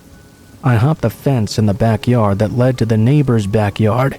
I ran and hopped their fence to the left of me after that. I hopped 3 more fences before I ended back up on some street. I started walking fast, out of breath. I walked over to the sidewalk and pulled out my phone to call my boss. He thought I was joking at first, which really pissed me off. I told him to send somebody to get me right away. I hid on the porch of another darkened house. A coworker eventually did pick me up, and I jumped in his car.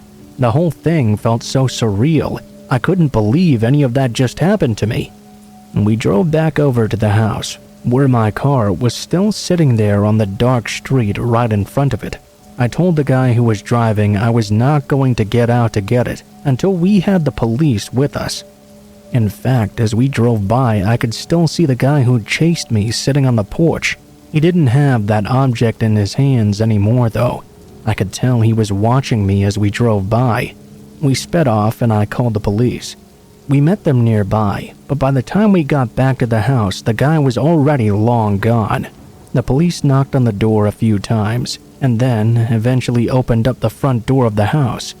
As we looked inside, we realized the house was completely vacant. There was nothing inside at all, no furniture or anything.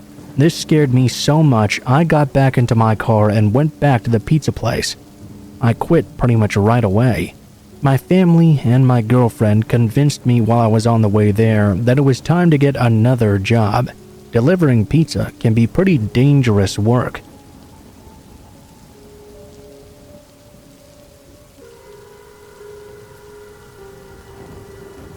Let me give some context for this briefly. I live in a city that's notorious for 24-hour service. Even for locals who aren't part of the downtown scene, certain amenities are usually open at all hours. This happened about 3 months ago. I hate studying in the afternoon, so I usually go to bed around 6 p.m. or so. Then I wake up at midnight to finish my work. There's this one cafe nearby that has 24 hours in my area. I usually drive down there to study before heading to school in the morning. So this one time I was studying when I realized I needed some colored pens and a large piece of paper for a project the next day. They sell these supplies at grocery stores where I live, so I found one that was nearby and drove over to pick up the stuff real quick. I'm generally pretty aware of my surroundings, so I made sure to park directly under a streetlight in front of the building. My car's windows are pretty tinted, and when the line shines directly on them from above, my visibility remains the same, while nobody else can really see inside. This became quite relevant in just a moment. Anyway, I go inside and do my thing. I'm holding my bags in one hand now, keeping the other with my keys free. After I paid, I started heading out. As I was walking out, though, a white van pulled up right in front of where my car was parked and blocked my path to it. A little old lady inside rolled down the passenger window and called out to me. "Excuse me, we're tourists and we can't seem to find the main road back downtown. Could you perhaps come over and give us some directions, young lady?" I didn't stop walking, though. I veered quickly in front of their car. "No, I'm sorry, I can't help you." Side note, my city is known for its downtown area. Universally almost, every road leads downtown. Downtown is the lifeblood of the city, and little old ladies don't often visit in their white vans with blacked out windows. The whole thing was just giving off a real creepy vibe. I hurried over to my car and jumped inside. My car is pretty big. My father was an ER doctor and wouldn't let me get anything smaller than an SUV, citing height and weight as a primary safety feature. As I sat down, the van did not pull away though. It remained parked next to my car. I locked the doors immediately and glanced out my passenger side window. This gave me a side view of their car, and due to the height of my own angle, this served to provide just enough of a view through their window tint, which was effective enough to see inside. I saw that in the back seat, there was a man holding a knife. He was holding it up to his chest and appeared to be straining to see through my own windows. I pieced out of there pretty quickly and drove loops through the suburbs until I got to my school. It's nothing too exciting, I suppose, but it was pretty scary for me.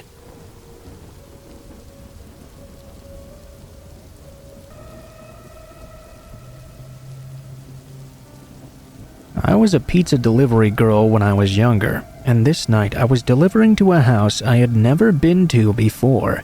I went up to the front door and nobody answered when I rang the doorbell. Nobody answered at all. I returned to my car to take the pizza back and get my next delivery.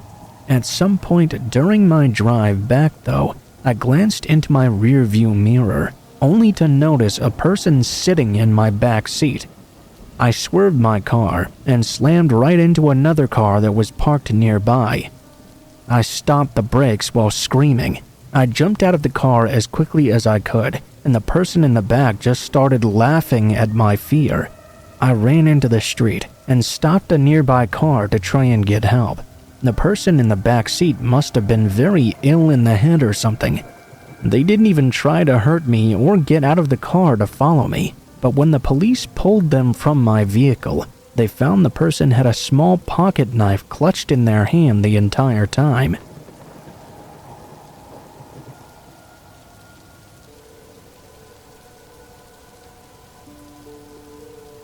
A few years ago, my ex-husband and I were eating at the mall with my 2-year-old daughter in tow.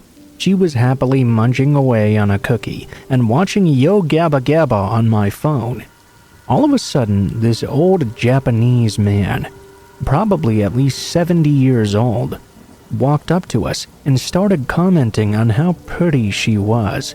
She had curly strawberry blonde hair and green eyes as well. Her skin was pretty pale. He went on to say how she looked so healthy. I said thank you. In my experience, old people seem to always love adorable kids, so I didn't freak out immediately. Then though, he proceeded to stroke her cheek and run his hands through her hair. He talked about how he should take her to his office because he was a pediatrician. He would love to treat her.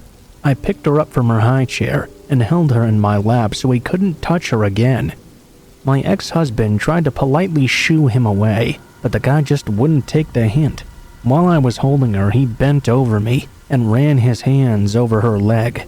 He gave me this creepy smile. "It's okay, I'm a pediatrician." I scooted back, glaring. "Don't touch my kid." I stood up to start putting her in her stroller to leave. As we did so, the man followed us out to the car, asking if he could play with her. A few weeks passed by, and I went back to the very same mall.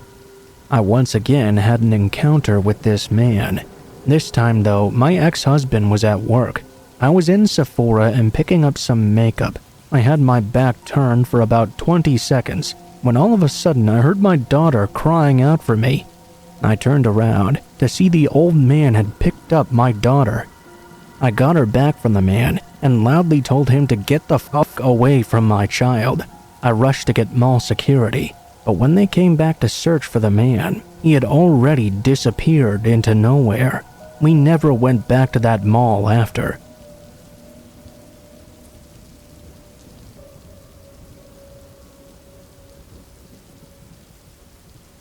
So for a bit of background, I was 9 at the time and very naive. I was visiting my cousin who used to live in a small town with mostly farms and suburbs. All of us were pretty bored and decided to walk to the park about a mile away and play some baseball together. It was me, my older sister, my 5 guy cousins, and some of their friends. There were about 10 of us walking through the suburbs, so nothing too dangerous was going to happen. We got to the park and played for about an hour and a half. When I wanted to go back, no one else wanted to go though, so I had to go all by myself. I knew the way back well enough though, and it was only the suburbs, so I thought, what's the worst that can happen? While I was walking back though, just across the street, I saw an old man laying down on what I thought was his lawn. He appeared to be quite injured as well and kept calling out for someone to help him. This man was about his mid-60s, and he looked like he really needed some help. I went over, but I still kept my distance just enough. About 5 feet away, the man kept saying the same thing over and over. I couldn't understand what he was saying though, so I kept on moving just a bit closer. All of a sudden, as I approached him, he shot up from where he was and grabbed my arm fiercely. I began screaming and thrashing as the man used his sudden strength to drag me to a nearby van. I was doing everything in my power to get away from him. Apparently, I was screaming so loud that the neighbors came outside once they saw the man was there. There were other people now coming out too. The man clearly hadn't expected this and let go of me. He ran back to his van and drove away. I didn't speak to anyone who tried to help. I just ran as fast as I could. When I got back to the outside of my house, I calmed down finally.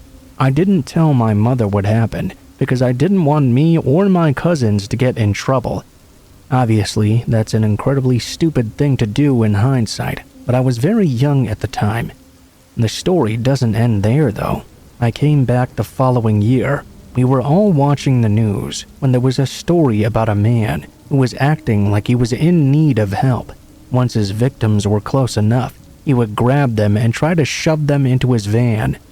Then he would attempt to rear them. This sounded eerily familiar to the events of the previous year. Then the old man's mugshot appeared. I was terrified. It was the exact same guy. I still didn't say anything though about the encounter. I still think about what could have happened to me that day if I hadn't shouted loud enough.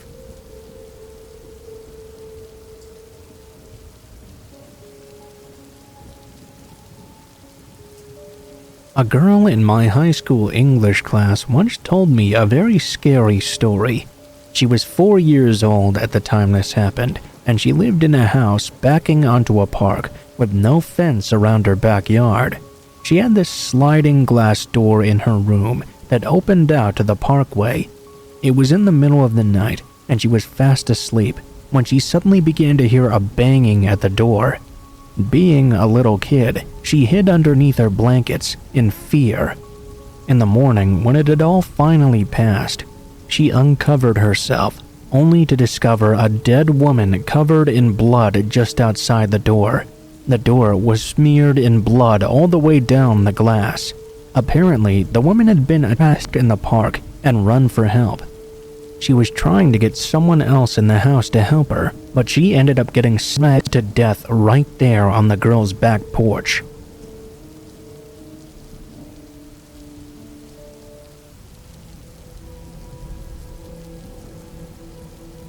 Living alone is always a risk. I had just moved to a new city, and I was getting used to a new routine. At my old job, I worked from 7 a.m. to 9 p.m., and I was moving to a regular 9 to 5 with completely free weekends. Unfortunately, one of those weekends started out in the worst way I could possibly imagine. I woke up early as I typically did, a bad habit from my old schedule. I wanted to run in a nearby park, but it was still too dark outside to do that. I made some coffee and got dressed for my run, only to decide to relax on the couch and read a bit until it was more light out. For some backstory, this apartment, which I don't live in anymore, was a garden-style apartment on the ground floor of a 4-story townhouse. It had 2 windows facing the street and a patio in front of my door. It was 2 steps up from the street to reach the patio. The city I live in is huge, but my neighborhood was very suburban. You know, family homes, apartment buildings, businesses, and schools. Not typically very busy at any time of day. There was one busy street, though, about 4 blocks away. That morning, I lounged with coffee while waiting for the sun to rise. It was a Saturday, so I wasn't shocked when I saw a figure stumbling by the front windows, slowly swerving here and there. There were a few bars within walking distance, and a drunk wandering by wasn't exactly a new development. That was until he turned around. I guess he was attracted by my illuminated windows, or perhaps the shadow of me moving inside or something. Minutes later, this person trudged down the 2 steps, hesitating at the patio. Then he moved to the window, taking care to slide between the bushes and peer inside. I had curtains on these windows, but they were sheer. I didn't know how much he could see from the outside. I froze in place, somewhat startled and confused. It seemed like years, but he was probably looking inside for about 5 minutes. Then he moved back toward my door. I had a gate with 2 different doors barring this unwanted person from entering, but that didn't seem to deter him at all. I heard the front gate open. Although it was locked, it wasn't that hard to reach in and unlock it from the other side. Then he started jiggling the first doorknob. I shouldn't have been particularly worried. I mean, I had 2 doors with 3 locks on each of them, and deadbolts as well. But something about his determination and the darkness outside had me rushing to the back of the apartment. My landlords, who owned the townhouse above me, had a fenced-in garden. I ran out there to call the cops. When I was waiting on the phone with the cops, I felt pretty safe until I heard scratching at the fence and a jiggling of the handle to the garden door. It was about 15 feet tall and would be too difficult to climb. I went back inside only to find the cops now banging at my door. I sent them around the garden entrance to find the guy, but they never caught him, only found a dirty screwdriver laying on the ground. I never got an update, so I assume the guy was never caught. Nor did he try breaking in anywhere else in the neighborhood, but either way, I hope we don't meet again.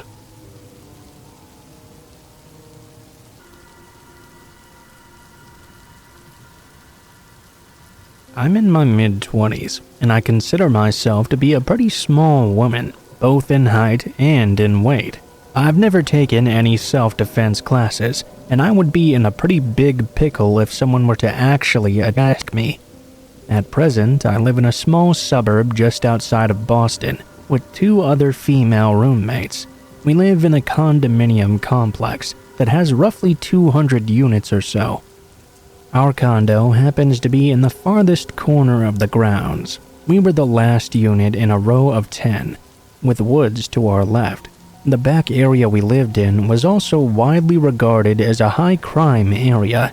It was the sketchy part of town.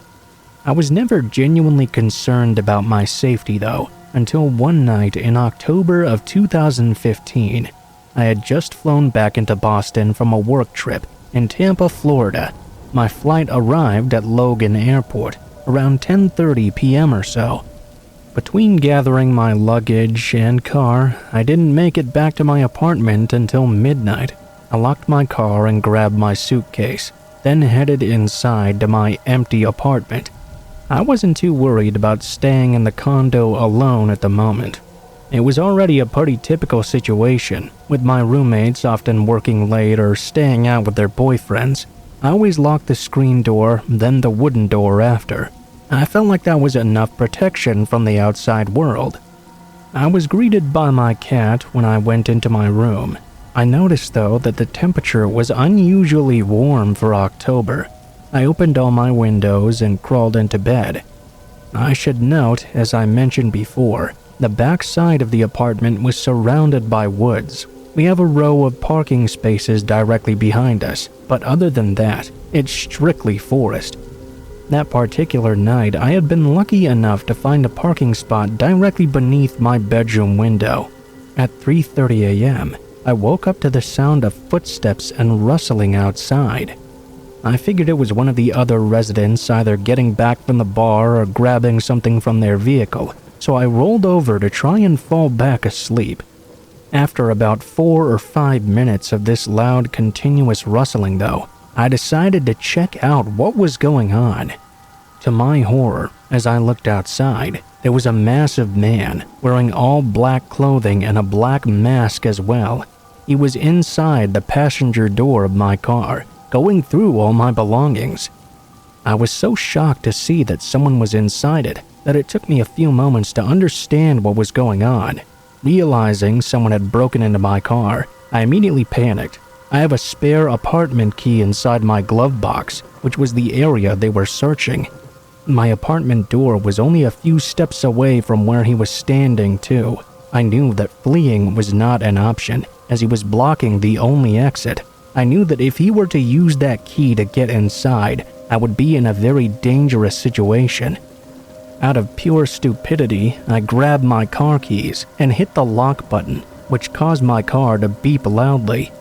The beep startled the man who was in my car so much that he backed up and stumbled onto the curb. In an instant, his eyes shot up to my bedroom window. When our eyes met, he knew that I had seen him in my car. To my dismay, he stared without even flinching. I was so terrified I backed away from the window. I immediately ran into my roommate's closet and dialed 911. I reported the situation in a hushed whisper, fully expecting the man to break in and find me inside her room. It took officers 12 minutes to arrive at my condo, in which time the guy had long since taken off. I don't really know how he was able to get into my car so easily that night, as I'm sure I'd locked it.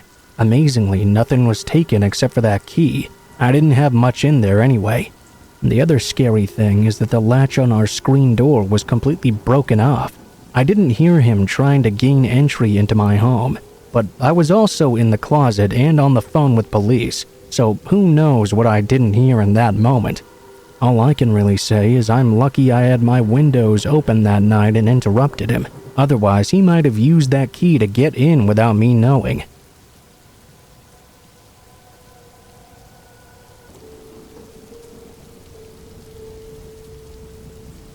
In 2003, I was a senior in college. I had the opportunity to travel to Chicago to work at an international trade show for my family business. Trade shows are all about getting new customers, and this particular show brings in tens of thousands of potential ones every year from every corner of the world. People who may be needing some industrial equipment, conveyors, case erectors, robots, etc. When I'm working at one of these things, I have to be outgoing, perky, and friendly, so whenever anyone would walk by, I would attempt to engage them in conversation.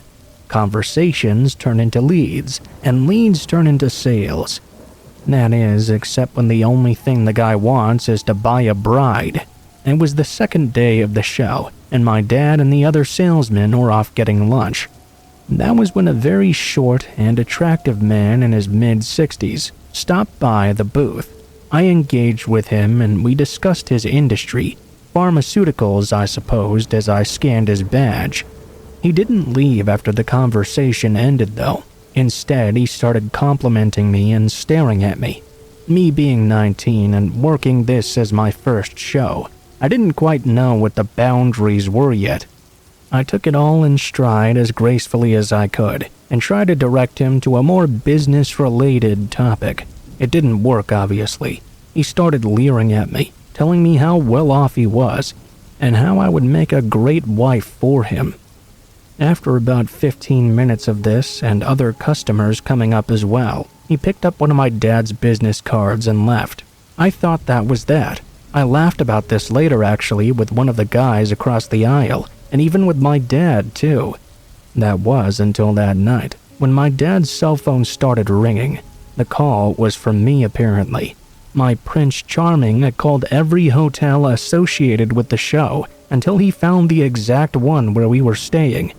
Apparently he was waiting outside right now with a limo. He explained that he wanted to take me to dinner so he could talk to me about taking me back to Jordan with him and becoming his wife. Me still being stupidly concerned about alienating a future customer, I told him I had dinner plans already and couldn't meet with him now. He insisted that we go out tomorrow instead. We argued back and forth for about a minute, and eventually I told him that wouldn't be appropriate. I had dinner plans with vendors all week already. I hung up right after. Dad ignored a few more missed calls from him. I was mercilessly teased about my Jordanian husband at dinner. However, when the guy showed up at the booth again the next day with an entire entourage and tried to negotiate an honest-to-God marriage contract with my dad, it wasn't quite as funny anymore. I'm not sure what exactly my dad said to him, but we didn't sell anything to that creepy pharmaceutical plant owner from Jordan, and I still get nervous when I see him at shows.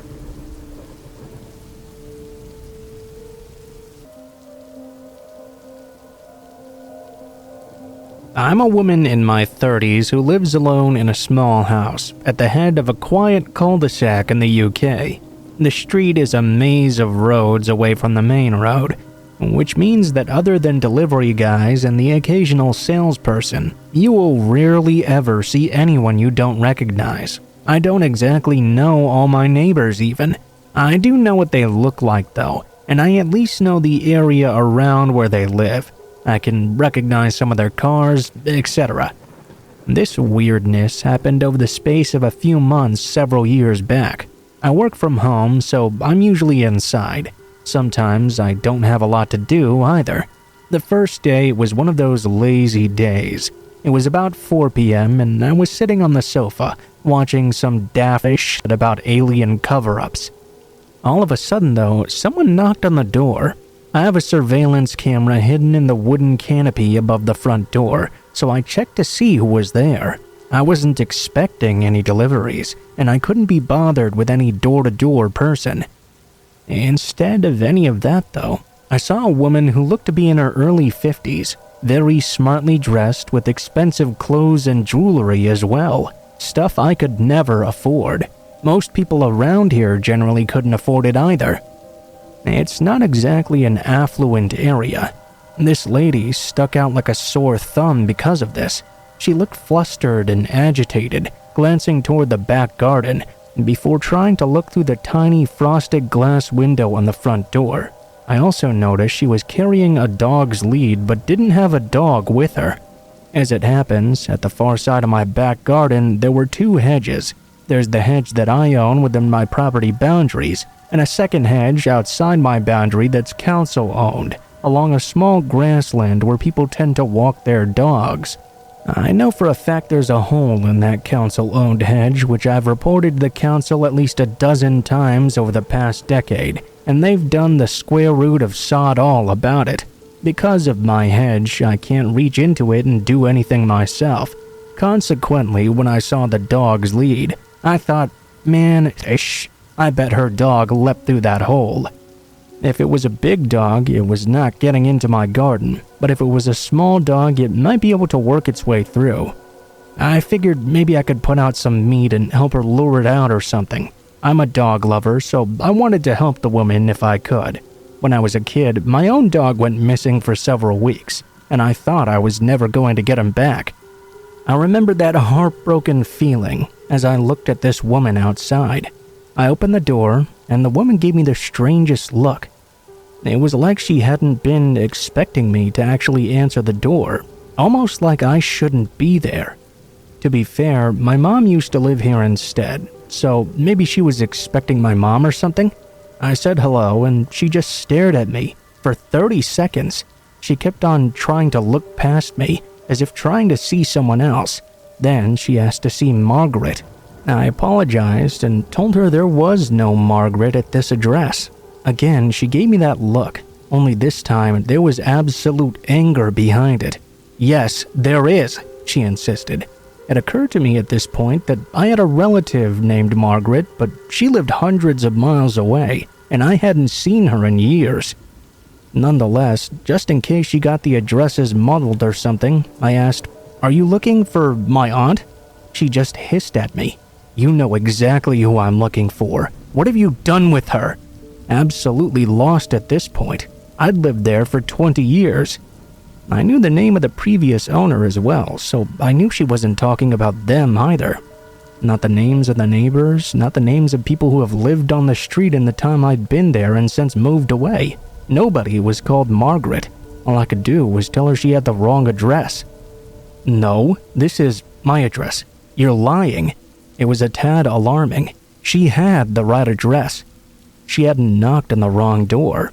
However, she clearly thought I'd done something to somebody who, to my best knowledge, had never lived there.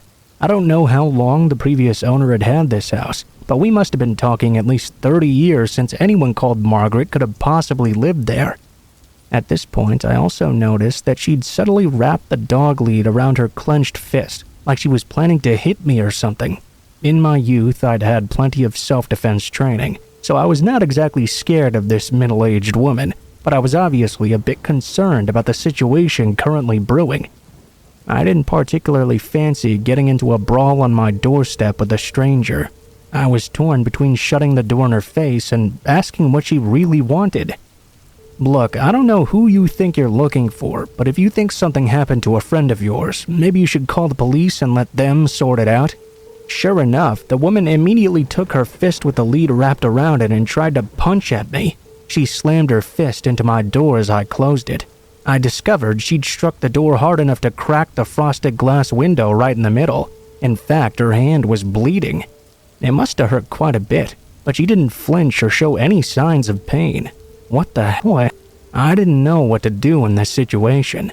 All I could think now was she must be on something and having a really bad trip. In my scariest voice I could muster, I told her to get the fuck back. I let her know I was calling the police, and if she was still there when they got there, she could deal with them herself, because I was not dealing with her anymore. She tried to shove her hands in to stop me from closing the door, but I shoved her back and managed to slam it closed and lock it. At that point, I stood next to the door while calling 999. While I was waiting for the police to turn up, I watched her on the surveillance feed. She moved in and out of shot multiple times, presumably to check the back of the house. I could hear her calling out for this Margaret over and over. A few minutes before the police finally turned up, I saw her kick over my wheelie bins in a rage, and then the most chilling thing happened.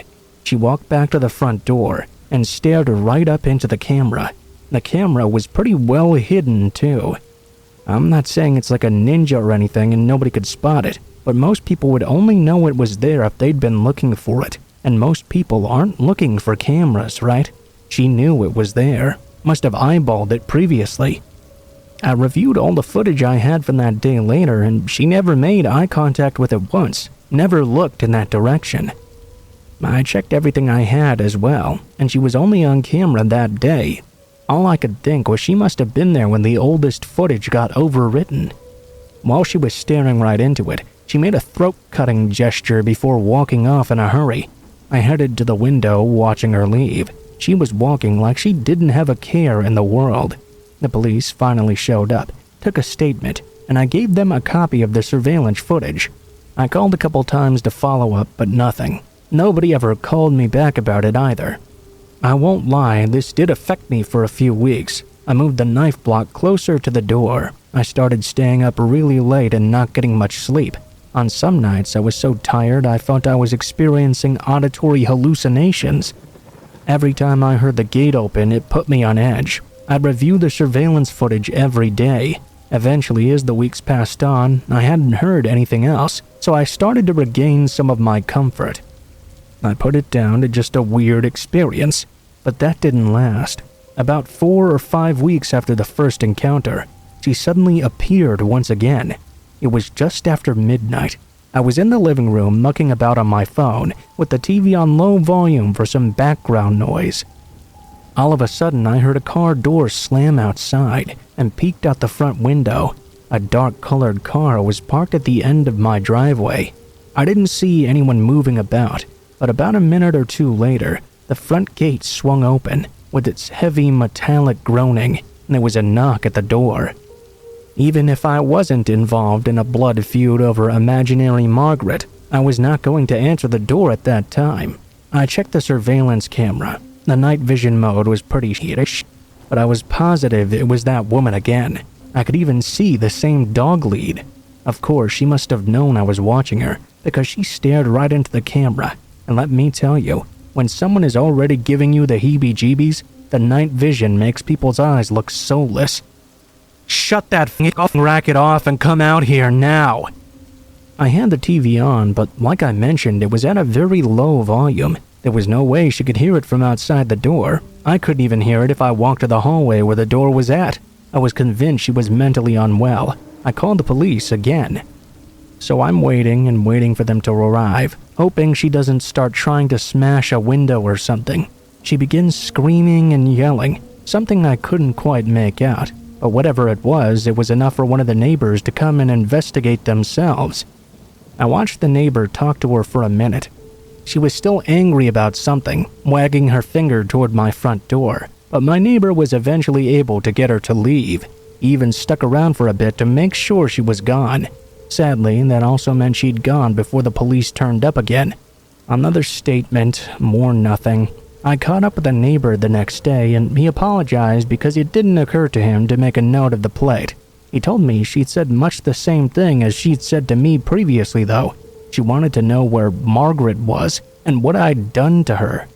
I was grasping for answers at this point. Even if she was mentally unwell, the fact she was sticking so closely to this story and had the right address as well made me think there was something more to this than somebody just having a breakdown. Something clicked for me. Was Margaret her dog, maybe? Did she think I'd stolen her dog through the hole in the back or something? Did she think I'd hurt them? Is that what this was about? It would be another few weeks before she suddenly appeared again, this time at 3 a.m. I began to hear a light tapping on the bedroom window. I knew immediately it was her. I could hear her saying things, but I couldn't make them out through the muffled sound of the windows. It's like she didn't want the neighbor to come out again, so she was trying to be quiet. I jumped out of bed and put on my clothes as quickly as I could. I tried to follow her best I could as she moved around outside of the house from room to room, tapping and knocking on all the windows and muttering. I could hear her whispering a few coherent words like noise and racket. I'm pretty sure she kept calling me a bitch as well. I couldn't check the surveillance footage this time because she'd spray painted over the lens. She was staying out of sight of the front door as well. I thought about calling the police again, but it had proven a waste of time so far. I got the feeling if I called them a third time and she was already gone, they were going to start accusing me of wasting their time. Even if I did have the evidence, they'd not exactly been helpful so far. In the end, I waited by the front door and listened for her footsteps. Eventually, she knocked on it while I was standing in front. "Is Margaret your dog or something?" I called out. Dead silence. Nothing. I couldn't see anything because it was so dark. I had no idea where she was, and I didn't want to turn the lights on. I ended up standing there for who knows how long, at least an hour before the sun started to come up. My heart was going a mile a minute. Once it was bright enough, I started checking all the windows to see if I could see her anywhere. Nothing. I tentatively opened the front door and looked outside. I still couldn't see her. I grabbed something to arm myself with just in case. I can't even remember what now. I checked all around my house and the back garden. Nowhere to be found. As I was heading back to the front door, I spotted the oddest thing. The gate was closed. The gate that was physically attached to the side of my house. When it opened and closed, it made a fair bit of noise. You'd definitely hear it if someone opened or closed it when you were standing next to the front door. So what did that mean? Did she jump over it somehow? It's possible, I guess, but I wouldn't want to try it. Anyway, I opened the gate and headed out to the end of the driveway. I looked around, no signs of her still. I turned back to the house, only to see she'd spray-painted "liar" on the front and left the dog lead on the floor beneath it. That was thankfully the last time I heard of or saw this woman, but I still think she comes by sometimes. Ever since this all happened, I get these creeped-out feelings occasionally at night and check out the windows. I don't know whether I'm imagining it or not, but every now and again, too, I see that dark-colored car out on the street as well. Not parked right at the end of my driveway, mind you, but I can't shake the feeling she's there watching my house. Perhaps she really was looking for her dog and keeps thinking she'll see me with it. I have no idea what to make of all this.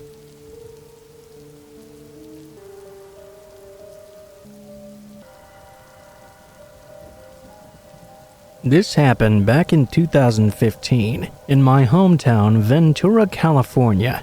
It's a relatively small beach town, about an hour north of Los Angeles. I grew up there, and as the years have gone by, the crime has gotten worse. The comfortability factor has also decreased, while the homeless population has skyrocketed.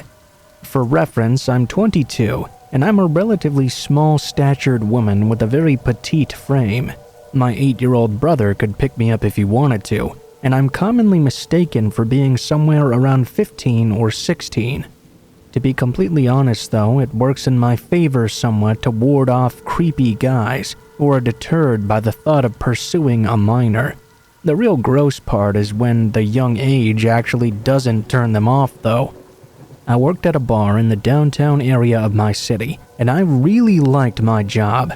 I mainly just picked up empty glasses and wiped down the tables between customers, so I didn't have much contact with whoever came in. Every now and then, a drunk guy would try to hit on me, but they would usually give up when they realized I had zero interest and paid no attention to them. We'd also occasionally have bar fights where people got too drunk to handle a bad joke, or women would get into those cat fights with their so-called friends. Nothing could have prepared me for what happened this night though. It's something I'll never forget, and the reason I'll never work in a bar ever again.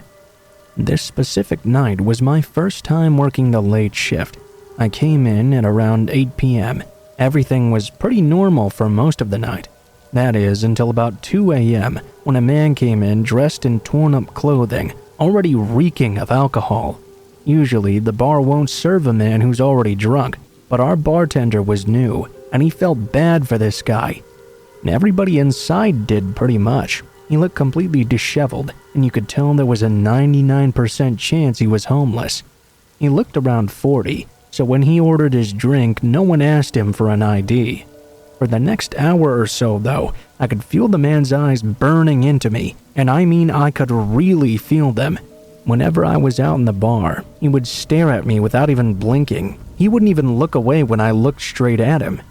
From the moment I stepped foot in the bar to the moment I re-entered the kitchen, his eyes were glued to me.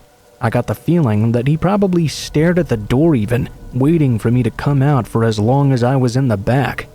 I had noticed he had around 4 or 5 empty glasses sitting next to him, so I walked over to collect them. That's when he grabbed my wrist real hard. "How old are you, honey?" I was caught off guard, as no one had ever put their hands on me while I was working before. I didn't feel like dealing with this drunk man, so I quickly replied as I tugged away, "I'm old enough to be working here." He didn't seem to like that answer though. He yelled after me while jumping out of his chair, "That's not an answer. Tell me right now." The last part of what he said he yelled so loudly, it actually made me stop in my tracks and get kind of scared. I looked at the bartender with wide eyes, hoping he would see my fear and get this guy out of the bar as quick as possible. Our bartender was not a small guy. He was around 6'5" and clearly went to the gym, so when he saw the genuine terror on my face, it only took him a few seconds to get around the bar and escort the man out. The rest of the night went by normally, and was so uneventful I almost forgot all about that creepy strange man from earlier. Almost. My shift ended at 4 a.m., and at that point I was completely exhausted. It was still in the back of my head what happened a couple hours before, but it never occurred to me the man would be waiting outside the bar a whole 2 hours later. But he was.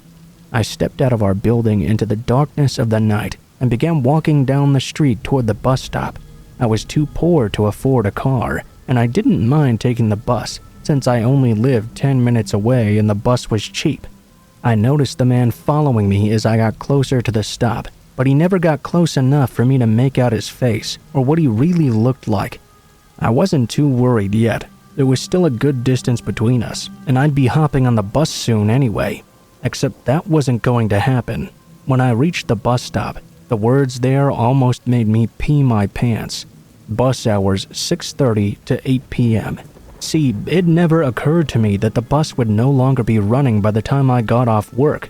I usually got off around 7, but tonight I was a little bit late. I guess I was so excited for the better pay that I completely forgot to account for the transportation hours. I didn't live too far away, probably a 15-minute walk, but now I had someone following behind me. I stood there at the bus stop and took a deep breath, deciding to call my roommate to come pick me up, praying he would answer my call even at 4 in the morning. It rang, and he never picked up. I gathered myself up and started walking in the direction of my apartment. I hoped the guy who had been following me might have given up by then, but he hadn't gone anywhere. For every step I took, he would take 2, and the large gap we once had between us became only around 10 to 15 feet. I was completely panicking. I picked up the pace to try and get further away from him, but that only made him walk faster behind me. By the time I turned the corner to the street of my apartment, I was in an all-out sprint trying to outrun this guy. I had my keys in my hand, ready to unlock the door and get inside as soon as possible. I ran up the stairs to the second floor. I could hear footsteps pounding up the steps behind me. I shoved my keys in the lock so fast, and within seconds I was inside with the door locked behind me. I was out of breath and in pure shock as to what was happening. I heard a loud thud against my door as it vibrated. I quickly realized it was the impact of the man charging at my door with full force. Around 5 minutes of silence later, which felt like forever, I decided to look out the peephole to see if he was still there. I let out a scream of terror when I saw who it was. It was the man who'd grabbed me earlier at the bar, standing in front of the door completely still, staring in through the peephole and staring at me. He had this scary smirk on his face too, as he stood there completely still, making no sound at all. I ran to my roommate's room to wake him up, to maybe deal with the guy, even just to make it so I didn't have to be alone right now. But when I opened the door, he was not there. I sunk to the floor in defeat and started to cry and shake from all the emotions I was feeling. That's when I began to hear scratching coming from the door. It lasted for what seemed like hours. I reached into my bag to grab my phone to call the police, but it wasn't there. My heart sank again. I realized it must have fallen out while I was running for my life away from this insane man. I'd never wanted a landline so much as in that moment of my life. At this point, though, there was nothing that could be done. I was not moving from that spot until my roommate came back, and I knew this man was gone. Sometime during the morning, I must have fallen asleep finally, because I was woken up by my roommate shaking me awake, asking what happened and why I was sleeping on the floor. I explained everything to him, and when I was finished, he looked at me with wide eyes and told me there was something on the door I needed to see. Carved into the door's wood, with what I assume was a knife, was something that still scares me to this day. We called the police, but they said there wasn't much they could do because there was no way of knowing the man's identity. A basic description of a homeless man wasn't enough to go off of. They even had the audacity to tell us to just move if we were that worried about it. It's insane how incredibly unhelpful they were. I never did find my phone, and I quit my job at the bar that same day. They're obviously aware of his likeness now, and I hope they know to call the police if that man ever appears at the bar again. I never went back to that particular bar. I've since moved out of that apartment as well, and now just work from home, so I never have to experience an insanely terrifying night like that ever again.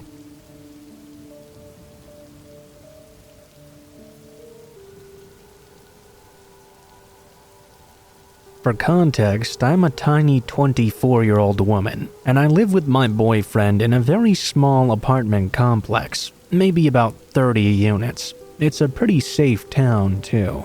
We've been there for almost 2 years now. This story takes place late October 2017. Also important, my designated parking space is the farthest from the entrance of our complex, and it borders the back gravel lot, which is for visitors or residents who don't have a designated space. And that's the area where my boyfriend parks, because we only got one to share between each of us. The back lot is to the left of my space, and the space to the right of me is a vacant/unassigned one, and has been for over a year.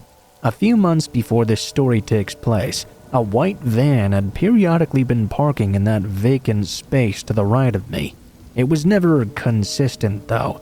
They would usually park in the back lot, or in one of the 4 marked visitor spaces instead. It had become increasingly frequent, though, that they would park right next to me, even when there were closer spots that were also vacant. It was a Sunday, I believe, and I'd just gotten home from getting my hair cut. I pulled into the parking lot and noticed a charcoal gray sedan with heavily tinted windows in a vacant spot next to mine. The car was running as well. I found this quite odd. There were several designated and visitor spots open, and I'd never seen this car before. As I was pulling into my space, the car shut off. I'm naturally cautious, so this seemed very odd to me as well. I was listening to Pink Floyd's Dark Side of the Moon, so I decided to wait and finish the song I was on to see what would happen. Especially since I couldn't leave such a good song unfinished. Mostly though because I felt really anxious and I had the feeling I was being watched. I tried to reason to myself that perhaps they were waiting for someone else. I know I have a tendency to be paranoid. I needed to collect myself before leaving and figure out what was going on. After the song, I turned off my car and hurried inside, where my boyfriend was waiting for us to get ready to go meet his family for his brother's birthday outing. We were in our apartment for about 20 minutes while I changed clothes. We walked out to the gravel lot where his car was parked, when I noticed that the charcoal gray car was no longer next to mine. Instead, it was now next to my boyfriend's car, and it was once again running. At this point, I mentioned to him how odd it was they were still here and had moved to that different part of the lot. We went out for a few hours, and the car was no longer there when we got back. The next day, I had off from work. I got in my car to go pick up groceries, only to notice there was a note on my windshield. I immediately began to shake. Somehow, as I grabbed it, I just knew it was from those people in that gray car. I was so panicked I almost couldn't fully read what they wrote to me. I just started to tear up as a fear response. I won't quote the entire thing because much of it was very graphic, but here's the part I will share. Hi, you must not remember us. At approximately 5:32 p.m. on the 29th of October, you pulled up next to us. Although you appeared pensive or preoccupied, we just couldn't help but stare. We're very serious about pleasing others, and we would be honored to be the ones to train you. They shared some incredibly detailed plans, which I didn't ask for. You can guess what they probably were. I was able to compose myself and went to pick up groceries, then called my boyfriend. He came home for his lunch break and we emailed our landlord. He went back to work and I spent the rest of the day in shock. I felt so violated. This is my home. This is supposed to be a safe place, and those strangers violated that. I don't shame them for their kinks, but this was not the way to go about them. They came to my home. They painted a picture of me and them I didn't want. They gave me a reason to be paranoid and afraid they would make that disgusting picture a reality.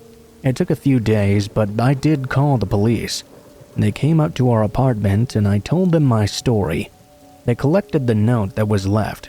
They ended up calling the creeps, but I never heard back. Interestingly enough, I never saw that white van that used to occasionally park next to me after that either. I was so surprised. I didn't expect the police to take this seriously at all, because some of the other things I'd heard out there. I didn't expect the fully caring response they gave. My boss changed my schedule up so I'd get home when it was still light out. And I called my friends or boyfriend every time I walked to or from my car for weeks. It was difficult to write this post, and I'm holding back on sharing the full extent of how I felt. What I do know is, it's strange they were parked next to me with all those open spaces. It's strange they turned their car off whenever I parked. It's strange how they always move spaces to follow us. They left enough info that I was able to look them up on Facebook. I had one mutual friend with this guy, surprisingly, who was an old heroin junkie coworker. I immediately blocked and unfriended him, and blocked the other guy as well. It's been quite a while since that incident, but I'm still vigilant when walking to our apartment. The most unnerving part, aside from the graphic plan, is the fact that while I was still composing myself in the car, they must have seen that. They made it very known they were approaching me, and that they knew it made me scared. I'm glad I sought help, though.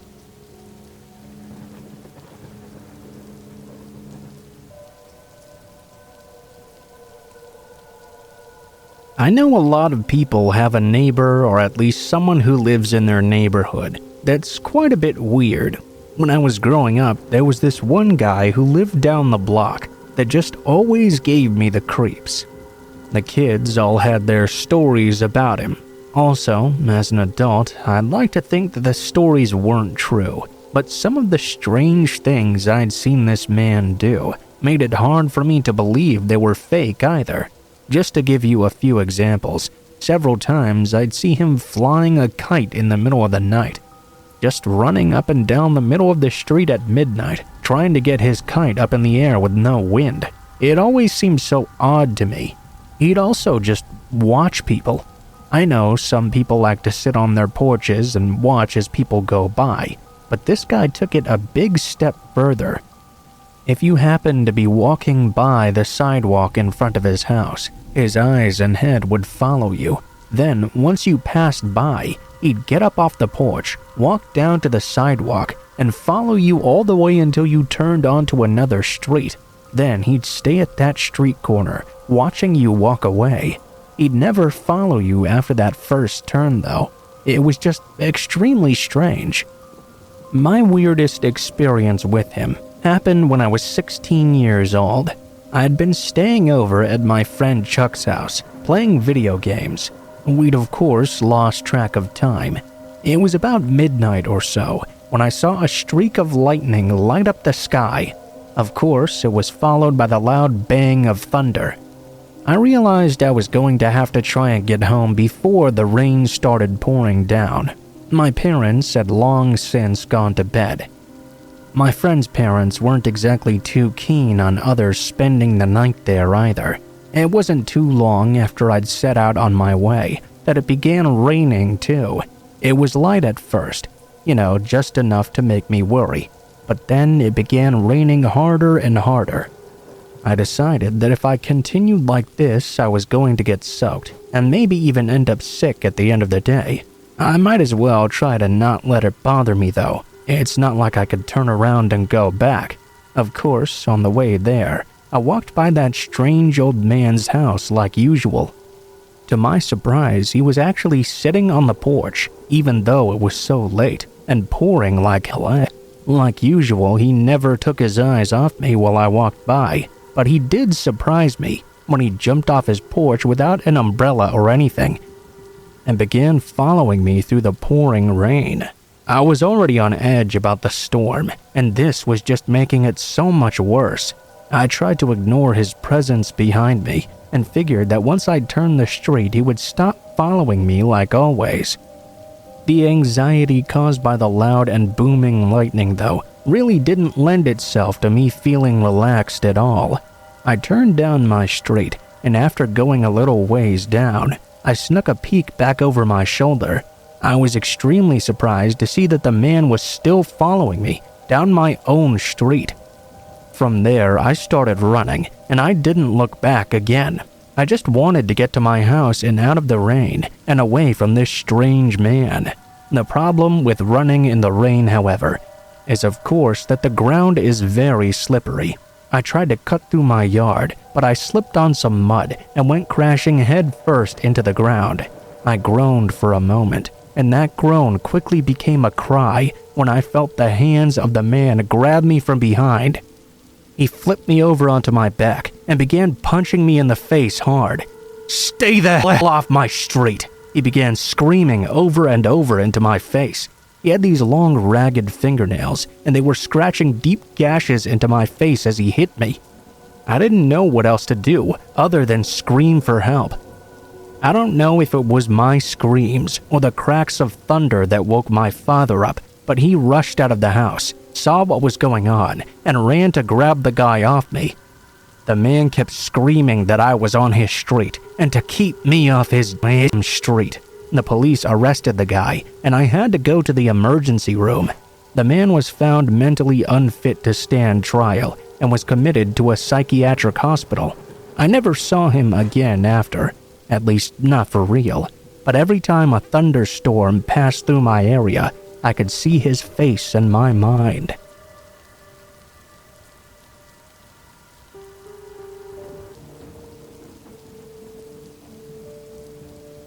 I won't lie, I got caught up in the romance of everything. I've been single too long, and because of that, my barriers were down. This guy said all the right things, and the roses certainly didn't hurt his case. I fell in love with the idea of a mysterious and handsome stranger wanting me and only me. Had everything stopped right there, I would have been disappointed, but at least I'd be left with the beautiful fantasy of it all. Things did not stop there, though. I allowed myself to hope that me and this stranger could be together one day. Until then, I'd write to him about all the plans I had for myself after the restrictions were lifted. He was tolerant of this initially, but his letters soon became more and more demanding. Who I could see, where I could go. Despite my reservations, I was so lonely I agreed to all these rules. After all, he was just looking out for my best interests, I guess, and it was just all make-believe anyway, right? Our correspondence continued, and when talk of restrictions being lifted came to light, I was contacted by my former boss and asked to return to work. I readily accepted and wrote my admirer to share the good news. To my surprise, he was anything but pleased, though. According to him, this was a violation of our agreement. I was confused. How did he expect me to survive then? All the benefits I'd been receiving because of it would soon end, and I had no other choice but to wait tables again. My reasoning, though, no matter how logical it was, fell on deaf ears. I only got curses and foul name-calling in return. This was a crossroads in the relationship, and for me, there was only one way to go. As the opening of public spaces got closer, I chose to end things with this secret admirer. It had been a fun time, but it was time to drop the fantasy. No matter how awful that made me feel, it was the right thing to do. I was not a kept woman, nor would I be if possible. No man, regardless of how much I loved them, was going to make that sort of ridiculous demand of me, not being able to work. Agreeing to superficial things while everyone was trapped inside their homes was one thing, but this was just ridiculous. I wrote this all down in a letter as nicely as I could and sent it out to my admirer. It didn't take long to receive his reply. I hadn't expected him to be happy, of course, but what he wrote shocked me to my core. Things had moved way past petty name-calling and minor curses. He began threatening me, not just me, but my family too. He included actual information about my parents that terrified me. Their addresses, their phone numbers, their jobs, everything. If he thought this would change my mind, though, he was very wrong. All he managed to do was make me extremely angry. With all the letters in hand, I filed a report with the police. Had I had an actual name, they said it would have been enough for a restraining order even. Going through this process really drove home to me how ridiculous the situation was. Falling in love with a completely anonymous man was the height of stupidity. For all I know, it could have not even been a man. I'd never been in a mess like this. What little I could do was done. I notified a friend of everything, but I've had yet to get a reply. It's been more than 2 months, and I hope that means this person moved on. I didn't let my parents in on the threats. I didn't want to scare them. Plus, embarrassment was a strong motivation. My mother would never let me live it down, that's for sure. I haven't heard from him since. I'm gonna try to put all this behind me since I've been deprived of my life for the last 2 years. Despite wanting to use my mistakes as a warning to other girls, if I thought anyone could identify me, I wouldn't have written this. If anyone reading this, though, finds themselves in a similar situation to mine, just throw the letter away and forget about it. This is real life, not a movie. Some handsome prince isn't gonna show up out of nowhere and kiss you at the end of the story. In real life, you always get stuck with the frog.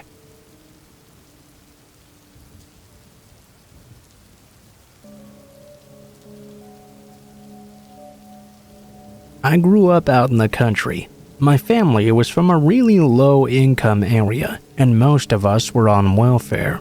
We had food stamps too. Even when I was young, so many of my relatives were always not working. It really wasn't until I was much older but I realized it was normal for people to actually have a job. The world's a much different place now. I started chewing tobacco and even drinking beer around the age of 14. It didn't seem that weird to me because everyone else was doing it too. I also started hanging out at my friends' houses and doing the same there. A lot of times I hung out at my friend Brandon's house. He lived out on the same ridge as I did. My mom had given me a ride to his place on this particular night, but it wasn't unusual for me to walk back and forth. It was easily a 5-mile walk through the hills, along a gravel road. I'd walked it both in the day and in the night. This happened on a night where me and my buddies were all hanging out at Brandon's house in his basement, drinking beer and playing video games. Of course, back then it was the Atari 2600. I actually ended up getting pretty drunk that night, and that was my downfall. Actually, normally I would get drunk, pass out, and then go home the next day. But on this night, me and Brandon got into a stupid drunken fight. I got angry at him and stormed out of his house at 2 a.m. Being drunk, I stayed angry for quite a while as well. By the time I'd finally begun to get over it though, I was too embarrassed to just go back to his house. I decided the best thing to do was continue walking home. It was a pretty hot summer night. Thank God the wind was blowing really hard. It probably kept me from working up too much of sweat and overheating that night. It might have been the alcohol or something, but I was getting a bit nervous for some reason as I was walking home. It was a really creepy night, like something from a movie. The sky was overcast, but there was a full moon, and the clouds were moving fast. They'd cover and uncover the moon quickly. Most houses on the ridge were set on the hills. They were all dark when I came by them. There were also some older abandoned small buildings closer to the road. If you've ever driven down an old country road, you've probably seen a rather degraded small building. I was approaching one of them. It was a few yards off the road, a building I'd seen and passed by many times without incident. Only this time there was something different. There was a light on inside it. I had just seen the light on in the house, and it made me extremely apprehensive as I was walking down the road. If someone was inside doing something in that house, they were close enough by the road to see me walking by. It was near 3 a.m. by that time. I couldn't imagine what they were doing in this abandoned building in the middle of the country. I couldn't imagine it was anything good either. I tried to walk further to the far side of the road and did my best to hide away in the darkness, walking quietly past the building. I really didn't want to get the attention of the person in that shack. I was quite curious about what may have been going on inside though. As the shack got closer and closer, I still couldn't make out anyone inside the building from where I was. I'd actually walked off the side of the road now, into the grass to slightly conceal myself. I kept on glancing passing by. I saw movement in the building. I was about to get a closer look when I heard the most horrifying and blood-curdling scream I'd ever heard in my entire life. It nearly knocked me off my feet in surprise. Then I saw two of the biggest, scariest-looking country boys I'd ever seen. They passed by the window, and I thought I saw one of them look out at me. I wasn't sure if he'd actually seen me though. I just ran and took off down the street. I had never been so scared in my life. I couldn't look back because I knew if I did, I would see those guys running right after me. I just kept running until my sides began cramping. I kept running until my feet hurt, and I still kept running. I ran until I made it home and immediately threw up in the yard. I don't know what I witnessed that night. I don't want to know. I never walked past that building again at night. I did walk past it during the day. Several times I wanted to go inside and see if anything was still in there, but I never did. I was too scared and horrified of what I might find.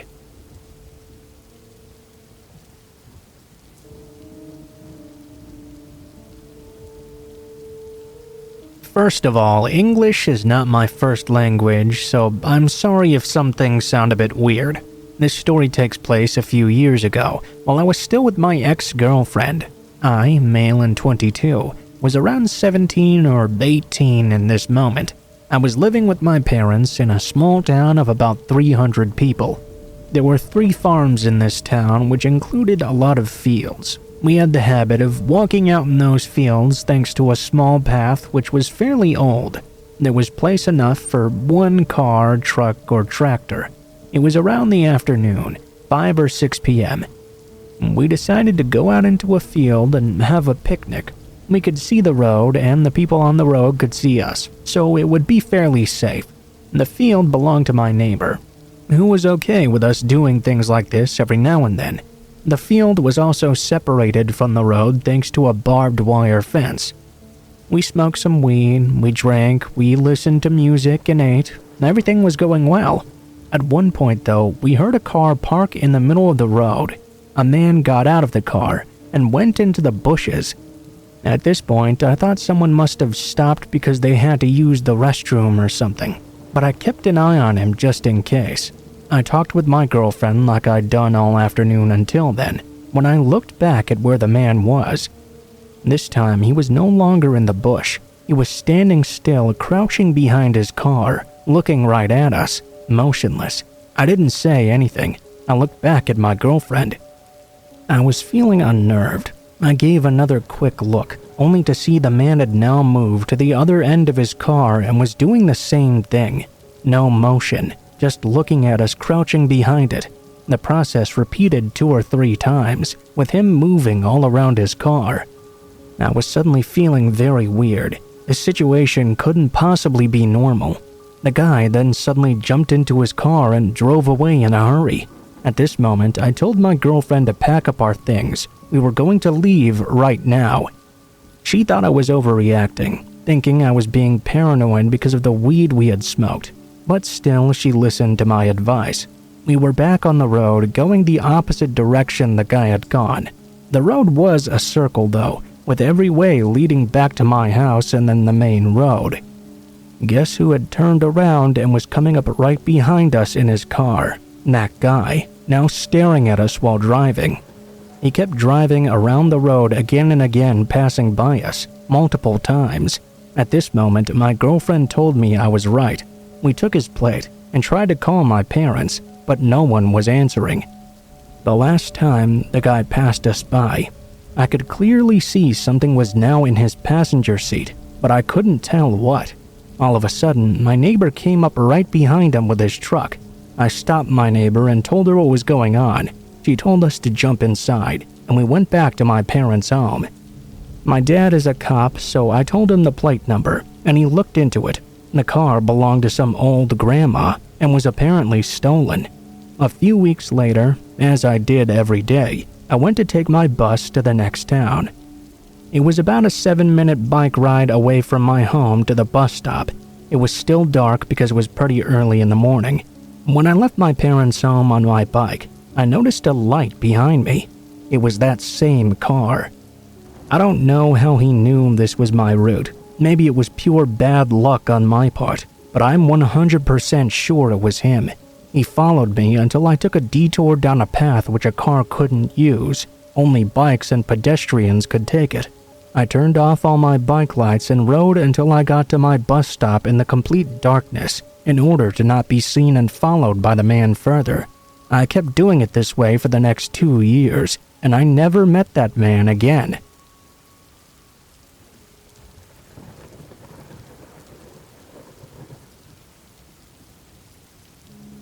This happened around 10 years ago in 2008 or 2009.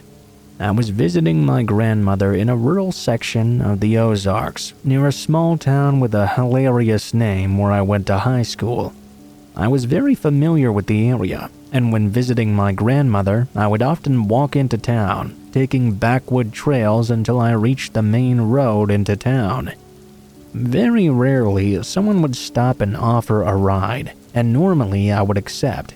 It's a small town in a rural area where everyone mostly knows everyone else, so I wouldn't even look up until I was getting into the vehicle. I stopped accepting rides after this incident though. I had just come out of the woods as I was walking along the side of the road. I was maybe a mile or two out of town, really enjoying my walk, when an older blue Ford Taurus pulled up next to me. The driver rolled down the passenger window. "Need a ride?" I heard. I started to walk over. I got in and got a good look at my driver. The man almost looked like a greasier version of Charles Manson or something. Flat, stringy brown hair that looked like it hadn't been washed in over a week that came down to his jawline. He had a salt and pepper 5 o'clock shadow and piercing blue eyes. Something about this guy was ringing every alarm bell in my body. I went to get back out of the car, but we were already in motion. Instead, I began to look around the vehicle. The front was relatively normal, even clean. The back seat was covered up with a blanket though. On top of the blanket was something that took up nearly the entire back seat, wrapped up in a tarp. Whatever it was stood about 1.5 feet off the back seat. On top of it all was a big black shaggy dog that was staring right through me. "What are you doing here?" The question snapped me back to the front seat. "I'm sorry, what?" I asked. He was staring at me instead of the road.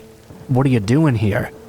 "Oh, I'm visiting my grandmother. I live in College Town, about 90 miles from here, and I'm on my way to see some old friends." A big frown came over his face. "No. Why are you here?" I frowned a little. Everything in me was flashing to get out now. I just told you." My tension was rising visibly. The dog began to growl at me from the back seat. Now we were passing the sign for the county line. There was a gas station coming up that marked the beginning of the town. He was still staring at me though. "Why are you here? Why the f*** are you here?" He began to scream over and over at me out of nowhere, slamming his hands against the steering wheel. I huddled against the door, shaking. He pulled into the gas station. "Give me your glasses." It was a statement, not a question. No emotion either. I just handed them over as he told me to wait there and went into the store. I was frozen in place, shaking and trying to will my arms or legs to work, trying to start my breathing again too. I knew whatever the hell was going on here, I needed to get out right now. The dog growled at me again, and that snapped me back into action. I got up, almost rolling out of the car. I walked into the store shaking, and in an equally shaking voice I said to the man, "This is close enough to where I'm going. I'd like my glasses back now, please."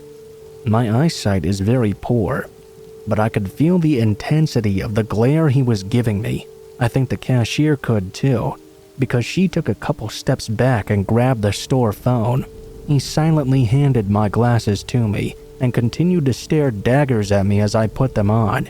Then he walked out the store without saying a single word to either of us. The cashier looked at me, clearly freaked out. "What the fuck was that?" she asked me. The adrenaline of the situation started to wear off, and the real gravity started to sink in on me. Tears began to silently fall down my face. I asked her to use the phone. She nodded and handed it to me with a box of tissues. She told me I could go to the manager's office to make my phone call and take as much time as I needed. I thanked her, went back, and let my friends know what just happened. I also told them I'd be cutting through the woods to get to them because I didn't want to see that guy ever again. I would be coming out from behind their house. I took a few minutes to breathe and relax after I hung up. When I went back out, the cashier asked if I was okay and if there was anything she could do for me. I thanked her again and told her no. I asked if she knew the guy. Apparently, she had never seen him before and didn't think he was from the area. That shook me even more. I gave her my friend's phone number and asked her to call them if he came back. I left and cut through the woods to my friend's house. We had a great afternoon actually, and when I was ready to leave, they gave me a ride home. At the time, I tried not to let it bother me as much, but the longer I've had to think about it, the more curious I am about what was in the back seat. The dog wasn't moving from on top of it unless the guy told him to. I try not to think about what was underneath that tarp too much. It looked just like how someone lying in the fetal position would look like from behind.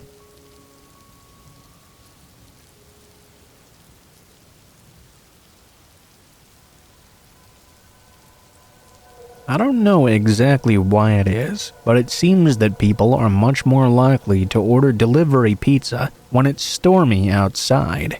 Snowstorms, thunderstorms, it doesn't really matter. I often joke that they make bets to see if the delivery drivers have a wreck or something in the bad weather. By far the weirdest delivery I ever had to make, though, happened during one of the nastiest thunderstorms I'd ever experienced. It was completely dark outside, except for when the white lightning lit up the entire sky. The outside winds had to be a good 40 miles per hour. At one point, I got an order for a pizza to be delivered to an address I had never been to before. I even remember the exact order to this day: 2 large half pepperoni, half mushrooms with black olives. When I walked out to my car with the box, the wind almost decided to take the pizza and deliver it for me. It was an extremely difficult drive. With the rain and the wind, the wipers were on full speed, and I still had nearly zero visibility. It took all my focus to keep driving straight. To make matters worse, though, when I finally arrived at the address of the house was completely dark. Now, this story happened in the 80s, before everyone paid for their pizza online. I quickly expected it to be a prank. You know, call the pizza delivery driver to go out in nasty weather to a random address. As I pulled into the driveway, though, I noticed someone was out on the porch in the darkness, rocking back and forth in a rocking chair. I found this quite odd. I left my car lights on and stepped out of the car. I suppose the lights were a bad idea, really. I ran up onto the porch to get out of the rain. It was only as I was wiping the rain out of my eyes that I realized this was not a real person sitting in this rocking chair. It was like a Halloween dummy or some sort of crypt keeper looking character. There was only rocking because of the fierce winds. There was a sign tied to it that said to bring the pizza around back. I wasn't about to do that, though. Instead, I walked over to the door and knocked on it. There was no answer, so I knocked again, louder this time. Still no answer. I was about to knock for a third and final time when out of the corner of my eye, I saw someone peek around the corner of the house. Come on, bring the pizza around back. They disappeared out of sight once again, behind the side of the house. There were no lights at all, other than from my car. I honestly stood there with a dumb look on my face before deciding what to do. Just as I was about to make a decision, though, I saw a hand wrap around and tap on the side of the house. Looking back, they beckoned me to them. This was way too weird. It was like something right out of a horror film. I took the pizza and hurried back to my car. I slammed the door. Right when I began to pull out, 4 huge guys rushed out from the side of the house. "Hey, he's leaving!" one of them yelled. They came rushing towards the car. I was already in, though, and this was not a horror movie, so I was able to start the car and pull away from them quite easily. I heard a crashing sound as I was leaving, though. Something hit my back window and shattered it in. I put the pedal to the metal and got out of there as fast as I could. My initial thoughts had been that this was a prank. However, I thought differently when they broke my back window. I reported the event to the police. Apparently, an old senior couple was supposed to live in that house, but they were currently on vacation. The house had not been broken into either. I'll never really know what those guys were up to for sure, and maybe it's better that way.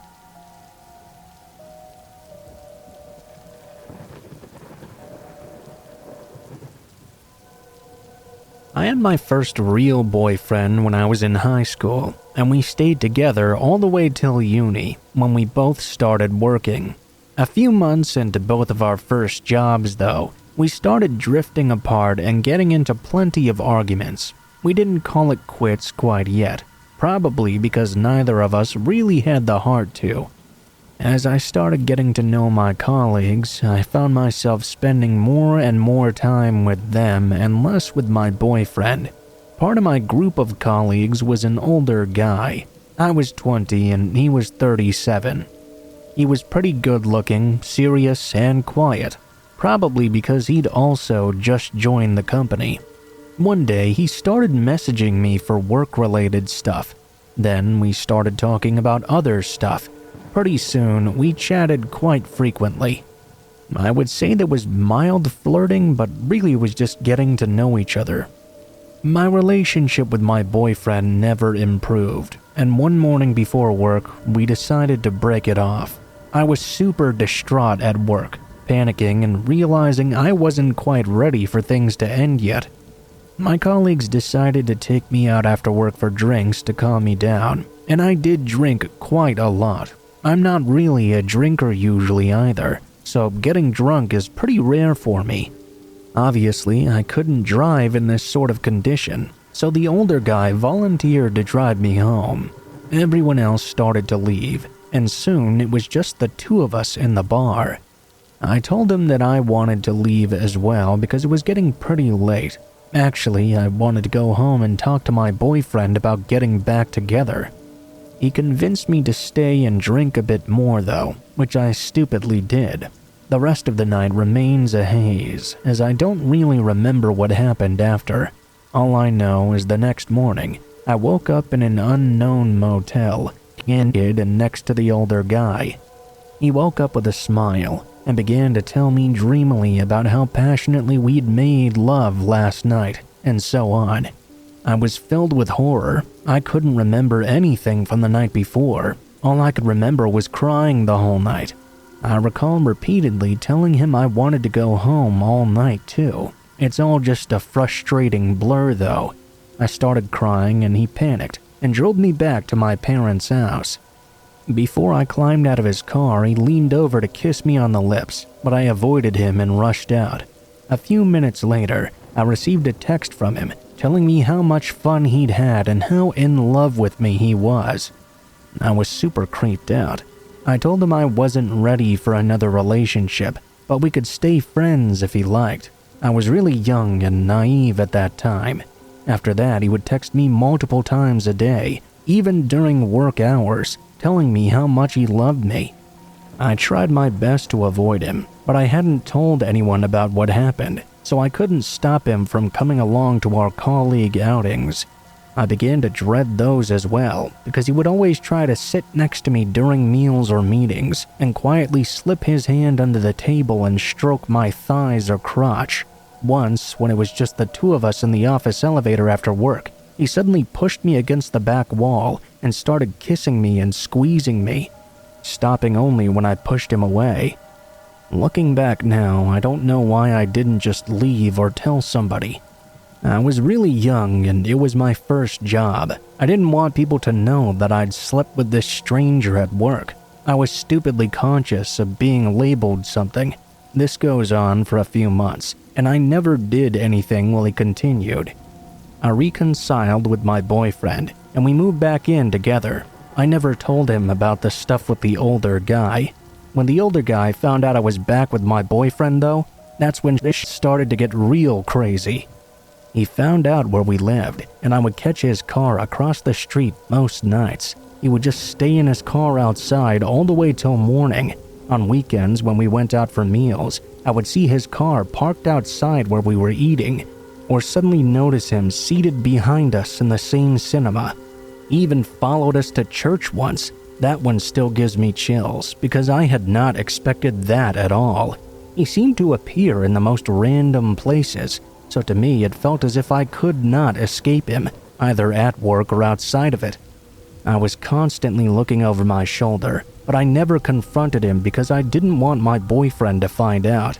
The older guy kept telling me about how passionate I was during our night together. I became scared that maybe I really had acted that way. I didn't want my boyfriend to find out and leave me, although I was pretty sure I was too drunk to be anywhere near as enthusiastic as he described. His messages and phone calls became more frequent. I was so scared of the whole thing coming out in the open, I would reply to his texts and calls, which mainly consisted of him breaking down on the phone, demanding I leave my boyfriend. I found out a few weeks later I was pregnant with my boyfriend's child. Of course, we were happy and decided to have a small wedding. When the older guy found out, he became convinced the child was his, and he started cornering me at work. He told me he would marry me, and he was already planning to get a new home for us. He had the perfect name for our child, etc. The final straw was when he showed up suddenly at my front door with a ring, hysterical about marrying me.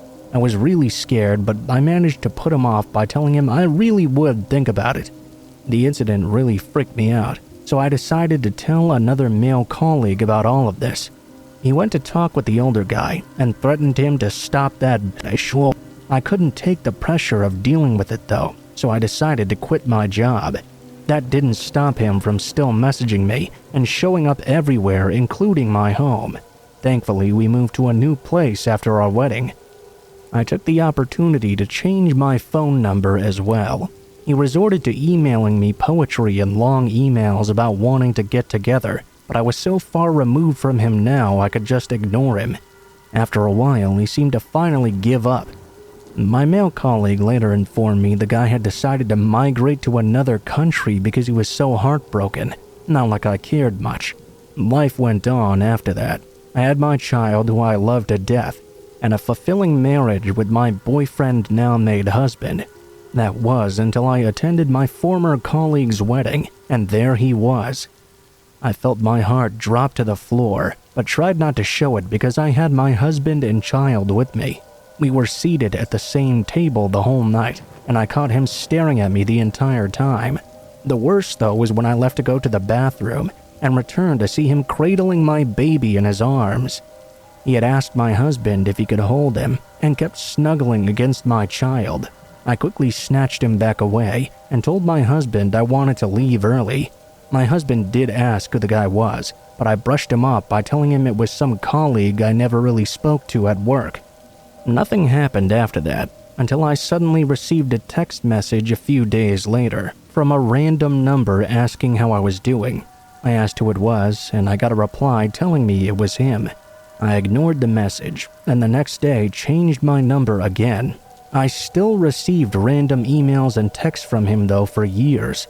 I've changed my number extremely frequently, but besides those messages, thankfully nothing else has happened. It's been a few years now since the very last one. I do get nightmares every once in a while of him suddenly appearing again. I get so paranoid about him showing up, I check random cars while I'm out and about sometimes. The most recent thing I heard about him was when my male colleague messaged me a few months ago to let me know that the guy had been scrounging around trying to ask if there was still a chance of us getting back together again. I wish I could somehow erase that nightmarish year out of my life, but what's done is done, so I hope he just stays away forever.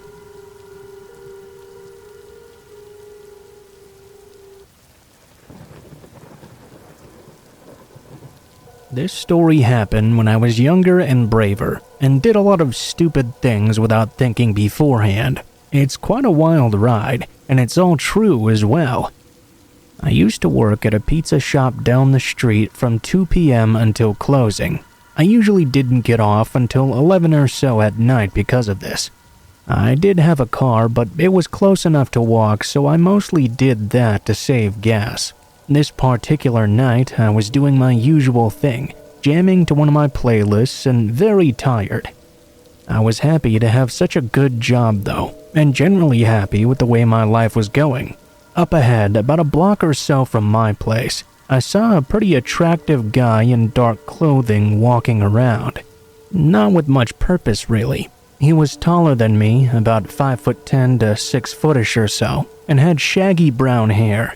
The closer I got to him, the more I could tell he was really good looking. Like even in the dark of night, I could feel myself blushing a little. His features kind of escape me now, but I do remember his hair and thick eyebrows. I took an earbud out, and because I'm from a dangerous city and never really cared about stranger danger, I decided to talk to him a bit. Hey, how's your night going? Oh, it's good, just looking to get drunk. Oh, that I can help with. I've got a mini bar at my place. I live just down the street if you want.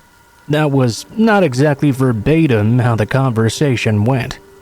During the walk back to my place, I didn't really get any red flags from this guy either. He seemed totally normal and was actually pretty nice. I was honestly thinking, wow, through sheer luck I met this super hunky guy that seems cool and fun. I was beside myself really. We get to my apartment on the second floor. I jump into host mode and offer him to have a seat and make himself comfortable. The apartment was about 640 square feet in total, so it was pretty small. Except for the bathroom, you could pretty much see the rest of the apartment from any area inside. I headed into the kitchen, and while I was pouring the drinks, I glanced back over at him out of curiosity. It was then that I noticed the first red flag. As I was asking him questions, he was more delayed with his answers, especially more so than he was on our walk there. He was starting to act kind of odd. I go back over to the couch, pass him his drink, and sit down next to him. "So, what do you do for work?" I asked. "Oh, I'm not here for sex." He put down his drink on the table. "What do you mean? I'm not here for that either." He stood up. "What you got?" he asked me. His nice guy vernacular and friendly face were now gone. I was having a hard time understanding what he meant by that. I said, "What you got?" The second I stood up, he pushed me backward. I basically got knocked off my feet, hitting the floor but not hard enough to get knocked out or anything. I jumped right back up, but he'd already grabbed my laptop and my work bag. As I started towards him, he cut around me and made his way toward the front door. I was right behind him when he made it outside. I managed to grab a hold of him, and we tussled again in front of the door. Now I shouted out, calling on help from the neighbors. It was late at night though, so no one came. "Please help, I'm being robbed!" The thing is, he had my laptop. Not just any laptop, I hate to admit it, but my entire life was on that computer at the time. Important photos I didn't have backed up, thousands of dollars in music programs, video game programming stuff for a development team I helped, really expensive software. It was in my mind irreplaceable. I gave chase down the stairs across the dog walk park, and as I started to gain on him, we tussled again. The only thing I could focus on was my laptop. I knew I had to, at any cost, get that computer back. That was all I cared about. Somehow I got a grip on it. I tugged at it again. I guess he decided it was not worth all this struggle. He got up and started to take off once again. I realized he still had my work bag, which had my cell phone and my wallet in it. I ran after him again. This time he shouted back at me, "Follow me and I'll stab you again." This made me stop in my tracks as he got away. Underneath a street lamp nearby along the sidewalk, I immediately started to inspect myself. I was stabbed? No way. There was no way that just happened. Then I saw blood running down my leg. I saw blood pouring down my arm too. I saw two places where he cut me real good. I was scared, but the blood made it look worse than it was. I decided that was enough. I got my laptop, and that's all I really needed anyway. I hobbled back home, got inside, and locked my door. I called the cops using my neighbor's friend's phone the next day, and filed a police report explaining the situation, showing the stab wounds. I also declined medical services, since I couldn't afford that at the moment. In the end, all that guy got was a crappy cell phone and a wallet with like $30 in it. The cop called my friend back several days later and said they were not able to find the guy and that they would keep me posted in the future. That was years ago, so I don't know where the robber is now, but I have every electronic thing of importance backed up on multiple drives to this day.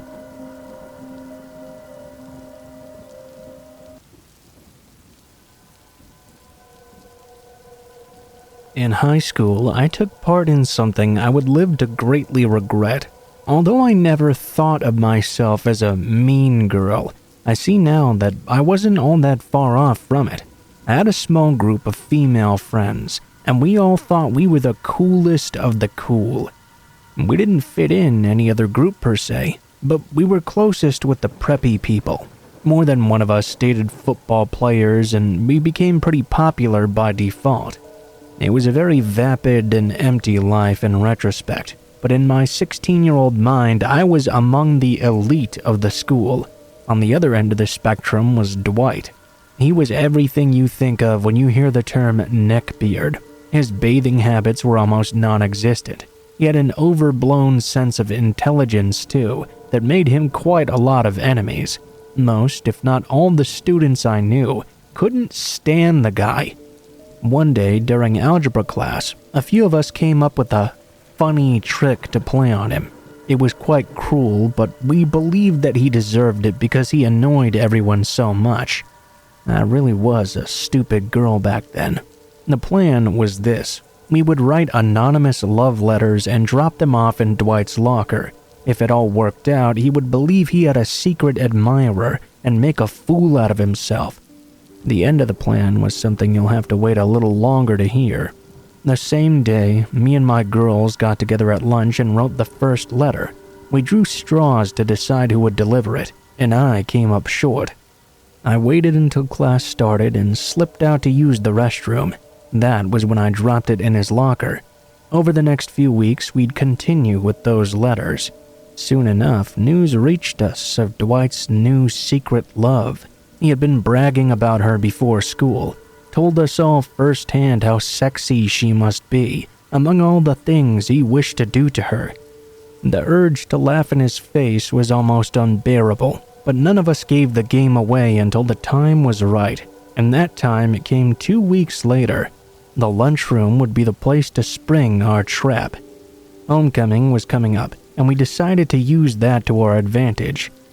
His secret admirer was now ready to show herself, and she wanted him to ask her to the dance. Just to make things that much crueler, we told him to bring a rose with him when they met.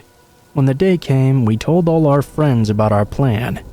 About 20 or so of us hid around a corner until he showed up. He arrived right on schedule, rose in hand, but nobody was there to meet him. He began looking around nervously, and then we all popped out and began laughing. The whole lunchroom was staring as we pointed and mocked him. His face turned bright red, and he looked as if he was about to begin crying. He ran off at this point. I can't say if he actually broke down or not. It's the thing I'm most ashamed of doing. After our horribly cruel joke was done, we went on to do other things, all but forgetting about Dwight. Actually, I remember not seeing him around for quite a few days after that. Not that I blame him if he wanted to lay low for a while. The homecoming came and went, and then the actual scary stuff began happening. The first experience was mild compared to some later things. Our house got TP'd just before a big rainstorm. It took 2 weeks to get all the paper out of the trees and bushes. A similar thing happened to my friend Stormy as well. Things only grew more serious from there. Another close friend of mine had a fire started in her front yard.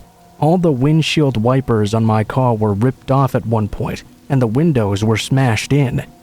Stormy's brand new birthday present, a big red Mustang, was keyed up and down both sides and similarly smashed about. I had all 4 of my tires slashed at one point. We had nothing to give to the police or to our parents. The truth is, we made a lot of people mad, and we couldn't prove it was anyone in particular over the other. One final thing would cause us to finally break, though. One week around 2 a.m., I felt a presence outside which woke me up. A loud crash suddenly came through my window. I leapt out of bed in fright to see glass all over the floor. I couldn't see what caused it until I turned on my overhead light. Stuck on the tip of my bed was a brick with a letter attached to it. Before I could even read it, my mother started banging on my door. I was unsure what it said, so I ripped it off the brick and stuck it in my pocket prior to letting my mom in. She did her usual thing of being overdramatic whilst I cleaned up all the glass myself. Things blew over though, and she quickly went back to bed. I did a temporary patch on the window and crawled back in myself. Only then did I unfold the note. Scrawled in black ink, read these simple words: "Say you're sorry, or else." The next day at school, I showed it to the other two girls. We weren't positive it was Dwight doing all this, but we were desperate. We were all really scared, and we wanted this to be over. We waited until we saw him at his locker and confronted him about the note. He had this calm, strange look in his eyes. He took a quick glance at us and said something to the effect of, "Well, I don't know anything about that, but maybe you should start apologizing to all the people you've screwed over.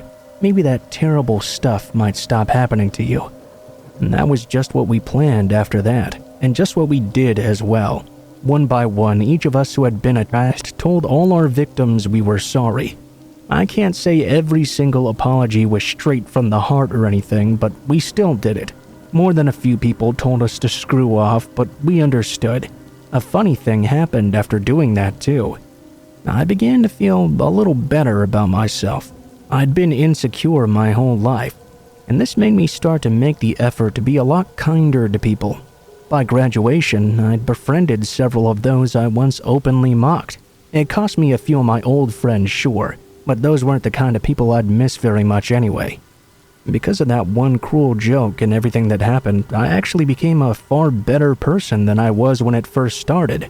After all these years, though, one little question remains. Was it Dwight who did all those things to us?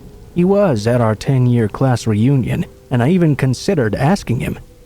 In the end, I didn't want to make him feel bad by dredging all that up, though, so I didn't end up doing so.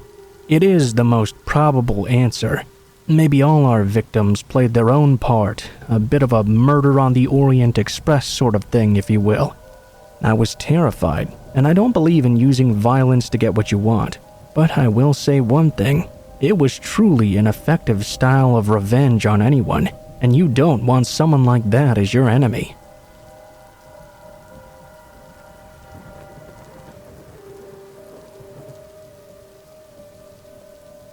I was listening to some scary stories about drives down country roads, and I decided to share mine as well.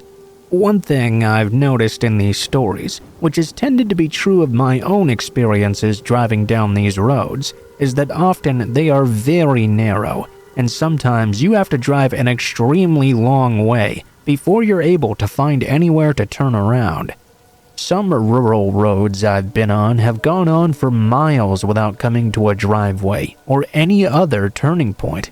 I doubt that people who've not experienced driving on these roads would likely even believe that they exist. However, I've lived in areas where the dirt roads wind almost endlessly up into the hills.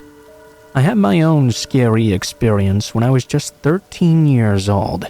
Yeah, I know what you're thinking right now. Why would a 13-year-old be driving a car in the first place? But where I grew up, that wasn't unusual.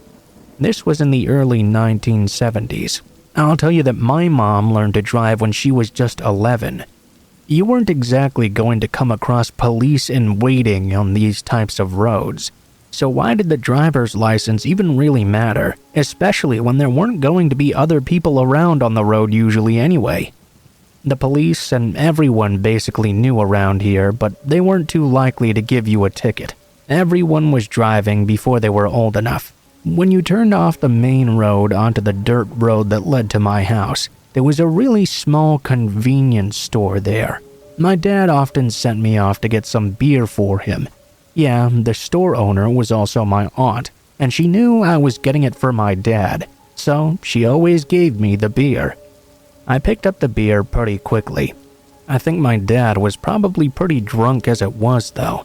I thought I'd take the car and go driving a little while myself, so I drove out onto the main road for a while. Then I turned off onto a country road I'd never been on before. It was pretty fun for me to do this, find new places and explore areas I'd never been to. I thought the country road I lived on was small, but this one was barely large enough to fit the car on the road. The woods were really thick all around, and the further I went down this road, the more and more the road seemed to narrow. It seemed like the trees were almost converging onto the road, and more than once near the ending, a branch from a tree scraped against the window of my car as I drove along. This was extremely frustrating. I had to drive very slowly because of all the twists and turns in it. What the hell was I even supposed to do if another car came down the road? There was barely enough room to fit on the road, let alone room to turn. I had this horrible thought as well, that perhaps this road didn't lead anywhere at all. What would I do if it dead-ended? What if it used to lead to somewhere, but the forest had long since overgrown it? Worst of all, what if it led to somewhere that someone didn't want me to be? My dad had always told me that deep out in these hills, there were people you never wanted to meet up with. I didn't come across any other cars, but I did eventually come to a driveway. The problem, however, was that this driveway was gated off. I didn't see a house anywhere around either. I guess this could have just been a side road that led off to somewhere out on the hill, but it was either continue driving down the road I was already on, or find some way to use this driveway/side road to turn around. I nervously got out of the car. The gate was not locked, but it did have a bolt in it. I undid the bolt and opened the gate up. I kept looking around me, trying to see if anyone else was around. If they discovered what I was doing, who knows what would happen. I was getting into my car and turned around. I got my car out of the gate. I guess I should have just gone straight home, but I felt that I should at least go out and close it behind me. My car was now facing the opposite direction, so the only light I had to see by was my tail lights. I still felt obligated to shut it though. I got out and went over to close this gate. When I wrapped my hand around the bars though, I heard the unmistakable sound of a shotgun cocking. I had fired enough of them to know what that sounded like. I looked up, and by the meager red light of my taillights, I noticed someone standing not too far away. The red light made them look extremely intimidating, and they were definitely holding a gun. I watched them lower the gun and point it right at me. A lot of people instantly freeze when a gun is pointed at them. I didn't though. I let go of the gate and ran back to the car. No sooner than I'd slammed the door closed, did I hear a shotgun blast ring out. Miraculously, it didn't hit me though. I took off as fast as I could down the narrow and dark road. The ride back home was terrifying, even scarier than it had been on the way there. I didn't calm down till I was back on the paved road and headed back to my own home. I told my dad what happened honestly. He was more upset it took me so long to get him his beer though.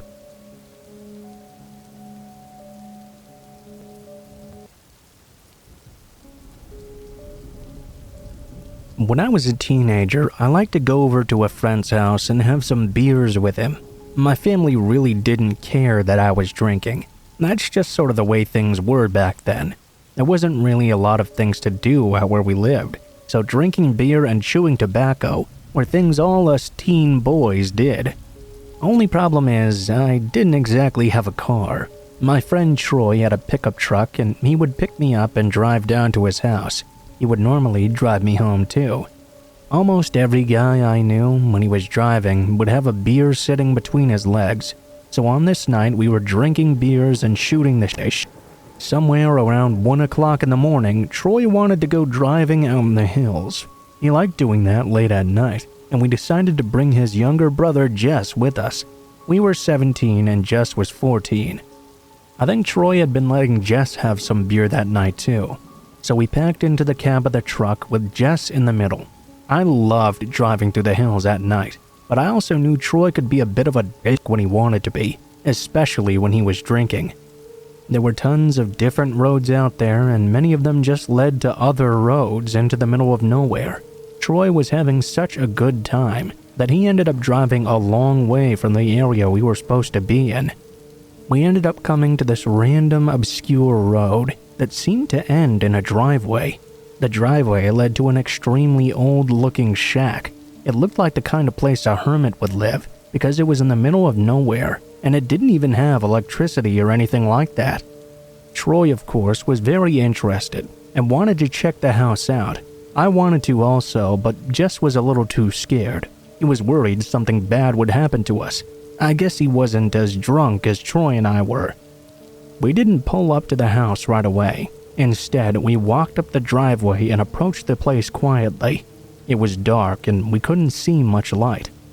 We had a cheap flashlight in the truck though, and were looking around the area. The light didn't have a strong beam, and we couldn't see as well as we wish we might have. We began wondering if anyone was even living there. I mean, it was late, but there was nothing to indicate any signs of life at all. We explored around the house and even went to the backyard. Suddenly, we heard Jess screaming from the truck. We immediately stopped what we were doing and ran around to the front of the shack and to the driveway. The headlights were still shining, but that made it harder to see anything. All we could do was hear Jess yelling at something that neither of us knew what it was.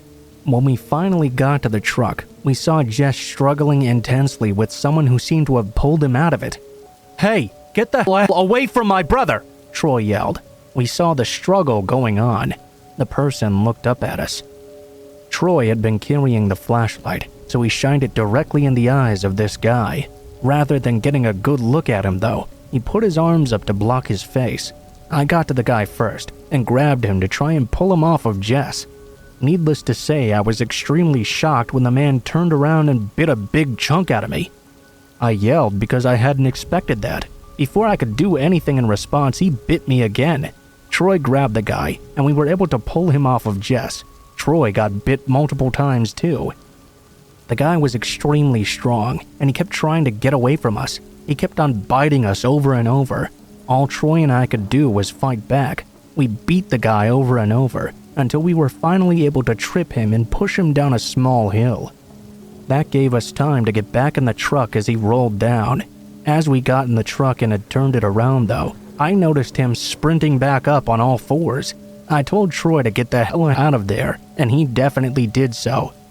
The man even tried to chase after us in the car for a few moments, but of course he couldn't keep up with us on foot.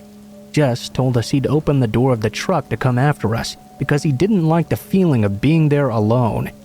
All of a sudden, the man had emerged from nowhere in the darkness and rushed him and bit him all over. That's when he started screaming. There was a deep bite in his neck that even drew blood. The guy had bitten him over and over as he was pulling him out of the car. We didn't exactly know what to do. We got the hell out of there. We didn't go to the hospital either. We didn't know that human bites could be dangerous. We treated them at home and never went driving down that road again.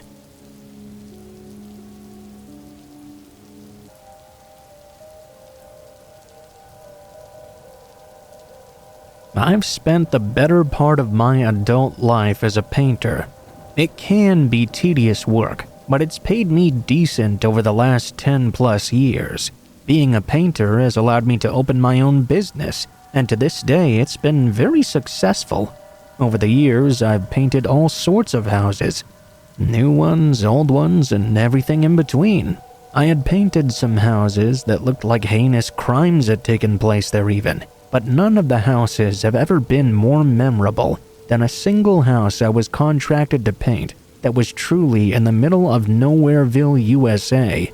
You see, about 40 minutes away from where I lived at the time was this beautiful estate on many acres of land. I don't remember the exact numbers, but I do know it was a really big house with 3 stories and very old. The man who bought the house was an investor of some kind from Florida and wanted to buy a house in this area for some reason. I didn't really care about any of that though. The guy was paying me well, and a job is a job. My crew for this job was myself, my brother, and his wife. Since the house was so big, it was easily going to take several days on end to paint the entire interior.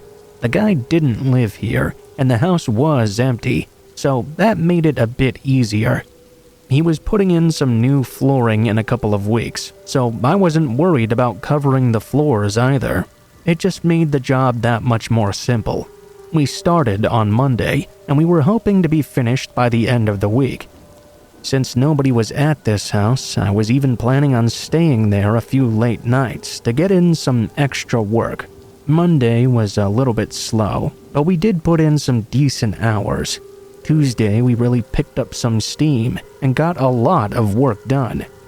My brother and his wife left at around 5:30 p.m., but I decided to stay behind and finish up one of the rooms we'd been working on. Well, those few hours I'd planned on staying turned into about 5 more, which was a major mistake. My back started to hurt so badly. I was feeling incredibly stiff too. It was closing in on 11 p.m., and I still needed to drive home. I also had to shower, eat, and get ready to be back there around 9 in the morning. I started cleaning myself up a bit and getting organized for the next day before I left. While I was gathering up some brushes and tape, I thought I heard the sound of whispering coming from one of the other rooms in the house. This house was objectively freaky. I mean, it was a giant mansion in the middle of nowhere with no furniture. It looked like a recipe from a horror movie. I'm not gonna lie, I almost expected a ghost or something to jump out. After a quick and not very thorough investigation, though, I chalked up all that whispering to just my mind. Or perhaps the wind or the house settling in. The house was old after all, so having a draft causing a creepy wind sound did not seem impossible. The next day came and I was feeling quite sore from the night before. Still though, I needed to get a good jump on the day ahead. I told my brother and his wife about the creepy whispers though. They were actually pretty freaked out. She's all about ghosts and creepy things, so she was having a real field day with this story. That evening, they decided to stay late with me and knock out a bunch more painting. I think really though, they wanted to potentially hear this spooky ghost. Either way, I was quite happy for the help. A little bit after 9, I heard a loud scream come from upstairs. It was my brother's wife, and it sounded like one of those life or death type screams. I remember having the thought running upstairs that maybe she was playing some sort of joke on us, but the scream sounded too real, and I didn't want to risk it. When we finally made our way to the room at the end of the hall, she was laying on the fetal position on the ground by the window she had been painting. She had a stand-up light that had been knocked over next to her, and some of the paint had been spilled across the ground too. At first, she was inconsolable. My brother was trying to ask her what happened, but she couldn't get any words out. I was more freaked out than I'd ever been in my entire life. I didn't have a clue what was happening, and I actually started to wonder if she'd actually seen a ghost, as implausible as that may seem. She finally started to speak though, and with fear in her trembling voice, she said, "I was painting around the windowsill. I saw the closet door behind me start to open. When I turned around, 2 people ran out of the closet down the hall somewhere." That was scarier to me than any ghost story. The idea of ghosts is quite silly when you think about it. You can just brush that off. But 2 people hiding in the closet? Well, that freaked me out much more than a hypothetical apparition. We grabbed our phones and went to the car, where we barely had any service. We did have just enough to call the police though, and the homeowner. Even though the house was out in the middle of nowhere, the police showed up relatively quickly, at least for the location. They searched the home, and we were horrified when they escorted not 2, but 3 people out of the house. 2 women and a man.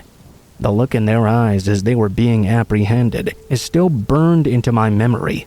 They had these sort of dead but furious eyes, staring daggers at me in particular. Apparently, these people had been squatting there for months even before the house had been purchased. They'd somehow avoided being seen or found during that entire time. It makes my skin crawl, thinking I was alone in that house with them, and I had no idea they were even there. I don't know if they intended on hurting us, but all 3 of them had weapons on them. I'm happy I didn't have to find out. I'm not sure exactly what happened to them after they were arrested. All I know is that this job made me feel off from the very beginning, and apparently my gut feeling was correct. I'll never forget the sound of my brother's wife screaming out of my head. That's the kind of sound I hope to never hear again.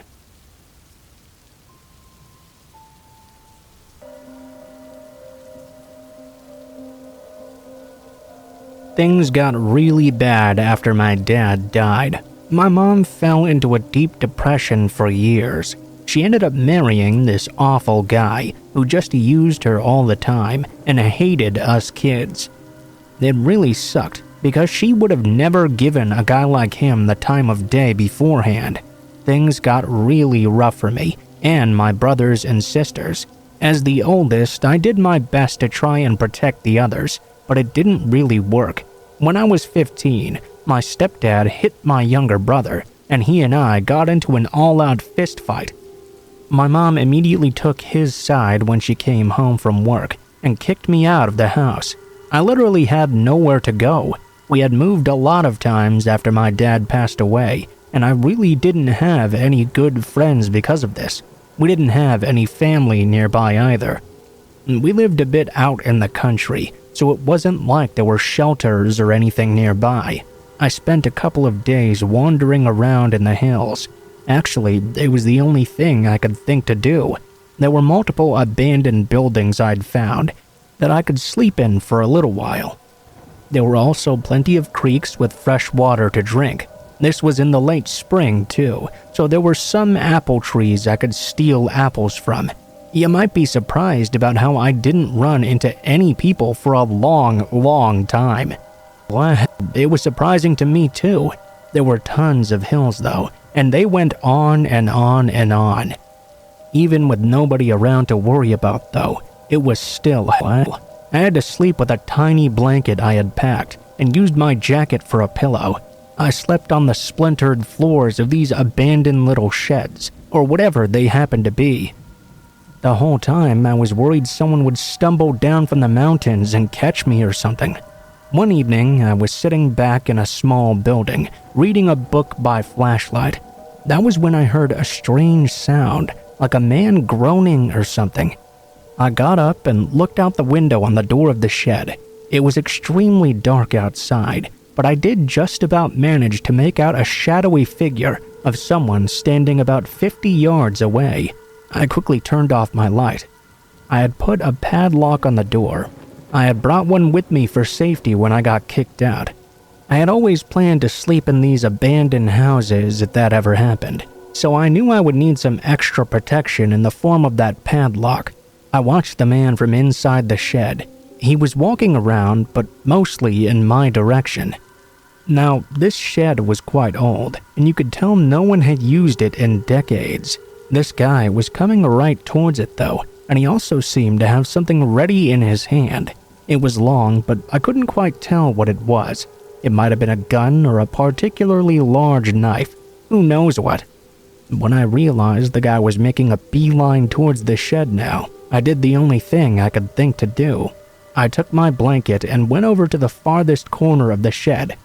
I hid under the blanket and piled some dirt and random debris on top of me. I hoped in the dark he would not be able to distinguish me from my surroundings. I was too afraid to look out of my blanket to even see if he was there though. It felt like a long time passed. I was just about to peek out from underneath when suddenly I heard some more sounds, as if someone was trying to bust open the door. They began pulling extremely hard, and I heard the lock jiggling back and forth. I began to get very scared.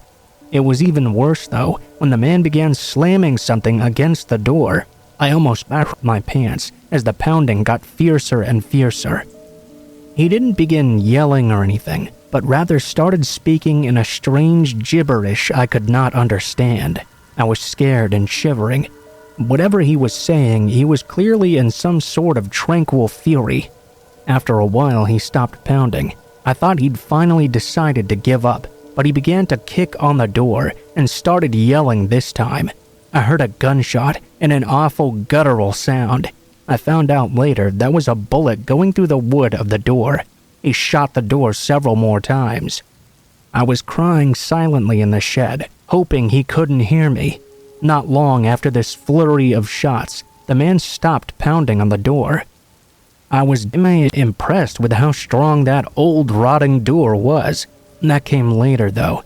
After he stopped pounding on the door, he must have walked away because it got real quiet. I waited there for what seemed like hours. It might have actually been hours now that I think about it. I thought maybe the guy was the owner of the land in the shed or something. Why else would this guy be out in the middle of the night in the mountains? Maybe he was some crazy hermit or wanderer or something. Whatever it was scary as hell. When I finally had the nerve to crawl out, I peeked through the window and saw that no one was there. Although I was terrified, I stayed in that shed for the rest of the night. The following day, I went home. Turns out my mom had been looking for me because her new husband had hit one of my other siblings while I was out. I guess she didn't realize that he was lying and kicked him out after. I can't lie to you, it was extremely hard to forgive her, but I eventually did so, and I was just happy to be home at the end of the day.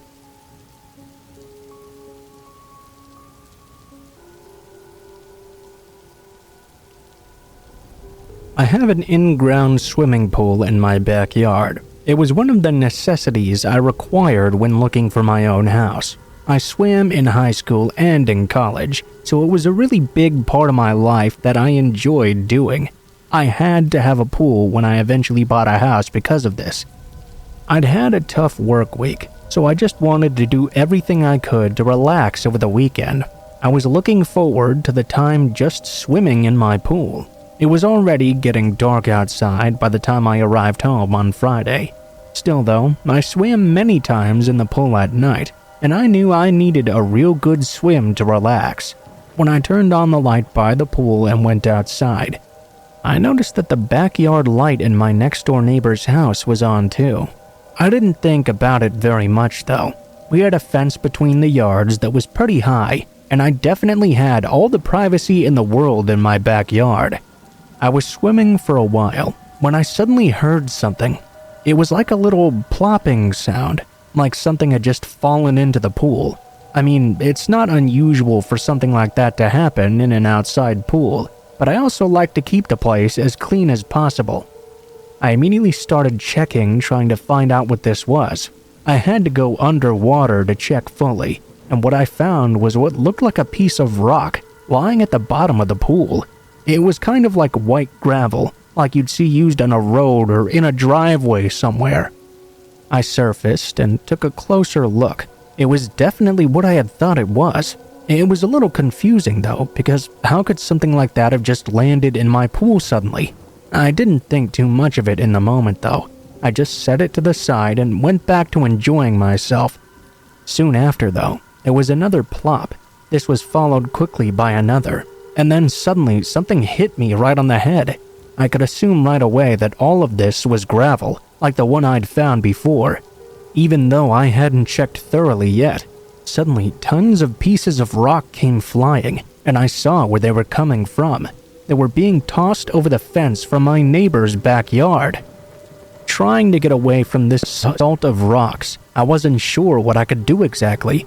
I was absolutely confused as to why my neighbors, who I didn't know but never had problems with, would even be doing something like this to begin with.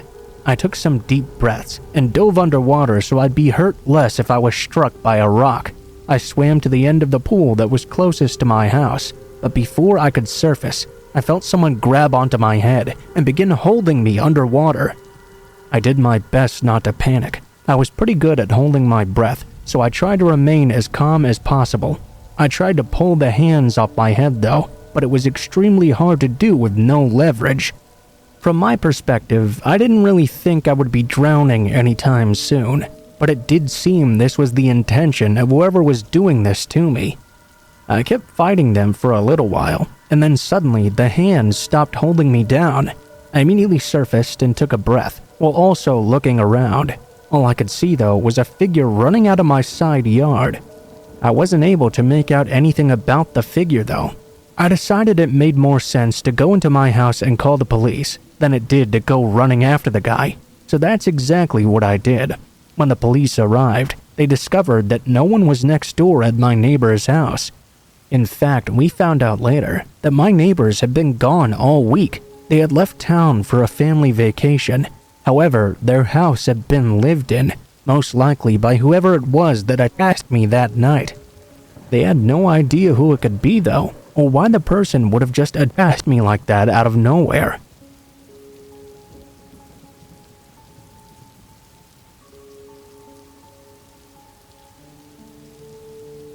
There was a time when I left home as a teenager. I don't want to get into the specifics too much. It was a real nasty time, and my parents seemed real nasty to me too. Looking back, it was probably just as much my fault though as it was theirs. I was a bit of a jerk. Anyway, we got into this big, huge fight, and I told them I was going to leave. They said, "Well, fine, see what it's like out there on your own." I decided to do just that. I thought everything would be fine. I went to live with a guy named Chaz. He had been a pretty cool guy in all the time I'd known him. He lived alone with his father, who was barely ever home anyway. Seemed like the ideal situation to me. They lived out in a rural area, in a beautiful home. We knew each other really well, so he let me crash on his bedroom floor without much fuss. That was fine with me. I really didn't know much about Chaz's father though. What was stranger was that Chaz wouldn't tell me much about him either. I even asked him one time what his dad did for a living, and he basically said he didn't even know. I found that especially odd, but he said they didn't really spend much time together. He told me he pretty much had to raise himself, as his dad was basically never there. He just gave him money whenever he asked for it. Anything else was pretty much all up to him. Eventually, his father did show up, and I ended up having a weird little interaction with him. He seemed to have known I had been there for a good 2 months before I had this freaky experience. Chaz and I were up late watching movies in the living room when his dad just suddenly came home. He just ripped open the door without even saying anything. I was a bit afraid of the way the man was stomping around. I thought he might have been angry that I was staying there with him, but he just left the room. When he came back around, he was carrying some sort of semi-automatic rifle with him. He told us in an angry voice to either go to Chaz's room or stay away from the windows and get down. I wanted to run and hide immediately, but Chaz didn't want to go to his room and locked it with several different locks. I watched him carefully, seeing him pacing in front of the house back and forth. After a while, I saw a light of what seemed to be several pickup trucks pulling up to the home. The light shone in through the living room window and nearly blinded me. I asked Chaz if we should get the hell out of there right now. He simply told me not to worry about it, and this had happened several times before. It was likely not going to turn into anything. I heard Chaz's dad screaming some things at the guys in the trucks. I heard them yelling back at him. I couldn't really understand what any of them were saying though.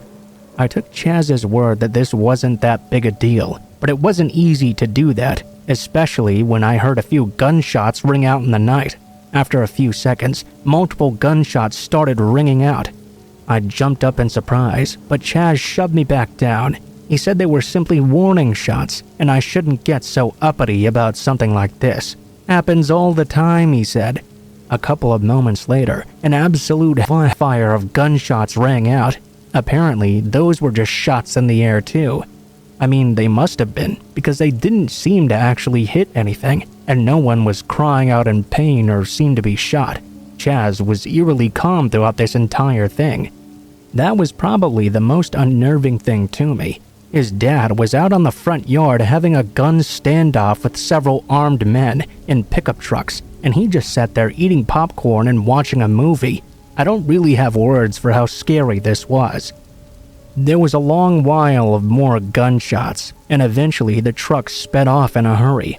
Chaz's dad came back inside with his gun. He didn't say anything to either of us. He just walked down to the basement, and that was the last time I saw him all night. I asked Chaz to explain what the hell just happened, and he seemed pretty disinterested. All he would tell me was that his dad worked with some guys, and they often had clashes like this. He said it wasn't unusual or even uncommon. No one ever really got shot too badly or hurt though. He told me to just ignore it the next time it happened.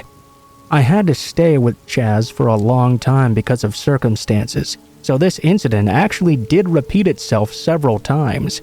They never told me what exactly was going on with these armed standoffs, but as weird as it seems, as it went on, I really did start to become more like Chaz and just ignore the whole situation. It was pretty surreal.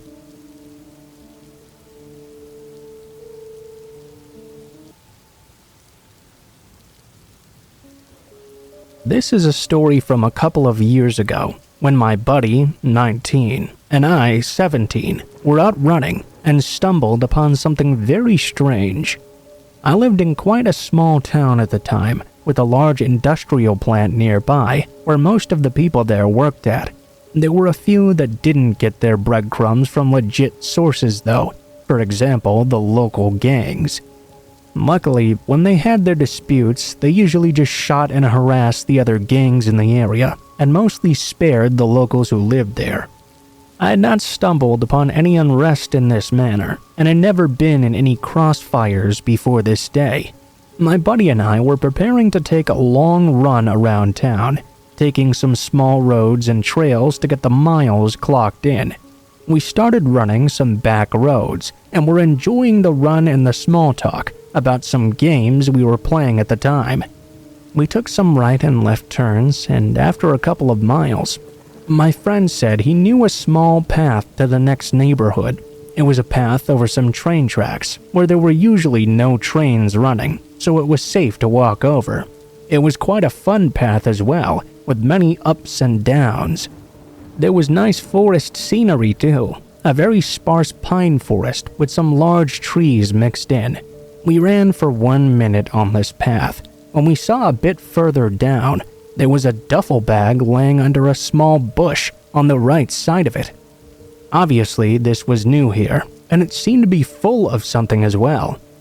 In my head, I was thinking at first someone might have forgotten it there, but then I remembered that this path was not a path someone would just go down with a duffel bag. Usually, it would be people just running past like us. I turned over to my friend. "Hey, do you see that bag?" He answered, "Yes." I asked him, "Should we look and see what's inside?" "Nah, it's probably nothing in there." We continued down the path, and didn't think that much of it. Here's where the strange part comes though. We had just passed the train tracks, when a couple of yards further down, we saw a man standing in a black suit, who seemed to be having a serious conversation on the phone. He seemed quite surprised to see us running from that direction as well. He had black gloves on, was quite muscular.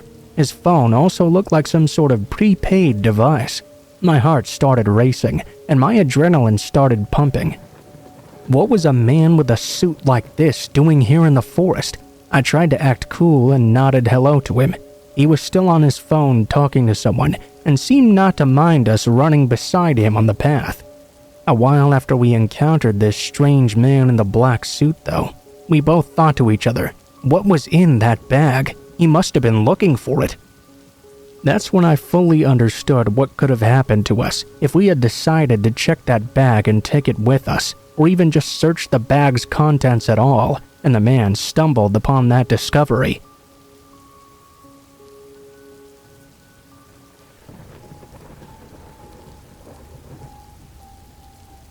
Going through a hard breakup can make you do some things you're not proud of. For a lot of people, that means going out and meeting someone to rebound with, which is never a good thing. For some people, you can even meet a rebound without even realizing it, and that's what happened to me. About a year ago, I had been with my ex for 6 years. When we finally broke up, it really hit me hard, and I was struggling for a while. We'd bought a house together even, but she kept the house in the end. I honestly didn't want to stay there. It just depressed me being there. And so, with my now limited funds, I found myself a cheap place to rent. I wanted to lay low and get back on my feet, afford a nicer spot eventually. I literally let her keep everything when we broke up, so I didn't really have anything to my name. I found a month-to-month place to rent on the marketplace, and that's when I realized there was a ton of stuff on there to actually buy too. I bought a couch, a recliner, a TV, anything you could really think of. I felt like the king of saving money. The one thing I didn't have though was some tables and chairs, which made it sort of hard to have people over, either to play games or even just eat food together. I found this girl, who we'll call Leia, who was selling a table and a set of chairs. They looked very nice and in great shape, so I messaged her. Long story short, I went and took a look at the merchandise. They were just as advertised. While I was there loading up the chairs in my truck, I started talking with her. Turns out she'd also just gone through a horrible breakup, and she was unloading a bunch of stuff. Well, our small talk turned into 2 hours of laughing and joking in her driveway. We ended up exchanging numbers and set up a little date to go out and grab a drink that weekend. I was real excited about this, since I felt I had a sort of connection with her. The date went well, too. We went back to her place after the bar that night, which led on to several more dates. Before I knew it, I was seeing this girl on a regular basis. About a month later, though, I started to notice that some weird things were happening. I would go to the bathroom, and my phone would be in a different place, or my computer screen, which had been idle, was now turned on. I figured she was trying to snoop on me or something, which, in all honesty, I had nothing to hide anyway. So I really didn't push the matter. I just sorta shrugged it off. I figured she would realize I wasn't hiding anything, and she would eventually stop going through my stuff. One night, we started hanging out after we both got home from work, and I could tell she was really upset. I asked her what was going on, and she told me she had seen I had been texting my ex. She was worried I was going to go back to her. For context here, I had texted my ex recently asking if she'd received my doctor's bill in the mail, since I hadn't received it at my current address yet. She responded by saying she'd let me know if it ever showed up, and that was the end of the conversation. I wasn't mad yet. I understand some people have severe trust issues, and how that can be really tough. I explained it well to her what happened, and told her that I wasn't mad, but she should always talk to me about this stuff. The rest of the night was pretty fine. Next Saturday, she stayed over at my place. We fell asleep at about midnight, but I woke up a little bit after 3 in the morning because of a strange feeling. When I looked up, she was standing on my bed over me, literally standing on the bed, holding one of my golf clubs above her head with both hands. I instantly put both my hands up to block and slid to an upright position. I asked her what was going on and if she was all right. She was practically sobbing, and I could barely understand her. When she was able to finally get the words out, she told me this: "I know you're hiding something. Where is it?" I truly had no idea what she was talking about. I slid on the bed backward while she was still sobbing. Thankfully, she caught me just a second too late. She swung the club down and missed me by just half an inch. I ran out into the living room and couldn't believe my eyes. She'd completely torn apart my home. I mean, she ripped up all the pillows, knocked over the bookshelves, even went through all the cabinets in the kitchen. My computer was open, and I could see hundreds of tabs open. I started to get a bit livid. She had ruined all my stuff. She came out of the bedroom, no longer holding the golf club. She was bawling, begging me to forgive her, claiming she hadn't meant to destroy everything. Then, like the flip of a switch though, the tears and sobbing turned into anger. "I'm just so hurt about Nicole." I'm sure I looked quite confused, since I had no idea who this Nicole could be, or who she was talking about. I tried to start defending myself, but she started shouting she knew all about Nicole. She'd seen everything. With no notice, she charged at me and pulled a knife out from her waistband. Thankfully, I'm much bigger than her, so I was able to hold her back until I could reach the door. Once I got to it, I ran out as fast as I could to the local corner store. It was open 24 hours a day. I burst through the front doors and told them to call the police right now. Thank God they did, and the police showed up pretty quickly. I explained to them everything, and this whole ordeal ended up being an even bigger nightmare. Turns out that Leia was unfortunately not very well in the head. I'm sure that's quite obvious now. I'm not exactly sure what she ended up being diagnosed with, but I was actually kind of sad for her. In the moments where she was actually sane, she was such a sweet girl.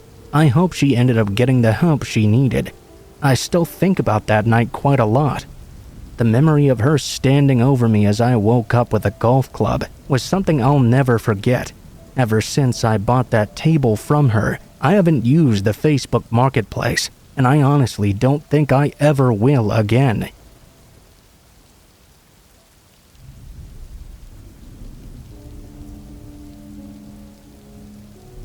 I was bullied a lot when I was younger. When I got into middle school was when it was the worst.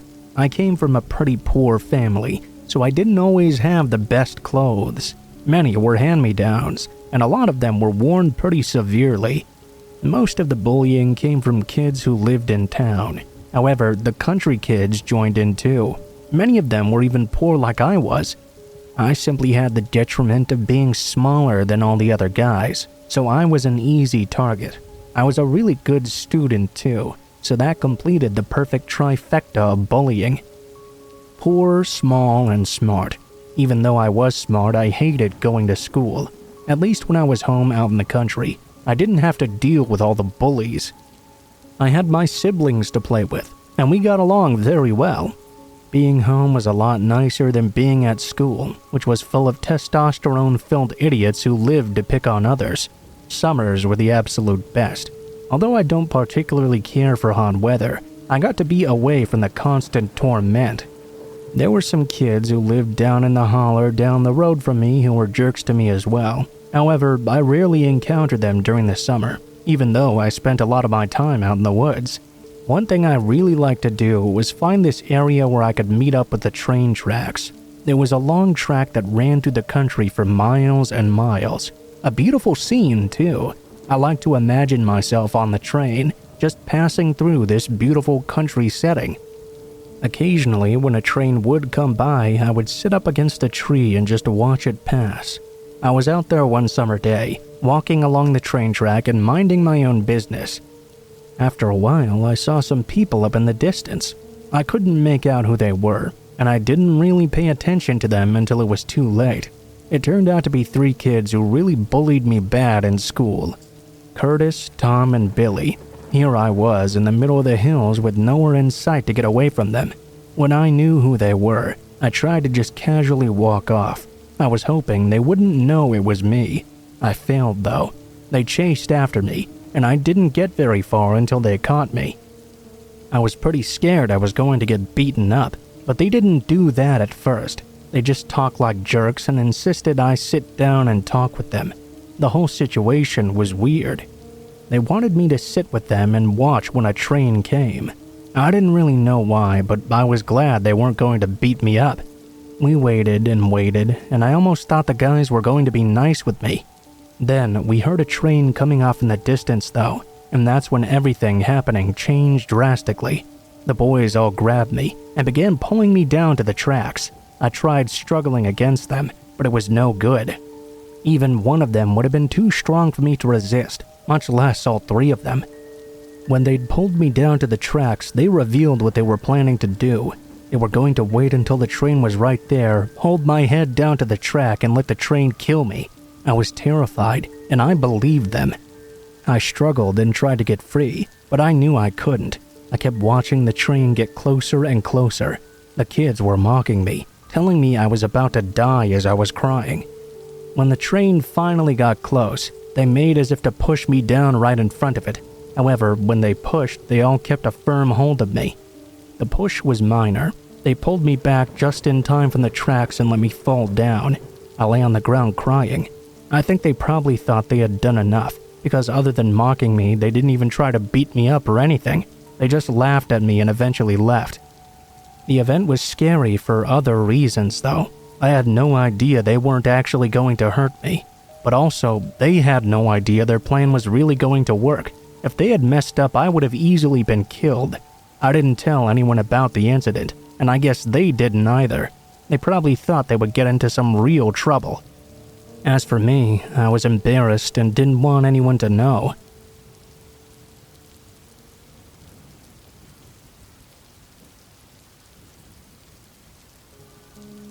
Before we begin, let me give you a little description about myself. I'm a 20-year-old college student who's been back home for the summer recently. I also happen to be extremely small, 4'11" to be exact, 105 pounds with a serious case of noodle arms, literally zero muscle. Now let's get to the story. Last night around 8:30 p.m., I was walking the dogs with my mom. We have 2 dogs, Daisy and Major. Daisy is the senior. At 13 years old, she has bad arthritis because her torso is too heavy for her stubby legs. Because of this, we make it a point to not take her on long walks anymore.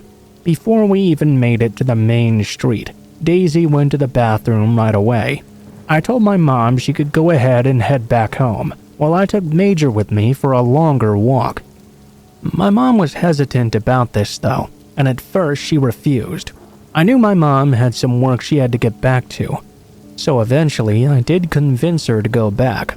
I told her it was just a short walk and I had our German Shepherd mix with me anyway to protect me. Finally, she agreed, but told me to be careful and make sure no one was following me. A little bit weird and specific, but I agreed nonetheless. Now, I should add that I didn't have my phone with me at the time. It was about to die before our walk, so I had left it to charge at home. Still, I was confident, because I'd walked dogs on this street numerous times before and never had an issue. From there, I turned left from the street we lived on and onto the main road. This made it so the traffic going in the opposite direction would be closest to me. Every building on the main street was some sort of doctor's office, and all of them were closed at this time. The parking lots were all empty as well. I walked for a bit on the left side, before deciding to cross over to the right side of the street where the dentist's office was, just past the vet area. Before I could do that though, there was a car approaching on my side of the street. I waited patiently for them to pass before walking across. As I was walking, I took note that the car that passed by was red. I stopped just before the dentist's parking lot. Usually I just walk behind the dentist's office, but this night I hesitated. After a full minute of Major sniffing at nothing of interest, I decided against going back there and walked past the front instead. I opted to go back the long way home. Not even 30 seconds after I decided not to walk in that direction, a car pulled into one of the 2 entrances of the parking lot and parked in a parking spot as if waiting for me. I had never seen anybody pull into the lot of this street so late at night before, so I was immediately suspicious. I checked behind me, checking to make sure it was not the same car I'd seen just a minute ago.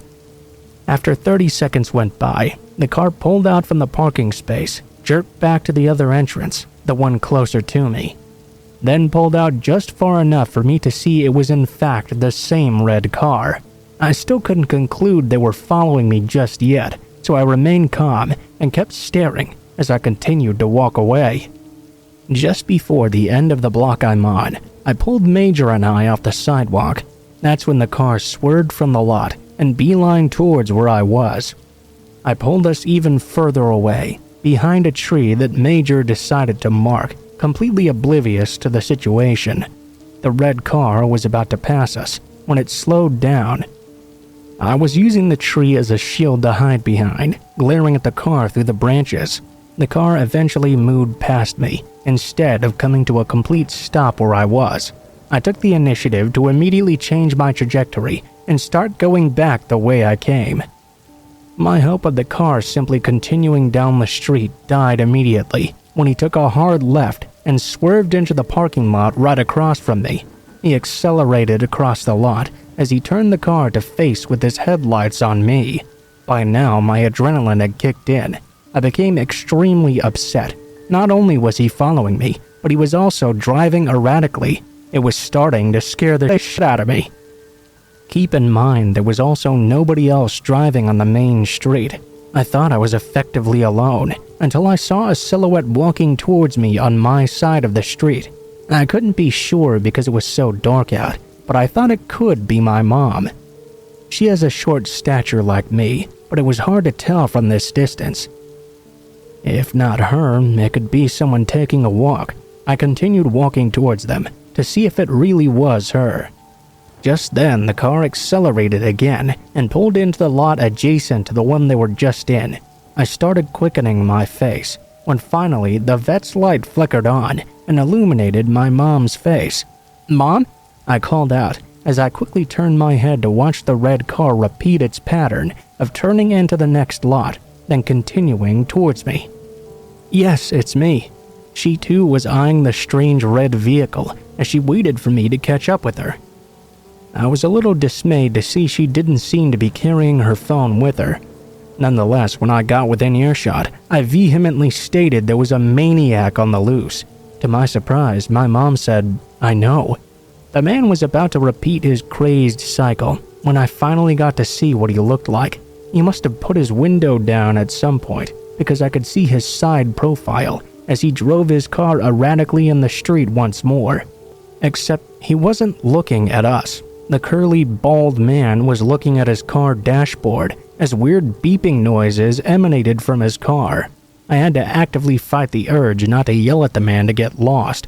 The driver became even more erratic. He pulled into the next lot, then drove over the curb into another lot on the next block. We took that opportunity to cross the street back towards our house, but that also brought us closer to him. He must not have expected us to cross though, because he drove far enough ahead to allow us to pass him from behind. He gave us a good view of his bumper too.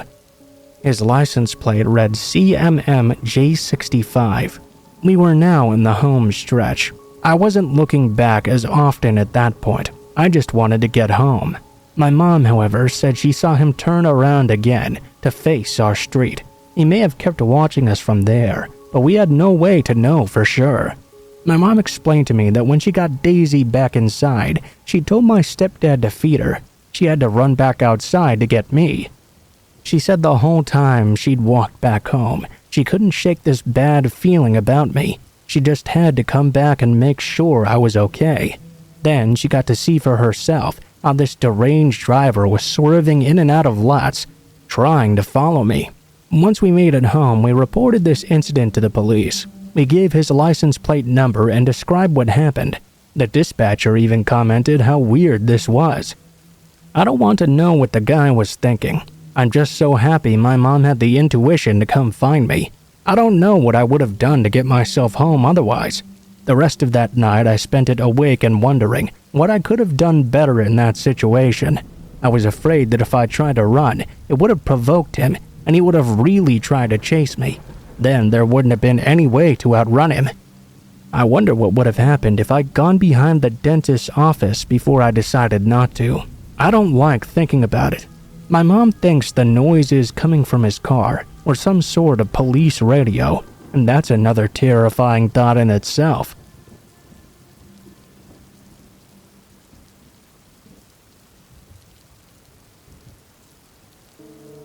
My name is Nikki, and I had a really weird experience back when I was in college. It still haunts me to this day. When I was a freshman in college, I didn't get to experience the college experience the way many do. I didn't go to any of the football games, even though I'm a huge football fan. I didn't date any guys, and I didn't even go to a single party. I was so thoroughly concerned with succeeding academically that I put 100% of my focus into my schoolwork. It really paid off, and I did get straight A's all year, but I really felt like I was missing out on what college was supposed to be. As a sophomore, I decided to take part more socially. Not having made many college friends, this wasn't very easy to get into. I attended a few football games by myself and tried to join some various clubs. I really had a problem connecting with a lot of the other members though. Where I was successful in making friends, however, was in class. Several classes, when we were put together for group work or whatever, I was able to really connect with my fellow students. By October, in my first sophomore semester, I was successful in making quite a few friends, and I got invited to a Halloween party. I was nervous going, and I guess I was right to be. Although I got to talk with a lot of my friends, it was only for short periods of time. It was a pretty wild party as it turned out, and they had plenty of other people to talk to as well. There was this one guy who was dressed up as what I guess was some sort of anime character. I wasn't really sure. He kept looking at me from across the room before eventually coming up to me. He said his name was Chris and asked me what I was drinking. I was having a rum and coke, and he started talking about how much he liked that. He offered to go and get me a new drink. I was so happy at having someone talking to me that I accepted right away. He left, and a few minutes later came back with 2 rum and cokes. He handed me mine, and he started drinking his. After a while, he seemed to be getting hit really hard from the alcohol. He began slurring his words strongly and eventually started swaying from being dizzy. I assumed he was either a real lightweight or he had been drinking a lot beforehand. When he slumped against the wall and seemed ready to pass out, I got really concerned. I didn't know what to do in this situation. I sought out one of my friends. I told them he had only had a single drink. They called an ambulance just in case. I'll never forget what happened in that moment. We laid him down on his side and went to check if he was alright by checking his vitals. They just so happened to run their hands over his pocket, where they found he had a bottle of Rohypnol hidden away. It was in his system as well when they did tests after. I had an idea about what happened after that. Rohypnol is a common date drug, you see. I think Chris had gone to get drinks, and both drinks were rum and cokes. He had roofied one of them, intending to give it to me, but he ended up forgetting which one it was. He ended up drinking the one with the drugs in it himself. I'll never forget how lucky I was that night.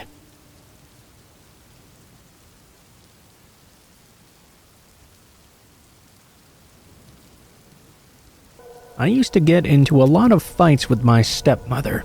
Things were pretty crappy at home ever since she married my dad. I asked my mom if I could come stay with her for a while, but it seemed she was too busy to house me. It really sucked, honestly. Things just got more and more difficult, and it eventually all came to a head when my stepmom accused me of stealing something from her. Of course, I hadn't done this, but my dad immediately believed her over me, and we got into a huge fight about it. I really couldn't take it anymore. After they went to sleep, I packed up a duffel bag and a tiny bit of money I had, and left for a couple of nights on my own. I was able to sleep at a friend's house at first, but I was only 16, so that really didn't last very long at all. After about 4 or 5 nights, I was faced with the harsh reality of sleeping on the streets. It scared me for sure, but not enough to make me go home after that big argument. My first night on the streets, though, was probably worse than you can ever imagine. It was just a complete nightmare. I didn't really sleep at all. I tried to sleep at the train station at first, but the doors were locked, so I slept outside instead. I felt myself drifting off a few times, but I really couldn't get any sleep. I did have a little bit of money on me, so the next day I took the train into the city. I figured there would be more places to sleep there. It turned out I was right. The following night, I found myself holed up in an alleyway, and I curled up next to the garbage can. I actually did manage to sleep for a while, before I felt a sharp tapping wake me up. I jumped and grabbed my bag. There was a girl there who also looked homeless. She was fairly nice actually though, and told me it was dangerous to sleep in such a place. She told me there was a nicer place nearby where people were squatting, and she asked me if I wanted to accompany her. Although I was scared at first, I realized it might be better to get some sleep with other people around. I went there with her. I followed her there. There were a lot of people squatting in this old home actually. It seemed kind of weird actually. People were grouped together in circles talking quietly. I really didn't know how much more comfortable I was going to be there than in the alleyway, but she took me into a room that only 2 other guys were in. It seemed she knew them all, and they all welcomed me with friendly smiles. They wanted to know if I wanted to hang out. I found out a few minutes later she would be doing heroin with them. I let them know I was only interested in sleeping. I was not into the whole idea of getting hooked on drugs. I was so tired though that them doing heroin in the same room didn't even bother me. I figured I wasn't going to do it, so it was no big deal. I went into the corner for a little bit. I actually watched what they were doing. I was tired, yeah, but I guess now I was also a bit scared of them and curious about how they were doing this. It was hard to watch, especially when the girl did it. I mean, she had been nice before, but now she was just acting all weird and crazy. I liked her because she had helped me, but I didn't want to be anywhere near her in this moment. Watching them all shoot that stuff up was really hard, but after a while, I actually managed to doze off a bit. Later though, I felt someone up against me, which woke me up almost immediately. I opened my eyes, and it was the girl from before. She smiled at me, and I did too. I was just about to close my eyes when she rubbed my pants a bit. We were both too out of it to do anything though, so she fell asleep right on top of me. Later on though, I felt someone tugging at my arm or doing something with it. It was really annoying. I thought it must have been the girl who had woken up since though. I tried to keep the sleep going, but I woke up immediately when I felt a sharp pain shoot through my arm. Opening my eyes, I saw a much older man standing over me. I hadn't seen it before. Right in my face though, he had pulled my shirt sleeve up and put some sort of band on my arm. It only took a few moments for me to realize this guy was going to shoot me up with heroin while I was sleeping. "What the hell are you doing?" I screamed. I tried to pull my arm away from him. "I'm gonna kill you like you killed her," he said, motioning towards the girl. I looked over at her only to see she was lying with her head against the wall, clearly breathing perfectly fine. I pointed out to the man that she was still alive, but the man grabbed hold of my arm even tighter. Most of what happened next was almost a blur. He had a needle at the ready, but I resisted as hard as I could. Eventually, I got a good kick on the guy, and he let go of me with his hand. I grabbed my bag and sprinted out of the house. I kept running until I found a place to hide until the following morning. The following day, I found a shelter for runaway teens and stayed there for as long as they would let me. It was a long time, and there was no happy ending to be found anytime soon. I never went back to my parents, and I didn't see them for years, actually. I lived in shelters, hopping back and forth, until I eventually got a job and then an apartment, and made something with my life in the end.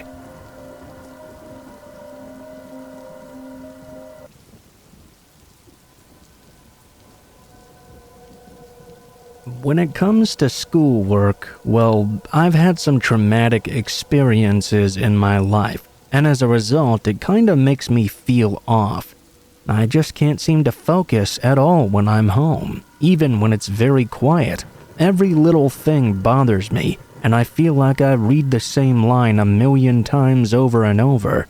My sophomore year of college, I started to drive to a secluded location to do all of my readings for school. I didn't live very far from the country, so it would only take about 20 minutes to drive to said peaceful location. I personally found the peace and tranquility of nature to be very soothing. I know it may sound crazy to some people that I would drive that far to the middle of nowhere just to do my schoolwork, but it really felt like I had no choice. It was the only way I could bring myself to concentrate on my work. When the end of my senior year was approaching, I was starting to freak out about one of my big exams. The exam itself was 40% of my final grade, and I needed at least a 75 on it to pass the course. I decided that I was going to spend the weekend before the exam studying, and that I was going to make my own little adventure out of the experience. Instead of going to my usual secluded spot, I was going to travel to an area a few hours inward. I would hike the beautiful trails and find another nice quiet spot to study. I left first thing Saturday morning and arrived at my destination around 10 or so. I spent the earlier parts of the day hiking until roughly 2 in the afternoon. I found this absolutely amazing spot near the top of this steep hill. It was a clearing that overlooked a bunch of trees. There were some rocks on the top of the hill too, so I was able to get comfortable with my books and computer set up on them. I started reading my textbook when I thought I could hear the sound of twigs snapping around me. Now, in my distracted brain, All I could concentrate on was that sound of twigs snapping. It was absolutely driving me crazy. I first thought there must be some sort of deer or small animal prancing around in the woods nearby. I debated on whether I should go over and maybe scare the animal away. Whatever it was would surely flee further away into the woods and away from me so I could focus. I made my way over to the edge of the tree line and shouted some nonsense noises to try and scare whatever this was away. I heard nothing back. I made a sound again and clapped my hands together. Again, I heard nothing. I stared intently through the thick trees when I swore I got a glimpse of a silhouette of a person moving behind one of them. I figured my mind was playing tricks on me. I kept looking for a little while longer, but I realized the noise had stopped altogether. I thought to myself that whatever I'd done must have worked. I sat back down and started to read my textbook again, but now I couldn't concentrate because I couldn't ditch the feeling that something was not right about this. I flipped through several pages several times. Once I realized I was not retaining anything, I simply decided to pack my things up and start heading back. I was fairly far away from where I'd parked anyway, so I figured it was about time to start heading back. I would just find a spot to study that was a bit closer to where I'd parked, but still in seclusion. When I walked over to the tree line, though, I paused in fear. Standing about 30 feet away, shrouded by trees, was the backside of what appeared to be a man. Their shoulders were very broad, but because their back was facing me, I couldn't be sure who they were. They were dressed all in black, and it looked like they were wearing some sort of covering on their face. I didn't move or say anything. I just stood there frozen and tried to calm down. I had a million thoughts flying through my head. It felt like I was stuck there for an eternity, but in reality, it was probably only a few seconds later. The person turned to abruptly face me. I can't accurately express how much fear I felt in that moment. Whatever mask they were wearing was horrifying. It appeared to be some sort of homemade creation, since I'd never seen a mask like this in my life. It appeared to be white, and also had a long snout hanging down. It almost looked like something out of Beetlejuice. The eyes on this mask were jet black, and wild hair protruded from random patches on it. I think the hair was attached to the mask too, not to the person. It was sort of an old, rotten yellow color. The person started to hum. I didn't notice it at first, but it appeared to be some sort of melody. It was a really long, drawn-out hum, almost like a groan coming from this person. They started to approach me. I freaked out. The clearing I was in was not that big, so in order to walk back to the trail, I would have to move past this person. I could have slid down the hill, but I might have broken my computer and also my legs. It was extremely steep and very high up. As soon as they'd started moving, this person started to run full speed at me, still making that horrible groaning noise. I can't even believe what happened next. The person ran right at me, and right when they were about to grab me, they just stopped in front of me. I stepped back in fear, and they began to laugh at me. Then they started humming again. They didn't actually lay a single finger on me. They just moved their hands around me as if they wished to touch me but couldn't. Not wanting to know what was happening or take any chances, I ran as fast as I could around them. As I sprinted further away, I could now hear the person trying to follow close behind me, still humming their tune. I didn't bother to turn around. I made it to my car and discovered that person no longer appeared to be following me. I did try to call the police, but of course phone service was pretty shoddy in this area. I drove several miles to the closest town and called the police once I got there. I reported what happened, but I don't think they did anything with it. Technically, the person didn't do anything other than disturb me. There were also no other complaints about the area. I have no idea what the freak was doing in those woods. I don't know if they were playing some type of prank or something truly messed up. Maybe they actually wanted to hurt me. It seems unlikely it was a prank though. I didn't see anybody else in the woods, and it seemed like we were the only two people in the area. I realized that maybe I shouldn't complain, since I was unharmed in the incident, but the psychological trauma that I felt still sticks with me to this day.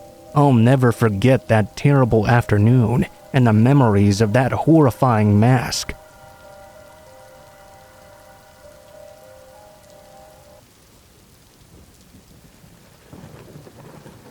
I don't know why there seem to be so many scary stories that take place out in the country. I don't know if it's because there's less people around in general, or because it's more quiet and there's less light. I mean, even I have a story that's terrifying that took place out in the country. When I grew up, my parents had this really large piece of land. It was all hills and trees and beautiful countryside. Both of my parents were hunters too. I always think it's funny to tell people about that. My dad died before she did. But even when that woman was in her 40s, 50s, or 60s, she would still take her gun out and go hunting. Growing up in a family like that, it was pretty much expected I learn how to hunt too. My dad would take me out at a very young age to teach me. At first, I didn't really like it, you know. Little kids don't exactly love killing animals. I got used to it though, and as I got older, I was not only okay with it, it became something I sort of enjoyed doing. We never just hunted for sport though. We did it for food and to put food on the table. Anything I killed, I was expected to bring home for that same reason. Because I wasn't the biggest guy even when I was a teenager, that meant I didn't concentrate on big things like deer or anything like that. I was very fond of squirrel though. Anyway, I was going coon hunting one night when I was 15 years old. I realized the thought of eating coons might throw people off nowadays, but coon hunting was a pretty big thing where I was raised. When I went coon hunting, I generally started out in the early evening and then went into the night. I always stayed on the land that my dad owned too. I never strayed onto property that wasn't ours. I also preferred to do all of my hunting alone. I never went with my parents or my brothers or anything. It was just the sort of thing I felt better doing alone. I took my air rifle, which was a present I got when I was 13 years old, and my favorite dog Bruno, and went out to do some hunting. For those of you who don't know much about coon hunting, it's mostly a nighttime thing, although some people will attempt to do it during the day. That always brings less success though. Normally, you let your dog loose on a trail and then tree the raccoon. Once the raccoon is in the tree, you then shoot it. I was always comfortable hunting at night. No one instilled in me a fear of the dark, monsters, or the supernatural. My mind was always solely on the business at hand. I wasn't in any hurry in the early evening to find anything though. I didn't let Bruno just loose and chasing after them right away. I liked strolling out in the woods with him. Bruno was a great dog at this too. He would always follow right beside me as I was out walking. He was still kept on a strong leash though. When he would be raring to go, he would definitely be hard to control. He followed commands really well. In my opinion, was the best hunting dog we ever had.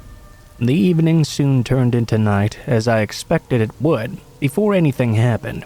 Fortunately, I had brought a strong flashlight with me. Although I picked this night because the moon was full, big and bright, and I saw great in the dark, I didn't need the flashlight often, and Bruno didn't need the light at all. His big nose brought us to everything we were looking for. I was trying my best to be aware of everything that was around me though. I had been hunting enough to drown out all the cricket and frog sounds. Bruno wasn't being very active this night, so I was pretty sure there were no coons around at all. That wasn't a huge surprise though. They weren't always out on our property. After a while, he started pulling on his leash. It seemed he wanted to go after something. I hadn't seen anything myself, so I turned my flashlight on. I kept on searching around, hoping to catch the distinctive flash of yellow in the coon's eyes, but I didn't see it. Even so, I was about to unleash him and let him go, but something stopped me. I think that everything seemed eerily quiet for me in that moment. Don't get me wrong, there were still the sounds of the night as I was used to, but I wasn't really hearing them. With Bruno pulling, something had to be out there somewhere, but I don't know. Something was off to me. Normally, I would have released him right away. And then I noticed it. Something I had never heard before. I heard the coons chittering and screaming and making all sort of noises in the distance, but this sound sounded like many of them together screaming, and it wasn't the cute sound they usually make either. They all seemed to be very, very distressed about something. I could have just followed the sound of them and found them. However, I now decided to release Bruno and let him go. It would be much easier to just follow him.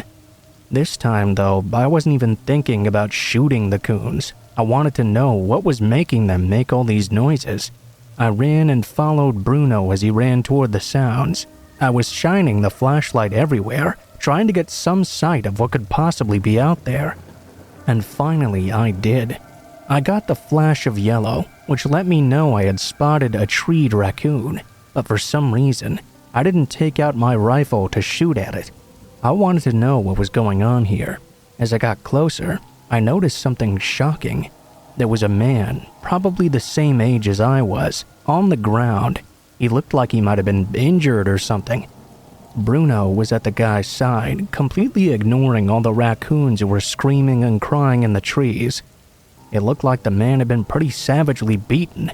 He saw me and immediately started to plead with me for help. "He's gonna come back for me. My leg is hurt. You have to help me get out of here." I tried to calm him down, but the guy was absolutely frantic. I couldn't get him to stop long enough to tell me what was going on. From what he kept saying, though, it sounded like someone was after him.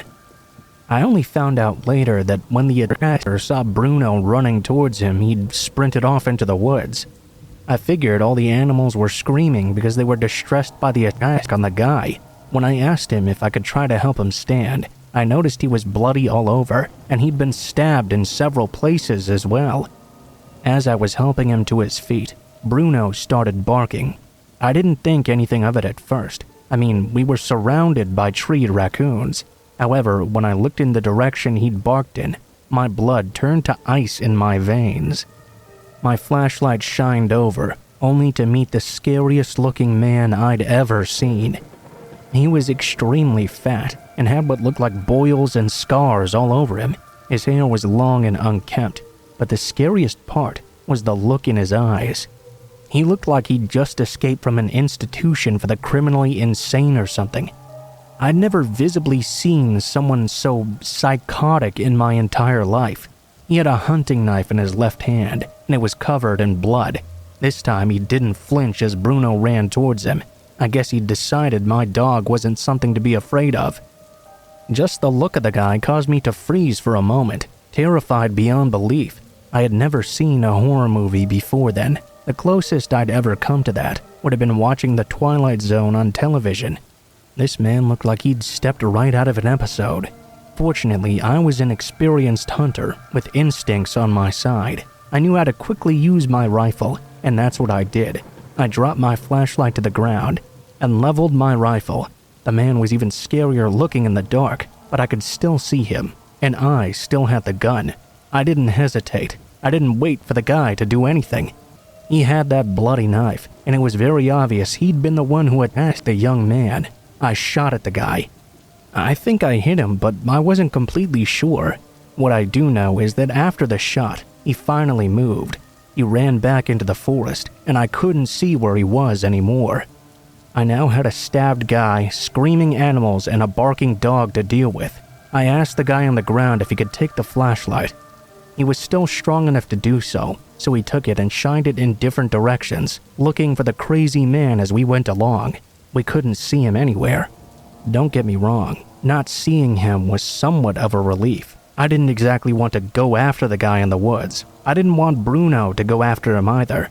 All I wanted to do was get this injured guy and myself to safety. Fortunately, his legs hadn't been stabbed, so he was still able to walk. He was very fatigued, though, and had to lean on me to move forward.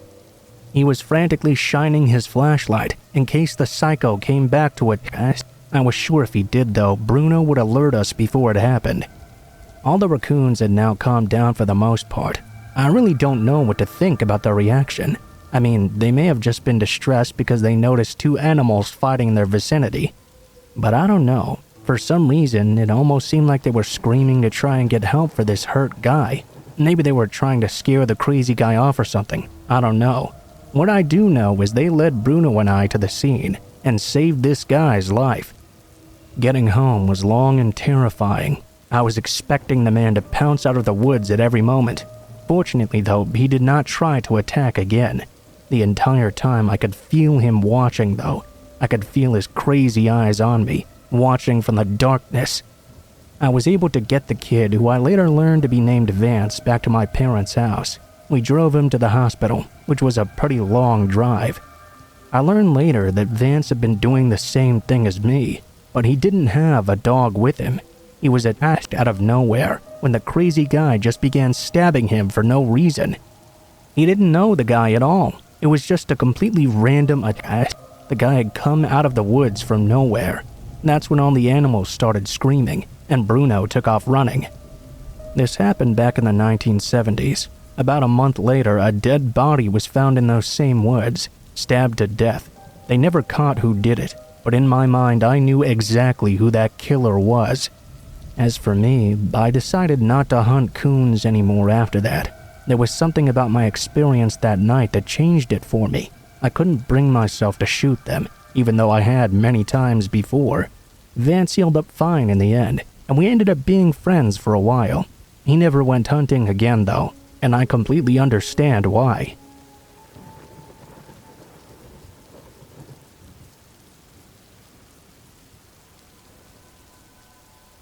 I live in a really scary-looking house. I inherited it from a fairly wealthy aunt when she passed away. In the town that I lived in, it was considered the spook house. Kids thought it was haunted, and a lot of them even thought my aunt was a witch for whatever reason. She wasn't a recluse or anything, but she did spend a lot of time alone. I was definitely aware of all of this when I decided to move into that house. I didn't really care much for it though. I've been a writer and am successful enough to live on the income I get from my writings, so I spent a lot of time at home anyway. Honestly, I came to wonder if the kids might think I was a witch just like they did with my aunt. I never heard any of them call me that though, and the kids didn't ever try to harass me or anything. Honestly, I think they were too scared to come anywhere near me or the house really. Anyway, I quite enjoyed living there. It was pretty big for only one person, but it was very comfortable. My aunt even had a reading robe that was on the east side of the house. It was filled with books and had a very comfortable couch for sitting and reading. I spent a lot of time in there reading some quality literature. One evening, I was reading a particularly good book when I began to feel this odd feeling for some reason. Even today, I can't really explain exactly what it was. It was just a very off feeling that I was not able to shake. It also kept me from being able to get lost in my book. After a while, I decided to get up and check around what was causing this feeling. The sun hadn't quite set yet, but it was in the process of doing so. Everything outside was a very bright orange color. I went out to the front room and looked out of the window. I didn't see anything at first, but then I noticed a dark figure run out of my yard and onto the sidewalk. It was from the very corner of my eye, and it happened so quickly I didn't get a good look at the figure. Knowing about the history of the house, I chalked it up to just being a kid doing something weird. Maybe one of his friends had dared him to go up to the spook house or something. Maybe he'd seen me in the window, lost his nerve, and ran off. Made perfect sense to me. I don't know how I had that sense, but it seemed unimportant to me. I decided to go back and get back to reading. After a while, I decided I wanted to get myself a cup of tea. I went in the kitchen to put on the kettle, and then I started to get that weird feeling again. This time, though, I turned around and looked out the kitchen window right away. I didn't see anything at first, but after a moment, I saw a bush shake just a little bit. It was dark outside already, so I really couldn't see very much at this point. Someone emerged from behind that bush and ran off into the darkness. Once again, I thought that some kid was trying to torment me, and I put it out of my mind for the moment. As I mentioned, I had accepted everything that came with the house, including the local children being silly sometimes. I didn't think it was too important, or that I should call the police or anything. They hadn't really done anything anyway. I got my tea ready and went back to read my book. I'm not sure how much time had passed, but then I began to hear something as well. It was like a light tapping noise. I thought maybe it was an animal outside, but then I realized it was rhythmic. I realized it had to be a person. I looked over at my window. My eyes adjusted, and I saw a human hand. It was reaching up from just below the window and tapping on the window panes. The first two incidents hadn't bothered me too much, but I considered this one to be going too far. I got up and walked over to the window.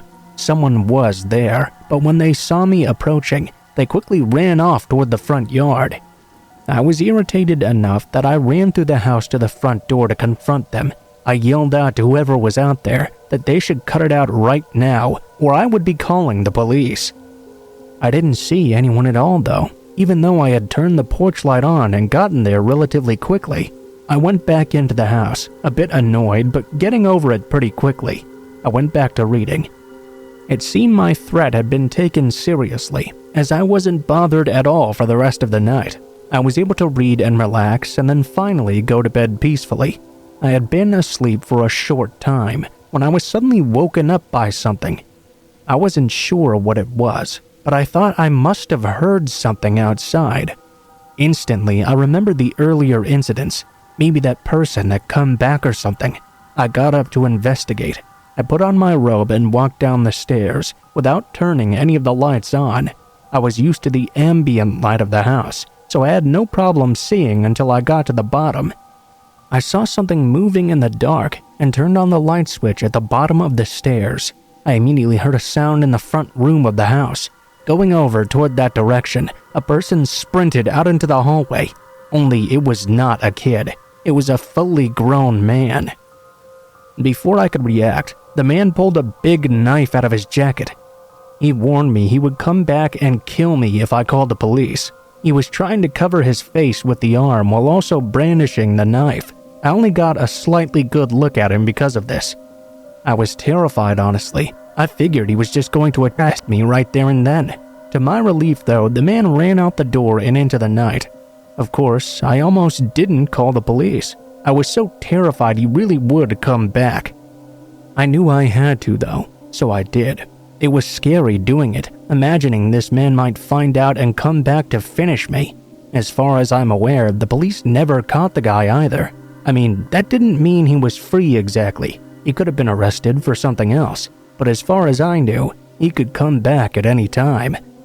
For the longest time, this entire thing scared me to death. Little sounds and things like that would terrify me. I kept thinking it was that guy coming back. Fortunately, though, he never showed up again. The terror from that incident and the possibility of him following up on his threat, though, has stuck with me for a very long time.